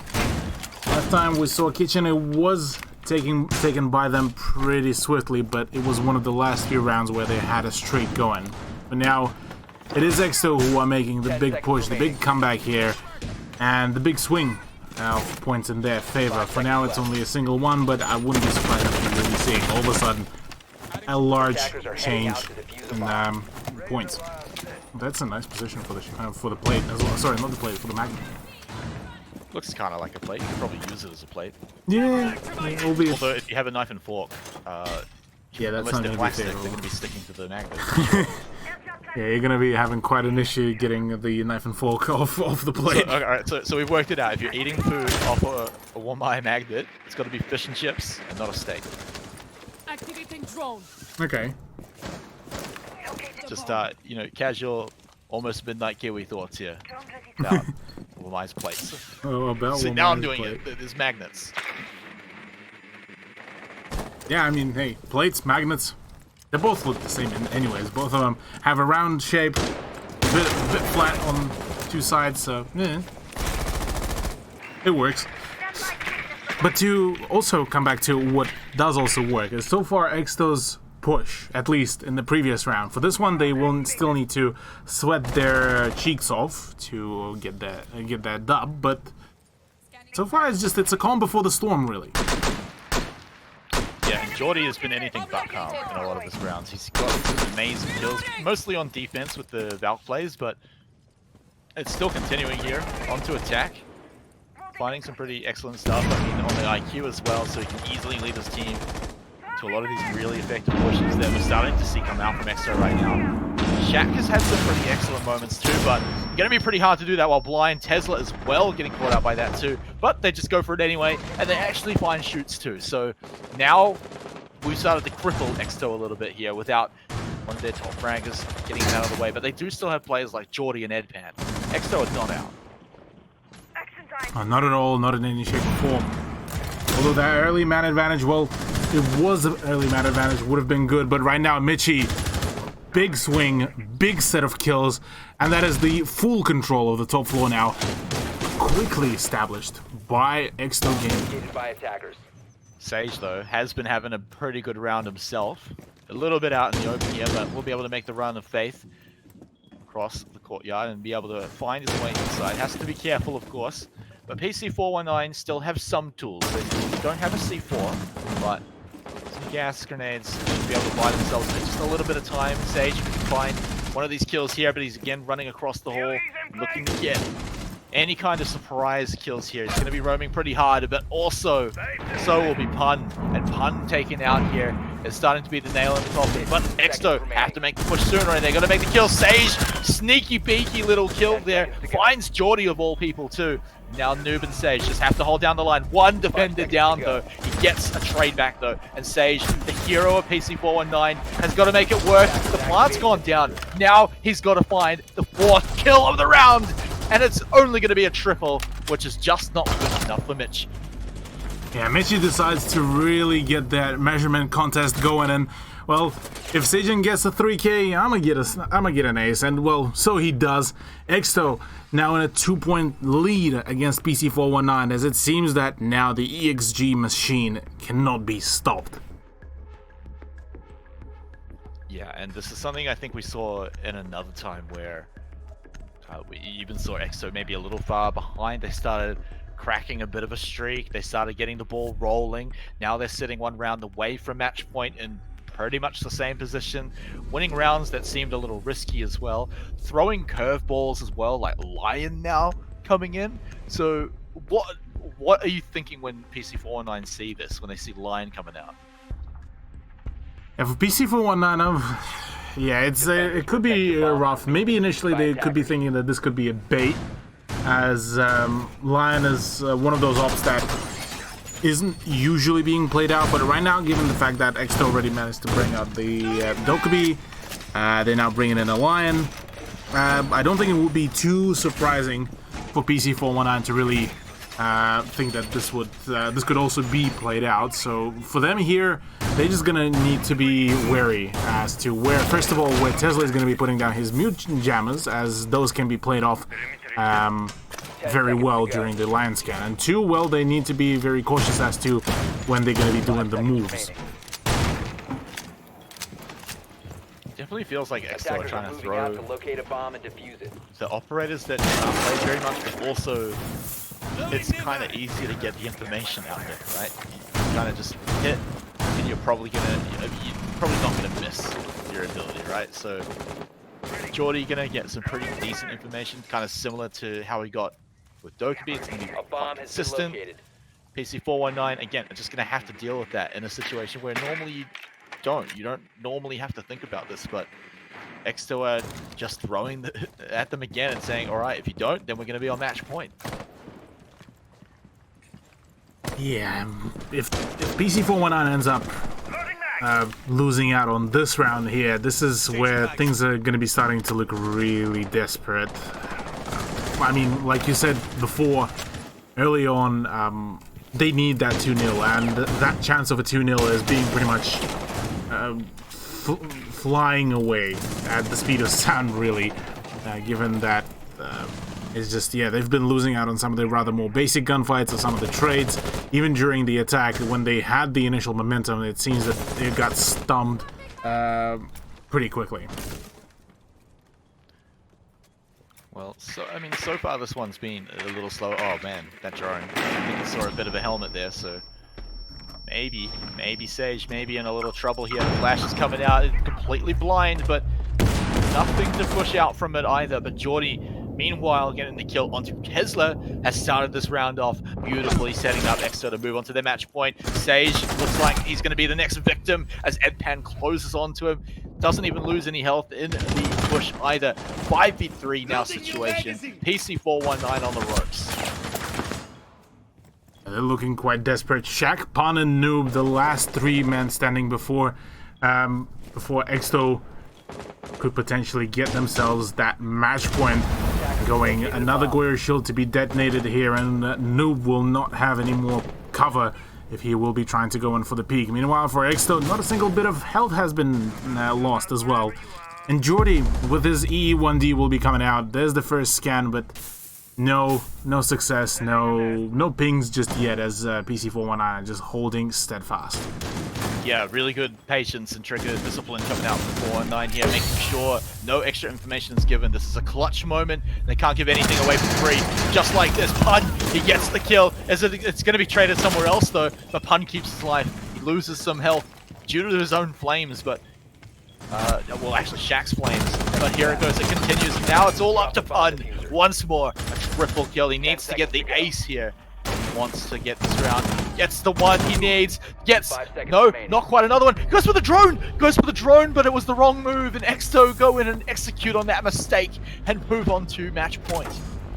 Oh boy, Exto just going and getting those frags is just. They seem to be activated on just a whole new level, similar to how we saw Bans just completely obliterate Blessed Esports, and here it's seeming to be that Exto are just about to say that, well, we just saw how Bans performed, that got us activated, we're gonna fire up that machine and just get ourselves running, whereas PC419 just seeming to be just trying to adjust the damage control here for themselves. Dude, though, the individual rounds being so close makes this very painful for PC419. The score could be very, very different, yet they're still sitting in that very annoying situation where you've got to win 3 rounds in a row just to grab that overtime. And I mean, I love what Exto are doing here, bringing out the Blackbeard here just to say, let's just get a ton of firepower. We were bringing out things to mess with your information, with your positioning, but now I'm just going to stick a big shield in front of Blackbeard's face and get Geordie to win a bunch of shots. Activating camera. Yeah, Geordie on Blackbeard is going to be quite a scary op to play on. Just at least to go off the fact that, yeah, that Blackbeard DMR is a scary thing. A whole lot of damage, some protection for your head, at least for a couple gunfights, and, well, that should just allow Exto player, who's already going on quite a roll, 5 seconds to go. expand even further on his KD ratio. Attackers are moving to defuse a bomb. And what I like also to see, I gotta say, I like seeing that Exo is seeming to be all functioning well together, like a well-oiled machine. Like they're very well coordinated, seems like that, and their fragging potential has been working really well. Yeah, Camera feed Exo up don't and running. rely on any one player. It's all a very big team effort. Any one of them can clutch, and none of them, if they die, it doesn't feel like Exo are suddenly out or their chances are way lower. PC419, it feels like if someone like Sage is taken out pretty early, things look a lot dicier, but luckily for them, Sage does survive Drones to up close and to the running. end of the rounds quite often, but I mean, we just saw in a round where he got pinned down and things look pretty devastating for PC419. And it's happening again. It's happening again. He's lost almost all of his health. Oh boy. Yeah, Sagen is not really looking quite well here. Just, yeah, trying to scrape away with maybe some damage or some info to be gathered at the very least, but even that is coming at a huge price. And at the very least, Pun is able to really gather some information. Maybe could go for the C4 from below, but I don't think that's yet coming through, as Exo already forfeited. Well, not forfeited, they've already escaped from that position, and, well, Tesla is the one to fall down. Mitchie, once again, continuing his rampage, and will be trying to get a third one, but no, will be shut down by Shaq at the very least, but already the damage has been dealt. Oh man, Sawyer Picking up another one here onto Noob as well. Pun is the last man standing, as well as Shaq. 2 men against the onslaught of 4 players of Exto, and well, the diffuser will be starting to get planted down, and neither of the players will be able to really make any changes or any difference. But no, actually, hold that breath. It's Shaq with a headshot onto Ed Pan. Yeah, maybe it starts up here, but it's still a ton of pressure. Shaq and Pun have to pull out something beautiful. Shaq also one of those players that PC419 have been able to rely on. But in a situation like this, it's hard to rely on anyone. Pun definitely trying to get any intel he can in the last 20 seconds, but it's going to be all down to Shaq right now, especially as Pun falls. Shaq finds one. Again, he has to get the ace here to get the kill. 13 seconds. He can't go for the defuse, but it looks like he's going to try, at least run for it. And Exto pick up the final round here and grab the first map. First map indeed. Exto pushing themselves even further now, guaranteeing themselves already. They're on, what? 7-point lead, well, 7 points in total, I believe, as that draw guarantees them that 1 more point for themselves. And also means they put themselves out of reach of, I believe, anyone here in the table. As at the start of this week, we had Exto sitting on, I believe, 6 points. Anyone close to them was at 4 points. So I guess technically another team can grab a 2-0 to equal up to them. But remember, if they can pick up this next map here, as we're going to be jumping onto it very, very shortly, it's going to be... What are we going to? We're going to Clubhouse as PC419's pick. So, yeah, PC419, they've had 2 draws already. I mean, they were really looking for the 2-0s in those series, but they're already sitting far down the table because of that. Another draw, it's going to help a little bit, but already you got to feel their hopes may be a little crushed, as, again, they're in that situation where really they're just trying to deny the enemy their 3 points. Yeah, well, we are going to be taking just a short break, ladies and gentlemen, as we are just going to be waiting for players to prep up for map number 2, get ready, get keen, and we are just going to be back in just a few more minutes. Don't go away, as we are going to return with some more fresh Rainbow Six action.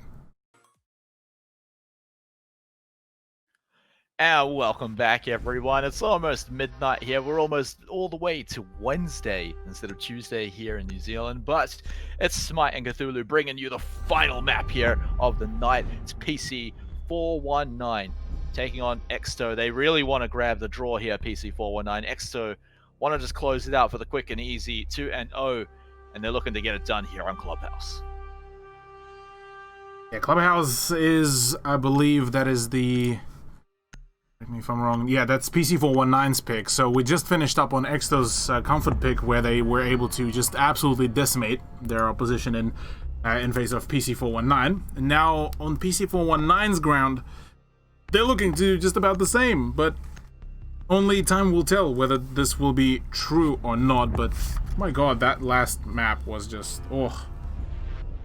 It did start falling apart near the end for PC419, but let's not forget that, especially in the earlier rounds, a lot of the individual rounds were actually very close and very winnable for PC419. So I wouldn't be surprised to see this one go very close. There's a good chance that it gets to the end, especially now that it's PC419's pick of the map. So they should be feeling a little more confident, arguably. And this is going to be the one that they want to bring back. But again, it's similar to what we saw in the map before, where Vance really wanted to snag that 2-0. So their drive for the win would have been massive in map number 2. Same thing here, except arguably even more. Exto, if they get the 2-0 here, they remain untouchable at the top of the leaderboard for yet another week. So with one under the belt already, you got to imagine there's a bit of fire, a bit of passion lit under their feet right now, and they want to snag it out right now. Oh yeah, that fire is definitely lit in every shape or form, in any meaning, really, here, given the fact that, yeah, their position right now on the leaderboard pretty much says it all. The way that they've been able to keep up their pace, granted that their matchups were probably were not as close, say, skill gap wise, up until tonight, but if tonight's performance doesn't say anything, then I don't know what else will. Well, that's the thing, right?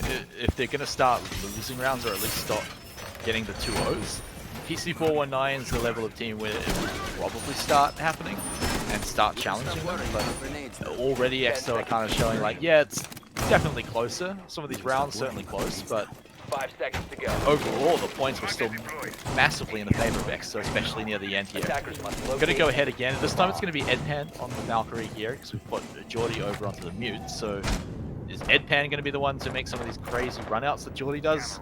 Not sure. We'll have to see. Yeah, we'll have to see because on the clubhouse there's a few run-out spots that could be utilized pretty well, but it seems that XO are just not even really keen on getting anything going. The gym, the decision first of all to have gym and bedroom as their first kind of way of the defense is going to be an interesting one because usually that's considered a tertiary side. But here, Shaq gonna be pretty much given a carte blanche to start going for the openings, and that is a bit of a well, that's a bit of a waste of a canister, gotta say, if he only used it for a single bit. But either way, opening will continue to happen as he's about to go through his third canister, leaving all up to the last one. But yeah, there it is. It's all successful. Maverick Trick is there, and Sajin also manages to pick up a frag to kick things off. So at the end of the day, not too impactful here.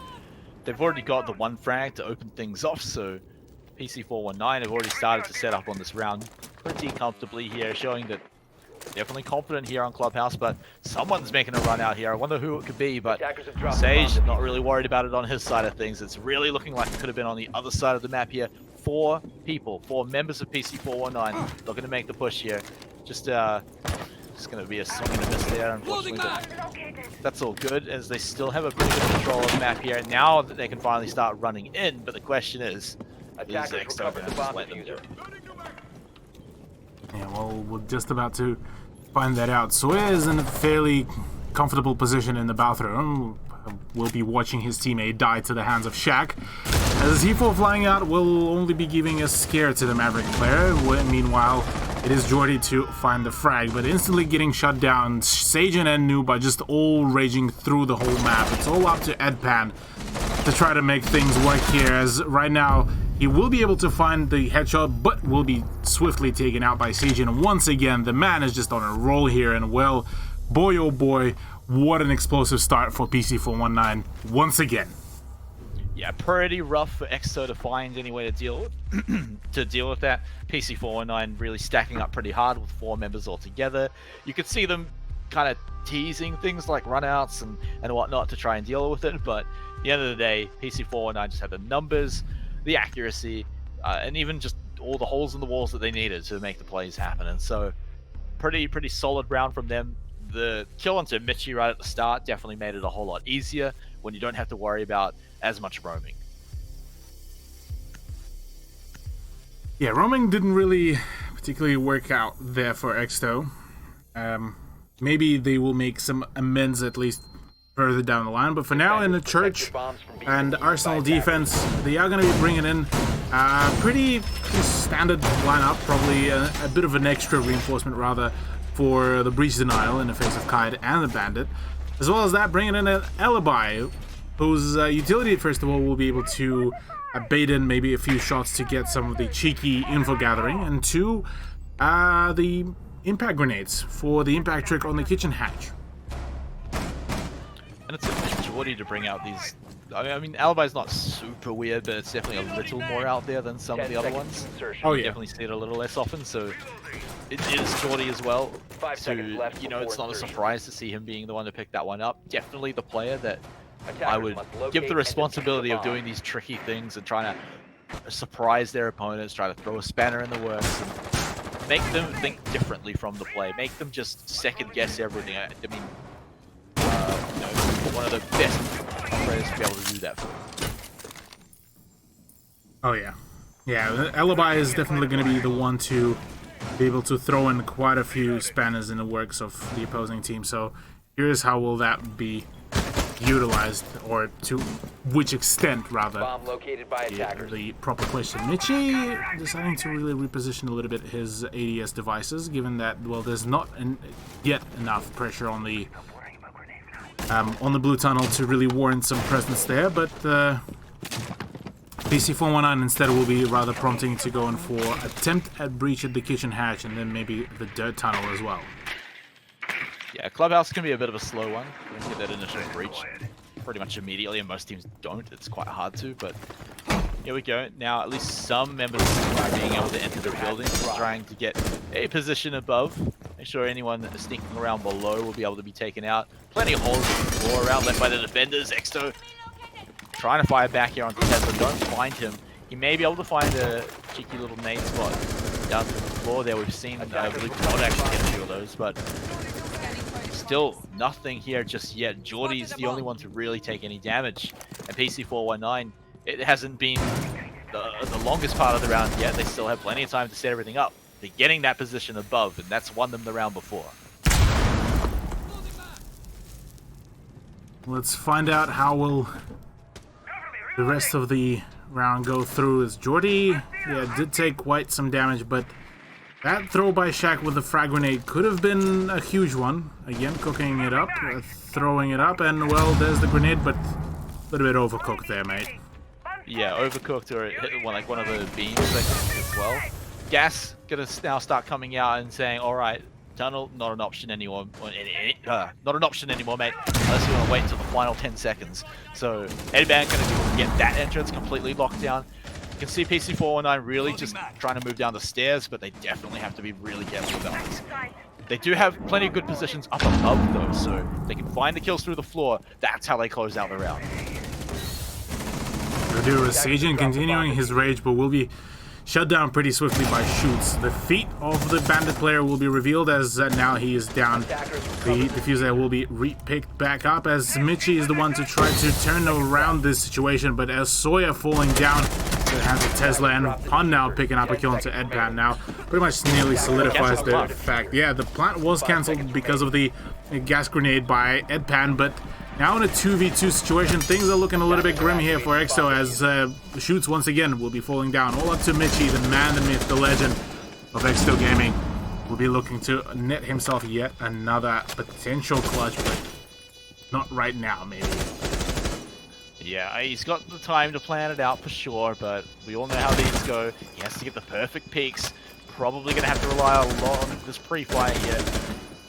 Almost definitely can't go for the push here, at least until he gets one of the attackers down. Pun and Tesla are going to be training their sights on pretty much exactly where he's going to go. You can see they've even got the high ground too. 10 seconds left, too much pressure, too many angles held by PC419, and so they'll pick up the next round. It seems that PC419 got that right kind of kick in the back just to kind of keep them and get themselves back up and running, because it just... Yeah, the first map was definitely quite a bit devastating for them, but their ability to kind of swing back, to get back up from falling on the first map is definitely quite something to be noteworthy of. So here, them making that, once again, that push for the initial momentum is a huge thing. Yeah, and you can see the aggression near the end as well. So there was maybe, I don't want to say desperation a little bit, but they definitely went for something pretty aggressive. Sage pretty much ran onto the point immediately. It did get a kill along the way, but suddenly being forced to plant, he was in a real awkward position, dropped the diffuser on the point too. Luckily though, this team getting some pretty great positioning above meant it was pretty hard for Exo to really lock anything down either diffuser that was now on the point. So all things considered, PC419, they set themselves up for the victory. They give themselves the advantages they need to win here, and it's showing off. Sure it does. As well, for Exto, they just seeming to be a little bit almost lost for some of the peaks, some of the plays. Albeit that maybe it's the fact that they just, yeah, they managed to solidify another point for themselves. This is just enough to keep themselves even, like you mentioned before, pretty good, pretty solid on the first place in the standings for yet another week. Probably just got them all feeling all kinds of just chill. Yeah, I mean, it's not quite as bad as it was for West, where the point for PC4 doesn't find anything from that. But you know, the point that they can get from this draw, it still keeps them in it. They've been drawing every week so far, so they're still sitting pretty far behind. But if they can grab 2-0s over the high-rated teams after Exto, then maybe they could find a way back up the leaderboard. Well, with that said, PC419 are going to be making yet another attempt. Oh, yeah, yet another attempt at pushing Church. A retry from Exto after it seems that maybe Exto thought that that Church hold was a little bit of a whiff on their end. Maybe they're going to be trying to redo that, replay, and see how it'll fare for them this time. As yeah, it's just they're all scouting up and around. As Exto are just waiting for the aggression to come through, as C4s will be flying in to no avail, at least just yet. And they've almost got to hope that these C4s find the kills, because it's looking like the same situation where PC419 get the position above, they get all this high ground that it's very easy to find the kills, very safe sometimes as well if you are aware of where the defender's going to be. So very hard for them to really lose the round from here now that they're setting themselves up. So it looks like they're going to be trying to make a push through the tunnel as well, which means that they're going to draw at least one of the defenders there. Probably just going to be Edpan on that smoke again, but we'll see. Attackers have recovered their diffuser. Edpan on smoke could actually deal quite a little bit of the damage, but oh, the magnet will actually be catching one of the frag grenades, and that is quite unfortunate for Shaq. One of the rather more impactful places will be, one of the most impactful utilities that operator can have will be just absolutely thrown out into the garbage can. Yeah, and now it looks like PC419, they've got everything that they've needed to set up done. It's now just all about that final push. They've burned down as much utility as they can from Exto. They've pushed them back down into their little hidey hole, and they're holding all the lines that they can. Now that PC419 have set it all up, there's only one thing left to do, and it's going to open up with Tesla moving in. He's got to go for some pretty dangerous peeks here, and he goes in, catches him while moving, shoots out of the way right now. Noob has fallen down in the background though, and with Mitchie finishing him off, they've evened it up. Tesla as well took a good chunk of damage during that fight, and now with only 7 seconds they have to rush, and these kills from Exto are denying this push right now. Hunt and Shaq have to find some kills, and they've got to do it quickly. That timer has run out, and I'm not sure it would have even mattered. Exto finally pick up a round. Oh yeah, Exto did manage to finally make that return, finally make that break of the momentum, and once again, it's seeming that actually the the history repeats itself, because similar things so far happened on Coastline, where PC419 were the ones to kind of kickstart everything in their favor first 2 rounds, and then, well, after that, the momentum kind of started dying out there for them. So maybe here for Exto, they could repeat the similar kind of success here for themselves and leave PC419 in pretty much in shambles. Although it is still a pretty good way if you are PC419 to start off. I mean, 2 rounds in a row, always fantastic, especially on your map pick. So just dropping around like that, not the worst thing, but it did all come right down to the end. They didn't drain enough agility, they didn't push Exo into awkward enough positions, so it just ended up being PC419 having to run into their defense. That's always a dangerous thing to do. Really hoping on a lot of very awkward things like hoping pre-fires get off, hoping you're looking in the right spot if you haven't been able to drone out your opponents. So Exo did well to push PC419 kind of to the limit in that, but at the same time they also let PC419 get away with quite a lot in the fact that PC419 have all the positions they wanted. Yeah, it's kind of a reoccurring thing almost that Exto either able to kind of lure in PC419 into that kind of full sense of security and then decimate them, or they just completely give away the whole positions, their whole ground, and then just forced to essentially pay for their own mistakes and kind of their misplays rather. So yeah, here it's a little bit rough out there for both of the teams, but it seems that so far Exto were able to kind of at the very least just break the general pace of PC419 as, oh, check. He's got that. There's a little bit. Yeah, thank you. Yeah, ping it out, make sure he knows. Oh, The Oh man, that's annoying. diffuser has been dropped. yeah, Super he got it. frustrating, and Exto are definitely keen to just try and execute on it too. So a lot of attention being put over to this door. Shaq certainly has to be very, very careful. You know that Exto have pretty much everything trained on this area right now. Pun going to be coming in around above, so still plenty of support here Attackers have for located a bomb. PC419. Shaq, oh man, this is tense. He's getting very close to just still being in front of the holes he's making, where a stray shot could take his head off. Attackers recovered the diffuser.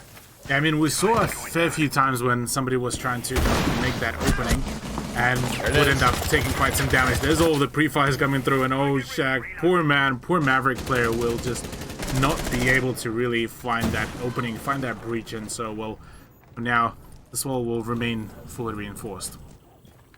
Oh no, it's so close too. There he There goes, it he gets it, and he gets out alive. Oh, he's going to be relieved with that one. Yeah, that's a relief for Shaq here, given the fact that, well, that was a little bit close for him to potentially even losing his life, so here on, he will be able to allow his team to keep on pushing forward. Another set of Hibana charges, interestingly enough, will be put out to open up the angle onto the catwalks, and, well, this is where Mitchie's position could be very quickly exposed. Yeah, and again, and very quickly, in fact, actually, shoots, will get a kill, but Mitchie will fall down as well, and oh, just like last round, all of a sudden, Exto have found a bunch of kills almost out of nowhere. They do have Mitchie kind of crawling around on the rafters, so it's still a 2v4. Noob should be able to clean this one up right here and now. Reloading! But not a lot of time to go in and make a play. Not a lot of time to go in and make a 2v4 happen. So this has got to be a very, very precise play coming out from Noob and Pun. Noob just peeking around the corner, and already the shots start coming out. Already the gas grenades are out. What can he find? The vision is well impaired. Not even just the position.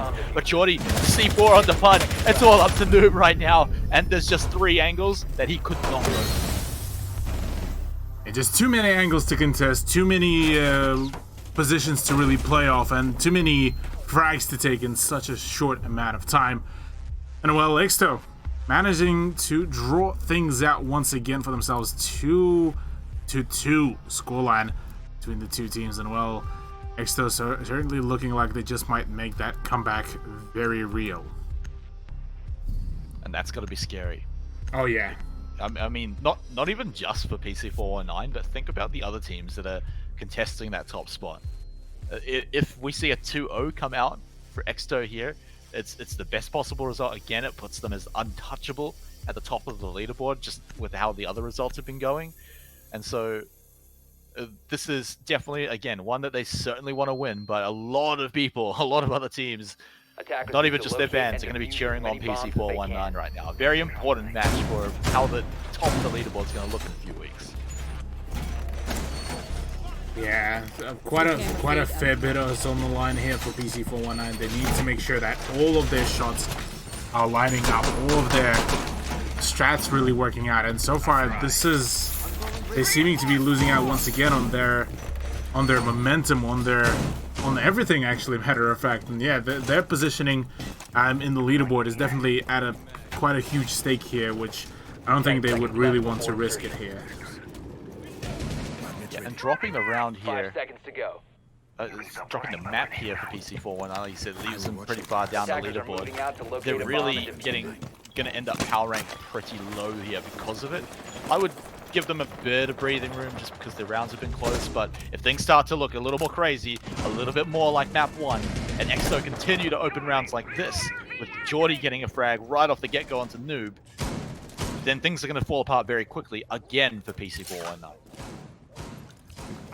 Yeah, again, is probably going to be the main emphasis here, given the fact that, yeah, they were hyped up from the get-go at the beginning of this season, but just weren't able to find any big wins. They would be able to find a map here, a map there, but nothing too solid, which does leave them with a fair few draws. So here, they might be looking at getting themselves yet another draw to keep themselves kind of in the middle of the pack leaderboard, but that's not what you want right now as PC419. You want all those 3 points. You want to deny Exto from yet another week of immunity, and well, so far it's not really working out for the attacking team. Yeah, well, they had a pretty explosive opening, so there is some hope that that can return. Attackers have located a bomb. 419 definitely are not out of this one just yet, but it does come down to a lot around here. Getting the door open, making sure they can do it safely. This time they do it with, you know, their breach is alive, but they don't have nuke. That is obviously going to be the big difference. Another big difference is Geordie threw out the Rook, by the way, so the anchor power for Exto now gets way better. The run-out power as well gets way less risky because Geordie has all that armor on, but who even needs it if they don't even fire back? Exactly. With Sagen fine. Yeah, maybe Soya needs it, but Should certainly doesn't need it. He just gets the swing, gets the headshot onto Sagen, just keeps on going with his own business. I'm gonna be trying to go in potentially for the peek onto Shaq, but Shaq is just all too almighty. But meanwhile, the rest of his team is just all falling apart. Pun finding a shot, finding in 2 shots. Actually, Pun's going huge here for the team. Actually evens out the man count, but Shaq and Pun actually both oh so low, and here right now in a single point of damage will be pretty much the end of that. Oh no! The ADS eats up that frag grenade, and oh, that's a tilter for Shaq, as Exto are the ones to claim yet another point for themselves. Yeah, Shaq definitely believed in that grenade. He thought it was going to happen, but yeah, it gets shut down completely. I mean, it was going to be a rough one anyway. Pun had the clutch potential, but that was still around that PC419 were definitely going to lose unless something crazy happened. Pun almost did make that crazy thing happen, but it was still just set up beautifully by Exto. A great entry frag, setting it up. They're now continuing their streak again. This is really feeling a lot like map 1. Yeah, even the scoreline is seeming to be a little bit on a similar case here, albeit that last time it did end up finishing up in a 3-3 scoreline, but with the way how so far Exto were able to really push themselves further and further with each round, I wouldn't be surprised if we will be seeing a 4-2 scoreline rather. Yeah, we'll give them time, of course, because a lot of it come off these entry frags, and so if they can keep them alive, I believe it's Shoots that got it last time. Geordie's definitely a player that can get these crazy kills. In fact, he went for the runner as well, so maybe not even entry frag, but sometimes just picking up an easy kill just like that. Of course, it won't have the Rook shield, but I don't think he needed it last time. But honestly, Exto are looking very solid, mainly keeping PC419 just constantly guessing, because they're just changing up not just the operators they're picking, their positions, whether they're peeking. It's just everything that's getting changed and just keeping PC419 on their toes. Yeah, keeping PC419 on their toes is just, it's the prime time real estate for Exto, as Geordie is just, he's unrelenting here. Gets rid of Shaq very easily and very quickly, without even losing a single bit of health as well. And well, Sagen trying to find some picks, some plays, but just don't seem to really work out any kinks here.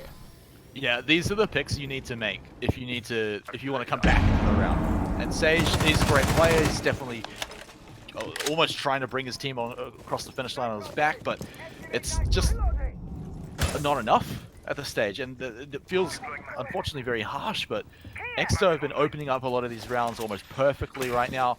And you can see PC419 kind of split up. They're trying to approach from different ways, kind of because they have to after losing Shaq. It sucks to lose your Maverick player so early on Clubhouse, so it really funnels you into certain areas. And you can already see, like, they don't even have the tunnel open right now.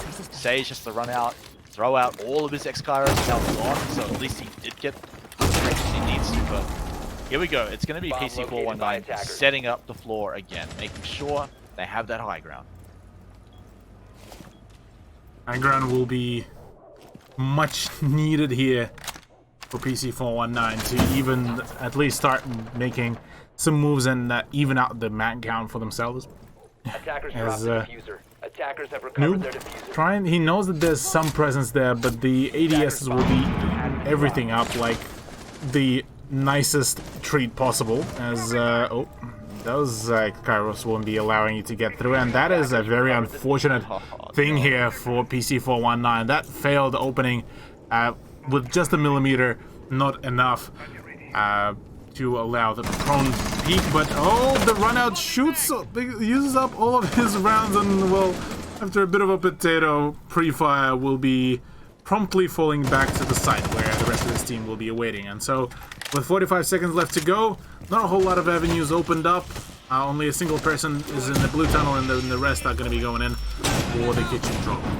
And this is not a lot of time when they pretty much all have to drop in the exact same spot right now. And dropping down they do. Jordy will easily pick up that one, and he's just going to hungrily wait for more, as he should have a pretty good idea this is where they're going to be coming from. Gas grenade as well. Oh, he knows that they're up there too. Mitchie as well will help him out to get another kill. Only Pun remains, and we all know which way he has to go through. He gets one kill onto Edpan, but it's just going to be a feel-good kill for now, as Exto leave the half with a good old 4-2 scoreline. 4 rounds in a row as well. Exto Gaming are just absolutely going off the hooks. They are not planning to really give any satisfaction to PC419. They're just out here and they're planning to take the win, and they mean it here. And I love how they're doing it as well, just constantly keeping them guessing as well. Jordy being probably the main proponent of that, doing a lot of spawn picks as well as creative roams, creative runouts. You definitely keep your eyes on him when he swaps now over onto attack. He did struggle a little bit on that on the first map, but it did seem to get a lot better as it went to the end of the half. He also arguably has a shorter half here on attack because he potentially only has to, well, I mean, he only has to win 3 rounds here on attack, unless some overtime shenanigans go on, but it's definitely an interesting team to watch, and definitely a good example of why Exto is still the current top of the league. Yeah, it's a really good showcase here for Exto, just proving that the fact that, first of all, Sawyer has not gotten a single kill, by the way. Got only 3 deaths, like, so they have already a player donutting, and the rest of the squad can really bring in the heat and can really pull out some of the nuttiest plays and some of the nuttiest clutches, and that's already a statement. 10 seconds left before insertion.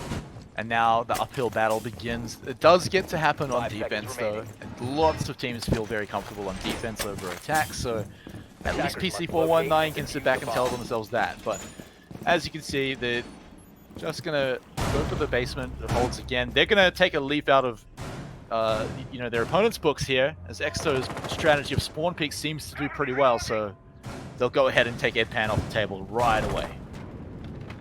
And Edpan was actually quite a impactful player before, so having him out of the way, having Buck out of the way, is going to allow so much more protection for the church defense of PC419. Yeah, so a little awkward, but it does show that if Exto can get this one done, then maybe there's not too much hope at all. PC419 to claw this one back. However, this is definitely the best way to start it off, get that, like you said, very important, impactful kill onto Edpan, getting that Buck off the table. But already you can see Exto have got some pretty decent progress already. Their positions are looking pretty good. They just need to go in and get the last few breaches done. Luckily, they have both of their breaches ready to go. So Sawyer should have no trouble opening up his side of things. You got Jordy over on the other side on that Hibana. I think he's still got 1 set of Excaris left, so they have options right now. There's still most of the round left. They can grab that high ground and set themselves up for a 4v5. They need to plan this one out. Yeah, planning is definitely a main thing here.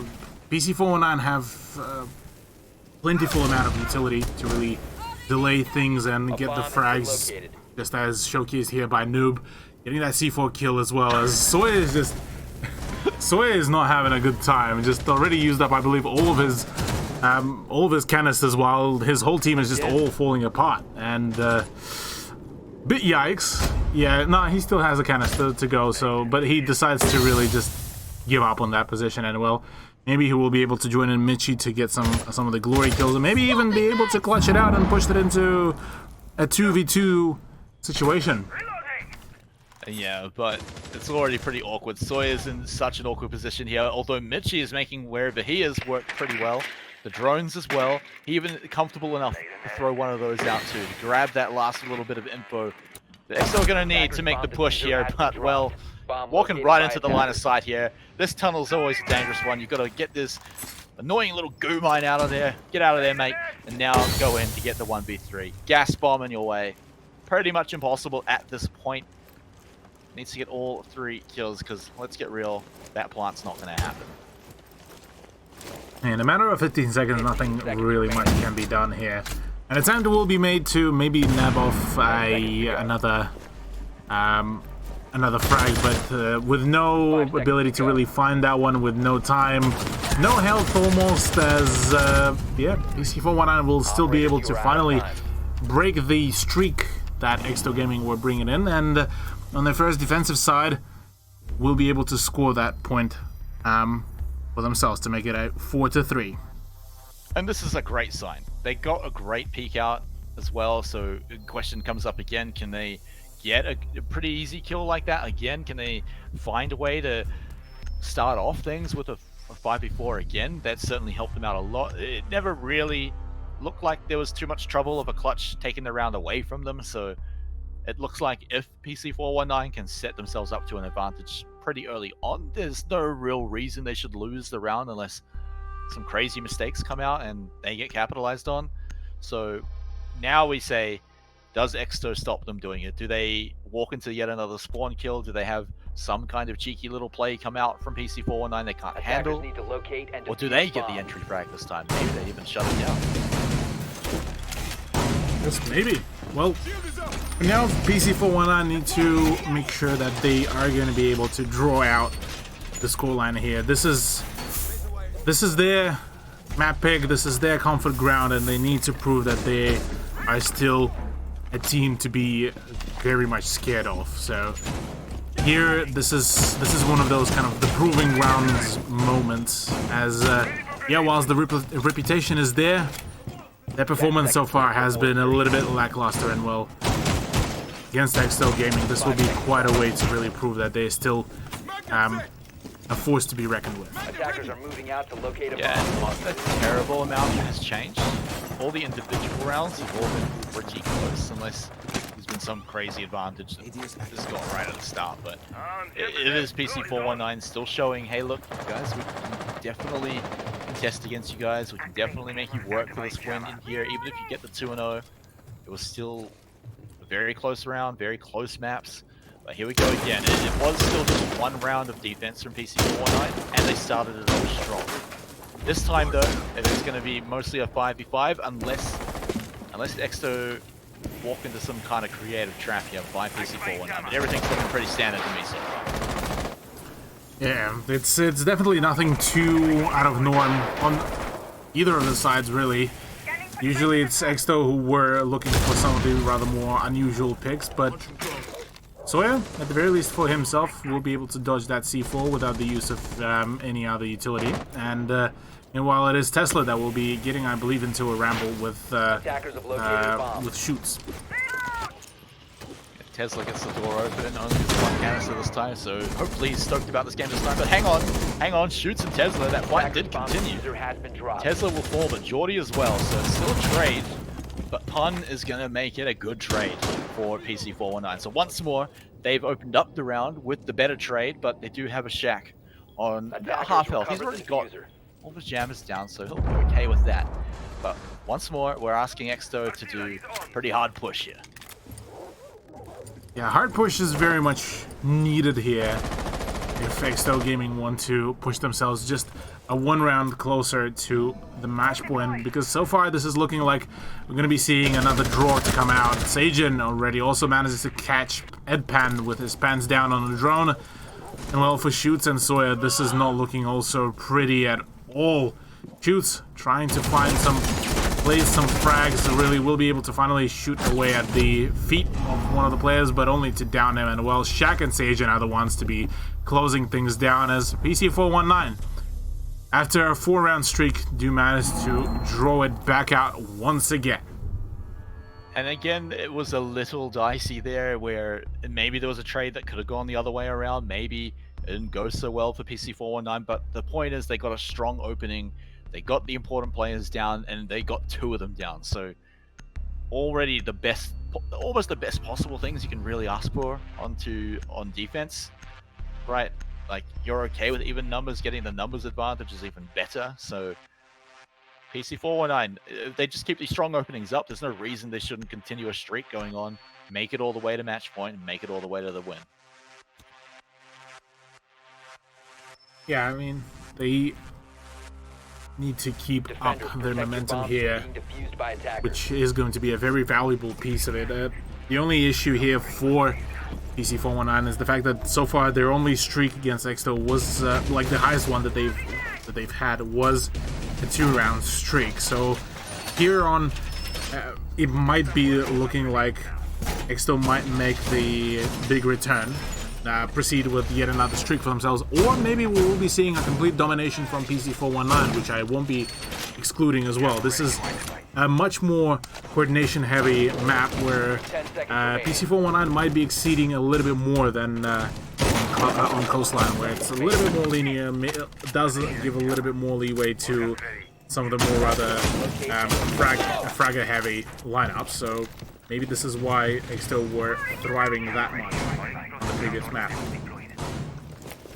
Yeah, perhaps. And PC419 on their map pick here, certainly showing their defense is looking very strong.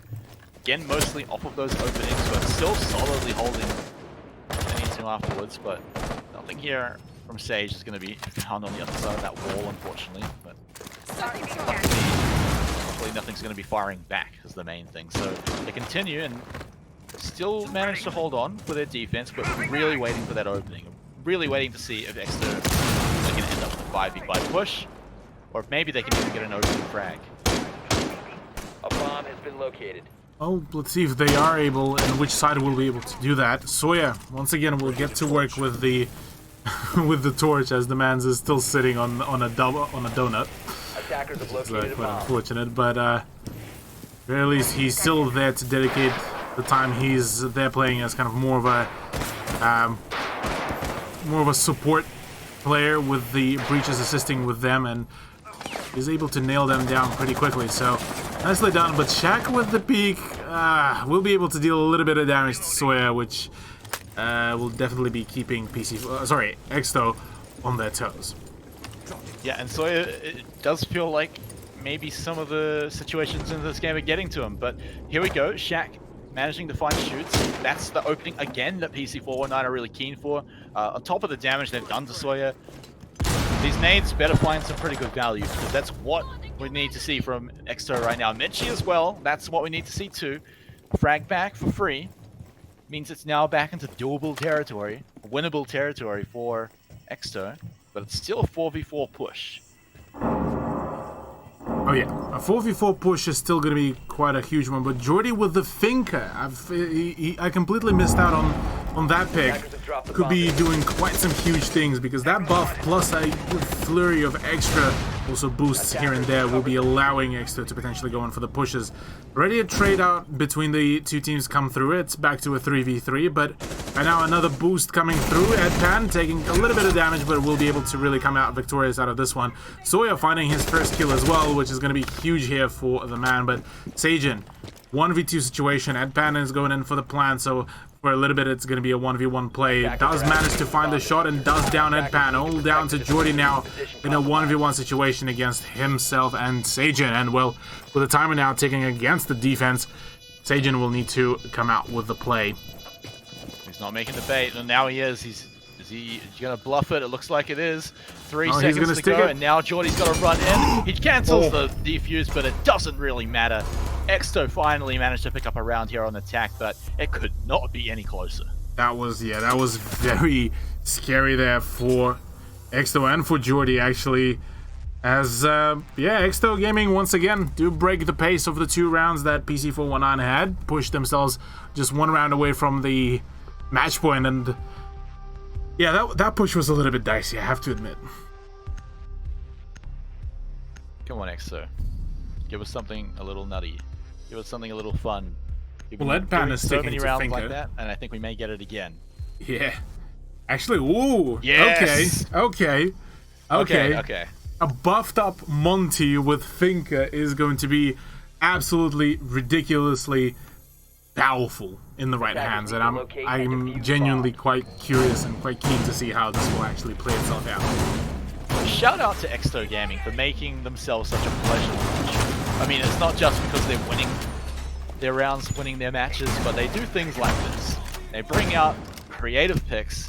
They especially like to show off the creative players. Jordy has been a complete showcase of everything that he can do, and maybe we're not even seeing the full depth of that yet. Maybe that's for later on, but I mean, I think a Monty combo, first time for LPL, I think? I'd say 10 first time. seconds to insertion. Yeah. Yeah. It would just be about the 5 same. seconds remaining. Just about the first time. But right now, Attackers must on the locate Church and defense. defuse the bomb. Now, last time Church defense was done by PC419, we saw them get a pretty confident win there to be able to shut down any kind of momentum that Exto will bring it in. Attackers drop. And after the last round, I think we just might be seeing a bit of a repetition here, given that, well, yeah, it was a very shaky attempt at the offense, and could have gone a whole lot better, but not the case last round. But maybe it will be the case this round. Well, tunnel's going to be the choice. Chucking a nade down, see who's going to be flushed out, but Sejon's going to be holding tight, but here it comes. Jordy in the big old wall right in front of him. Hello, mate. Hello, mate. How you doing? Oh, Jordy's just gone! Sejon just pops him in the head. And the Monty's just out of here. Exactly, Dude, we just can like see that. Just like that. It's you blink, you miss it, and well, there's a Monty gone. The frag grenades to be flying in will be chewed up by the ADS, and yeah, I mean, that's probably the big plan of Exto just completely vanished now in the matter of just a single tap.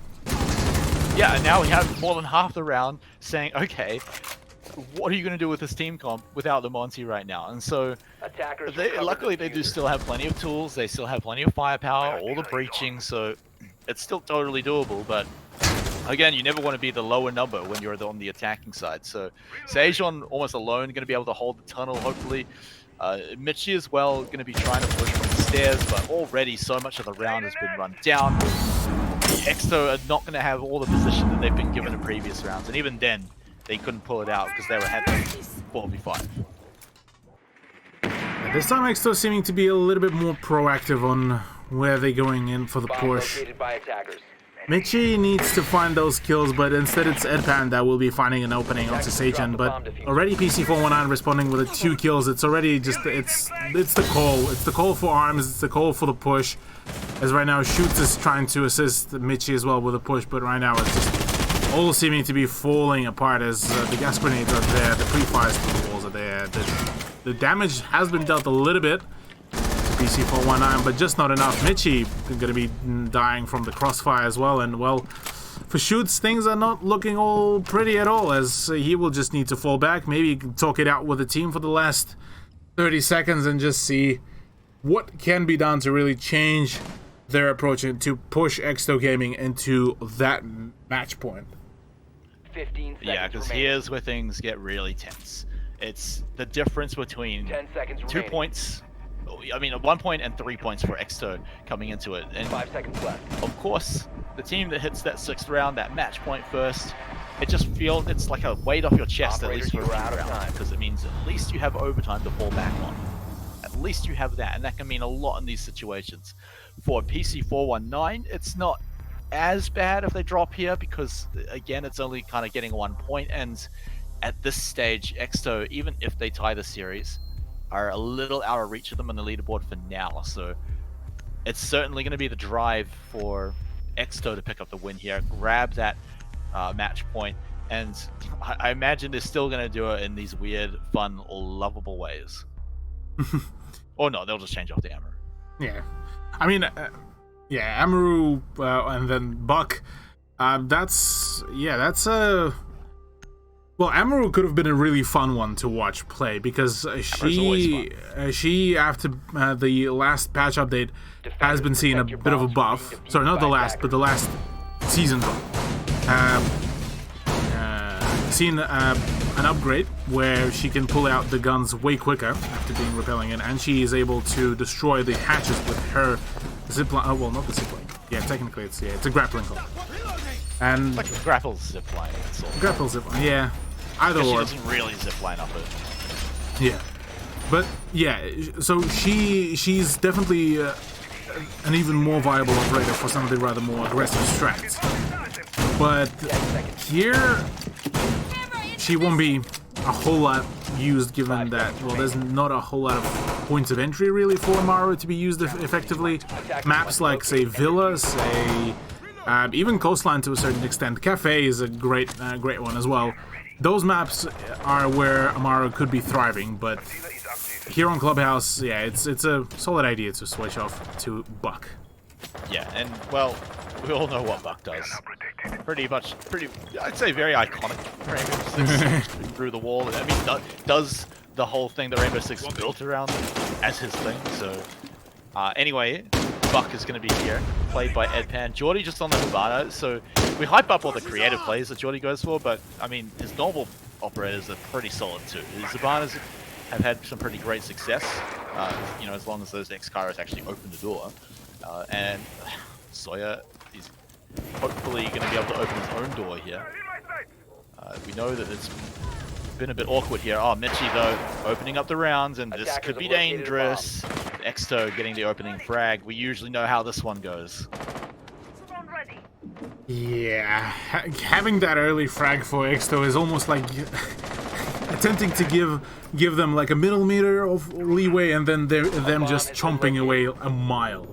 So yeah, for Exto, they could swing momentum in their favor pretty quickly, but just as I say that, it's Sajin with the 416 onto Sawyer. We'll be able to take him out pretty quickly, and I believe, no, the breach was done successfully, so yeah, at the very least, the minimal job by Sawyer has been done. Yeah, so not the most painful thing to lose him, but I mean, same thing with Noob on Valkyrie. Already got the cameras out, so they're either doing their job or they're not. And but so, see, with Noob, you're also losing the C4s as well. right, of course. But then on Sawyer, you lose a grenade, so yeah, just about the same, yeah, trade out. Yeah, although one C4 can absolutely just swing the round entirely. We've seen it happen a few times, so it's pretty painful to lose that one out here. But moving on here, those two characters are going to be eliminated for now, and that time is running out. EXO, they've struggled in the final seconds of the push. They've struggled with when they get near that end, near the clock getting 0. That's where things start getting into trouble. Shaq will not find anything with his C4. A swing and a miss. Pun keeping his eye trained on the outside door as well, making sure no one's coming from any tricky angles right now. They have their eyes on every kind of entry point right now, and Pun has started things off. He's shut down Edpan, and this is where things might fall apart for Exto as they make their push in, but Geordie has something to say about it. He's got 2 things, maybe even 3 things. No, Stutz will make it his own sentence, but Tesla, the only one to survive here on the defense. Pretty big ask for him to do this one. Semi-blind as well. Exto move on to match point after a pretty big tear through by Geordie and Stutz. Man, Exto, just the moment we were starting to say that maybe this is going to be their downfall, maybe this is where their pace is just going to be absolutely broken, demolished, and decapitated, they're able to make it work for themselves. And with such finesse, it's almost scary to look at Exto and think, wow, well, going into this this whole season, they were almost just barely known, minus a few LPL amateur plays and here and there. But now them being on the top of the leaderboard and beating some of the giants of the scene, like PC419, that's quite a statement to be made. Yeah, and like, let's not get it wrong, they're working hard for it. It's been very close maps, very close rounds. This one probably being the best example of that, each round coming almost exactly down to the wire. A lot of 1v1s in this one. So PC419 shouldn't be too... Oh, get out of the way! They shouldn't be too worried about this one here, even though they do have to now work through overtime to even pick up the win.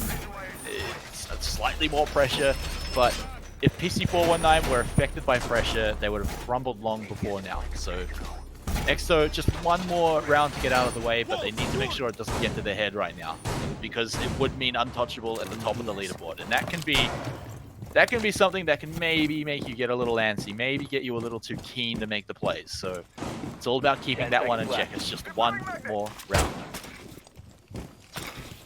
5 seconds insertion. This one more round is really all that is needed here for Exto. And same goes for PC419. For PC419, though, it will mean It's some more rounds really to play out, just to attempt to stay longer in this matchup and have the chance to really bring this back for themselves and maybe gain themselves that 1 point. For Exto though, if they do manage to make things work here, this will be huge, as this will grant them yet another set of points and the immunity for the week. Yeah, well, here's their round to do it. Exto, once more, they're just grabbing all the position that they need right now. Luckily for them, there hasn't been any seriously crazy enemy frags right now. Nothing for free. PC419 haven't done anything too cheeky, and not too surprising. And they're probably not going to do anything too risky on the round where Exto can just win. So, it means Exto are going to get the full 5-man squad to set up around the point. And it looks like they're even going to abandon the main door. And so, let's completely go around a different way. Is PC419 going to be ready for this? Attackers have located a bomb. Yeah, PC419 just awaiting essentially for the initial aggression. There's already a fair few openings, same as the wall has been already opened up. Sawyer doing his work for the team, and already Michi is actually getting some advancements in a very quick and a very timely manner, really. Making things work, making it look easy almost. But this is where things get a little awkward, although speaking of awkward, Shaq walking up the stairs on the other side of this window could be his doom, or it could be glory. He takes a few shots, he sees an enemy and immediately books it. Not a whole lot of glory in that, but it keeps him alive, and so he keeps his eyes trained onto the window, making sure no one can come in. He's got stairs in the railing to fall back down to, so mostly safe, but he could be forced to retreat pretty soon. Yeah, at the very least, maybe the call for him to rotate back to the side could be coming through, but for now, a whole lot of utility is actually being drained here by PC419. Shaq does manage to actually finally default back to the side, but that, Skeleton Key nearly claimed the life there of, I believe that was Tesla, so that could have been huge. Full control of the ground floor now, completely forfeited by PC419, and, well, they're all back to the side. Sajin is starting to move over to the wall into the CCTV room from the catwalks, and well, all the pressure is now ramping up. 25 seconds, not a single frag has been done yet, so this is going to be a meat grinder. Oh man, Exo just pinned down below the point right now, but they're still finding kills. They're still finding the frags, and they're picking up almost all of them. 2 remain now, and Tesla's gonna fall. Sejon, the lone defender right now, 9 seconds to go, gets 1 kill. He 2 in a row there, but Exo, there's too many people alive. The rounds were close, but Exo edge out the 2-0 victory and are untouchable at the top of the leaderboard. Oh man. Massive plays here by Exto Gaming. A 7-3, yeah, 7-3 and a 7-5 in their favor is just a huge accolade already. 3 weeks in, like you said, flawless round for themselves, and it's just absolutely amazing to see. I mean, look at this, 3 players on double digits for themselves. Yeah, and it kind of goes back to what we were saying earlier on. It doesn't feel like Exto, if they lose one person, they're out. Right? There's no one player that kind of carries the team or, is kind of the reason that they win most of their rounds. Anyone can die on Exto, and you can still say winnable. You can still say they might find a way back into it. And so they managed to grab this one. It was a hard-fought 2-0, so the scoreline is not going to tell the whole story. And in fact, even maybe the points on the leaderboard are not going to tell the whole story, because it has been very close rounds for them to pull these out, even the maps themselves. But at the end of the day, they're still sitting at the top with 9 points. The next closest team is 4 points. Yeah. So that's nuts to think about. The closest they're going to be able to get is a best, like a 2-0 to get close enough. And even then, they have to hope that Exto still don't win any other series. Right, so everyone that was close to them on the leaderboard, they were hoping that PC419 would pull it back, but unfortunately for them, Exto are just so far ahead. They're sitting on their throne, Cthulhu. Sure do. As now we will get to actually talk to both of the teams, both of the players. For now, first up, it's Sajon, a part of PC419. A bit of a unfortunate loss there. Sajin, can you hear us, mate? I can hear you. Got you. First of all, a bit of an unlucky loss there for you boys. Quick question. Yep. What particularly kind of in your opinion kind of went wrong for you guys here? Like, Well, Yeah. I spoke about it a little bit last week, just that team synergy. Again, we changed a different player for a sub this time, and we never found it today, unfortunately. right. So correct me if I'm wrong. So you're currently playing on the 4-core plus a sub. Is that correct? Exactly, yeah. Right. Yeah. I'm not trying to use that as an excuse or anything. Exto played way better than us today. Credit to them. Very good at countering what we were doing, and we weren't very good at responding. So Yeah, that's and what cost us in the end. yeah, sorry, I just wanted to touch on that one actually because they were throwing out some pretty interesting operator picks, some pretty interesting strategies in general. So how are you guys reacting to that? Honestly, a lot of the time we weren't reacting. I felt like as a team we're on autopilot a little bit throughout the matches, just trying to do some normal takes when we're faced with an abnormal defense, to be honest. A lot of that falls on me as IGL, but a lot of it also is individual decision making, so we have a lot to work on. Right. And so I'll just jump in here as well. Yeah, What's go ahead. next for PC419? You guys have had a pretty, I'll say, awkward start in the point system because you've Oh, got, yeah. 2 draws and now unfortunately an 0-2 under your belt. You guys are going to have some pretty hard matches to go through. Are you guys kind of expecting that you need to grab those 2-0s in the coming weeks? I think we probably need to win everyone. I haven't had a look at the standings properly, but we're fighting from quite an unfortunate position right now. If we are to come back and make finals, I would say we have to win pretty much all of them. And how does that affect you guys moving into the next weeks? What is the next week of practice looking like when you know that's the table? Honestly, we'll probably just try to fix the issues we have, hopefully get back to 5-core this week, and just look at ourselves more than anything, because it's us making the mistakes at the end of the day, and we need to fix them. Yeah, well, first of all, yeah, once again, unfortunate one for tonight, but all the best wishes for the remainder of the season for you guys. Thank you. I mean, you definitely it definitely looks like you guys have been putting quite some work and trying to do your best with the chemistry and just kind of roll in with the punches as well. So Yep. yeah, fingers crossed, like you said, that you guys will be able to get back to that 5-core roster and we'll be able to kind of come out of that almost slumber, you could say. Yeah, thank you very much. You as well. Well, so, yeah, some real good stuff coming out from there. It's good to hear that a lot of that is going to be introspective, where they take a step back, they look at their own play, and they look at essentially just what they could do differently. And that's, at the end of the day, after a loss, really all you can ask for. And so, yeah, it is important to note that they're aware that it's going to be a very uphill battle for them for the remainder of the league. But that said, it sounds like a team that's going to take it very seriously. They've made some of the better teams really work for their victories too. So it's definitely really cool to hear Sage have a very cool, calm, collected mindset about something like that, especially a tough loss after that.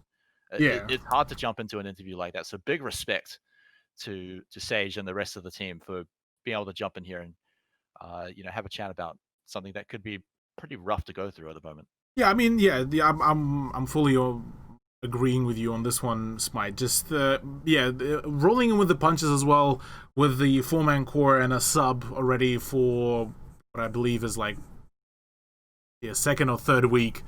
It's tough. It's tough for the team. It's tough for the chemistry. So yeah, one could always like understand all of those issues. So yeah, fingers crossed that things will work out for them in the future. But for now, we will also get to talk with Sawyer, the resident Maverick player, the person who nearly dipped that donut point. But Sawyer, first of all, congrats for the win to you and your team. Appreciate it. Thank you. So, first of all, how's it feel to have that flawless streak continue running? Oh yeah, we're buzzing, mate. Yeah, we're really excited over that one. That meant a lot. That one. Peace is a really good team. They've been around for a long time. So yeah, to get a 2-0 there, we're very, very excited. And not to bring you down a peg or two, but we had a lot of fun watching that match. It did look like you had maybe a few moments where some frustration was kicking in a little bit. I mean, was that as bad as it looked, or was that maybe you just having a bit of a laugh? No, it wasn't frustration. PC are a really good team. They're very structured. They're very hard to break down. So, for us, we knew that we needed to get picks. We found that they struggle a lot when you get opening pick. So that was our main focus. And then a couple of rounds, we just weren't doing the basics in a way. I think that comes down to just not enough. I guess like scrim practice. We haven't been getting the best amount of scrim practice. So I think that puts it down to that. But yeah, I think overall we weren't frustrated. No. Oh, cool. And one more thing I want to touch on as well is you guys are a fun team to watch, and you pull out real interesting strategies. You pull out new operators that we hardly ever see, lots of spawn picks. So, I mean, what makes you decide to do that? And if you can give anything away, do we have any more surprises in store? Yeah, we've got more surprises in store. Look, honestly, our analyst Sketchy is an exceptional analyst, and basically with all the data he gave us, the main thing we need to do is get opening kills. If we can get opening kills, get away with our life, play the numbers advantage trades, PC almost never win the round. We found in their previous 2 matches at least. So for us, spawn peaks was a major one. We studied where they spawned. We knew they were going to spawn, in these areas. And we're just able to counter that and get a lot of picks. And I think the rounds where we didn't get picks, we got like dominated because of how good they are when they're structured and when they can execute. But yeah, picks was the main thing, simply because based off data, really, just yeah. I have actually another question. How were the comms kind of looking when we saw Mitchie get that ace on Coastline? Yeah, we were more excited about the 1v1. We actually didn't realize he aced. And then he worked it out in his head in the mid round, or like in between rounds. But yeah, we were so excited about the ace. About the 1v1. Yeah, the same thing happened to me. I didn't even notice it was an ace until a second later. So, and then the most disappointing thing was his shadow play wasn't working. Yeah, he's gutted about that. He's absolutely gutted. Well, once again, massive congrats to you, Sawyer, and to the team for, first of all, keeping yourselves at the top of the leaderboard with quite some finesse, we gotta say. And looking forward to, honestly, seeing you guys perform. Looking forward to your future matches and the season. And, well, rest well, as you guys earned it. I appreciate it, man. Thank you for having me in. Appreciate the cast. We appreciate you as well.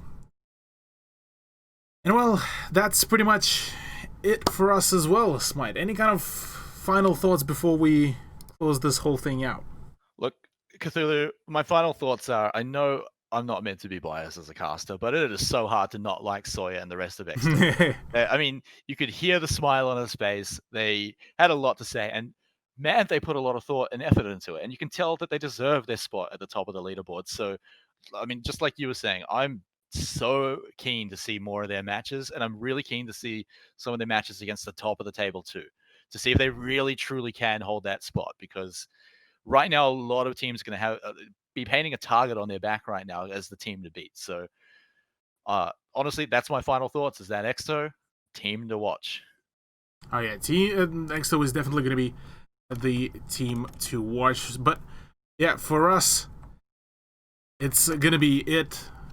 We will be back tomorrow, ladies and gentlemen, for some more Rainbow Six goodness, as we will be seeing some even more sort of great matches to boot. So don't go too far away for tomorrow. Tune in at the same time, 8:30 p.m. New Zealand time, or 6:30 p.m. Australian time, and we will be seeing you in the next one.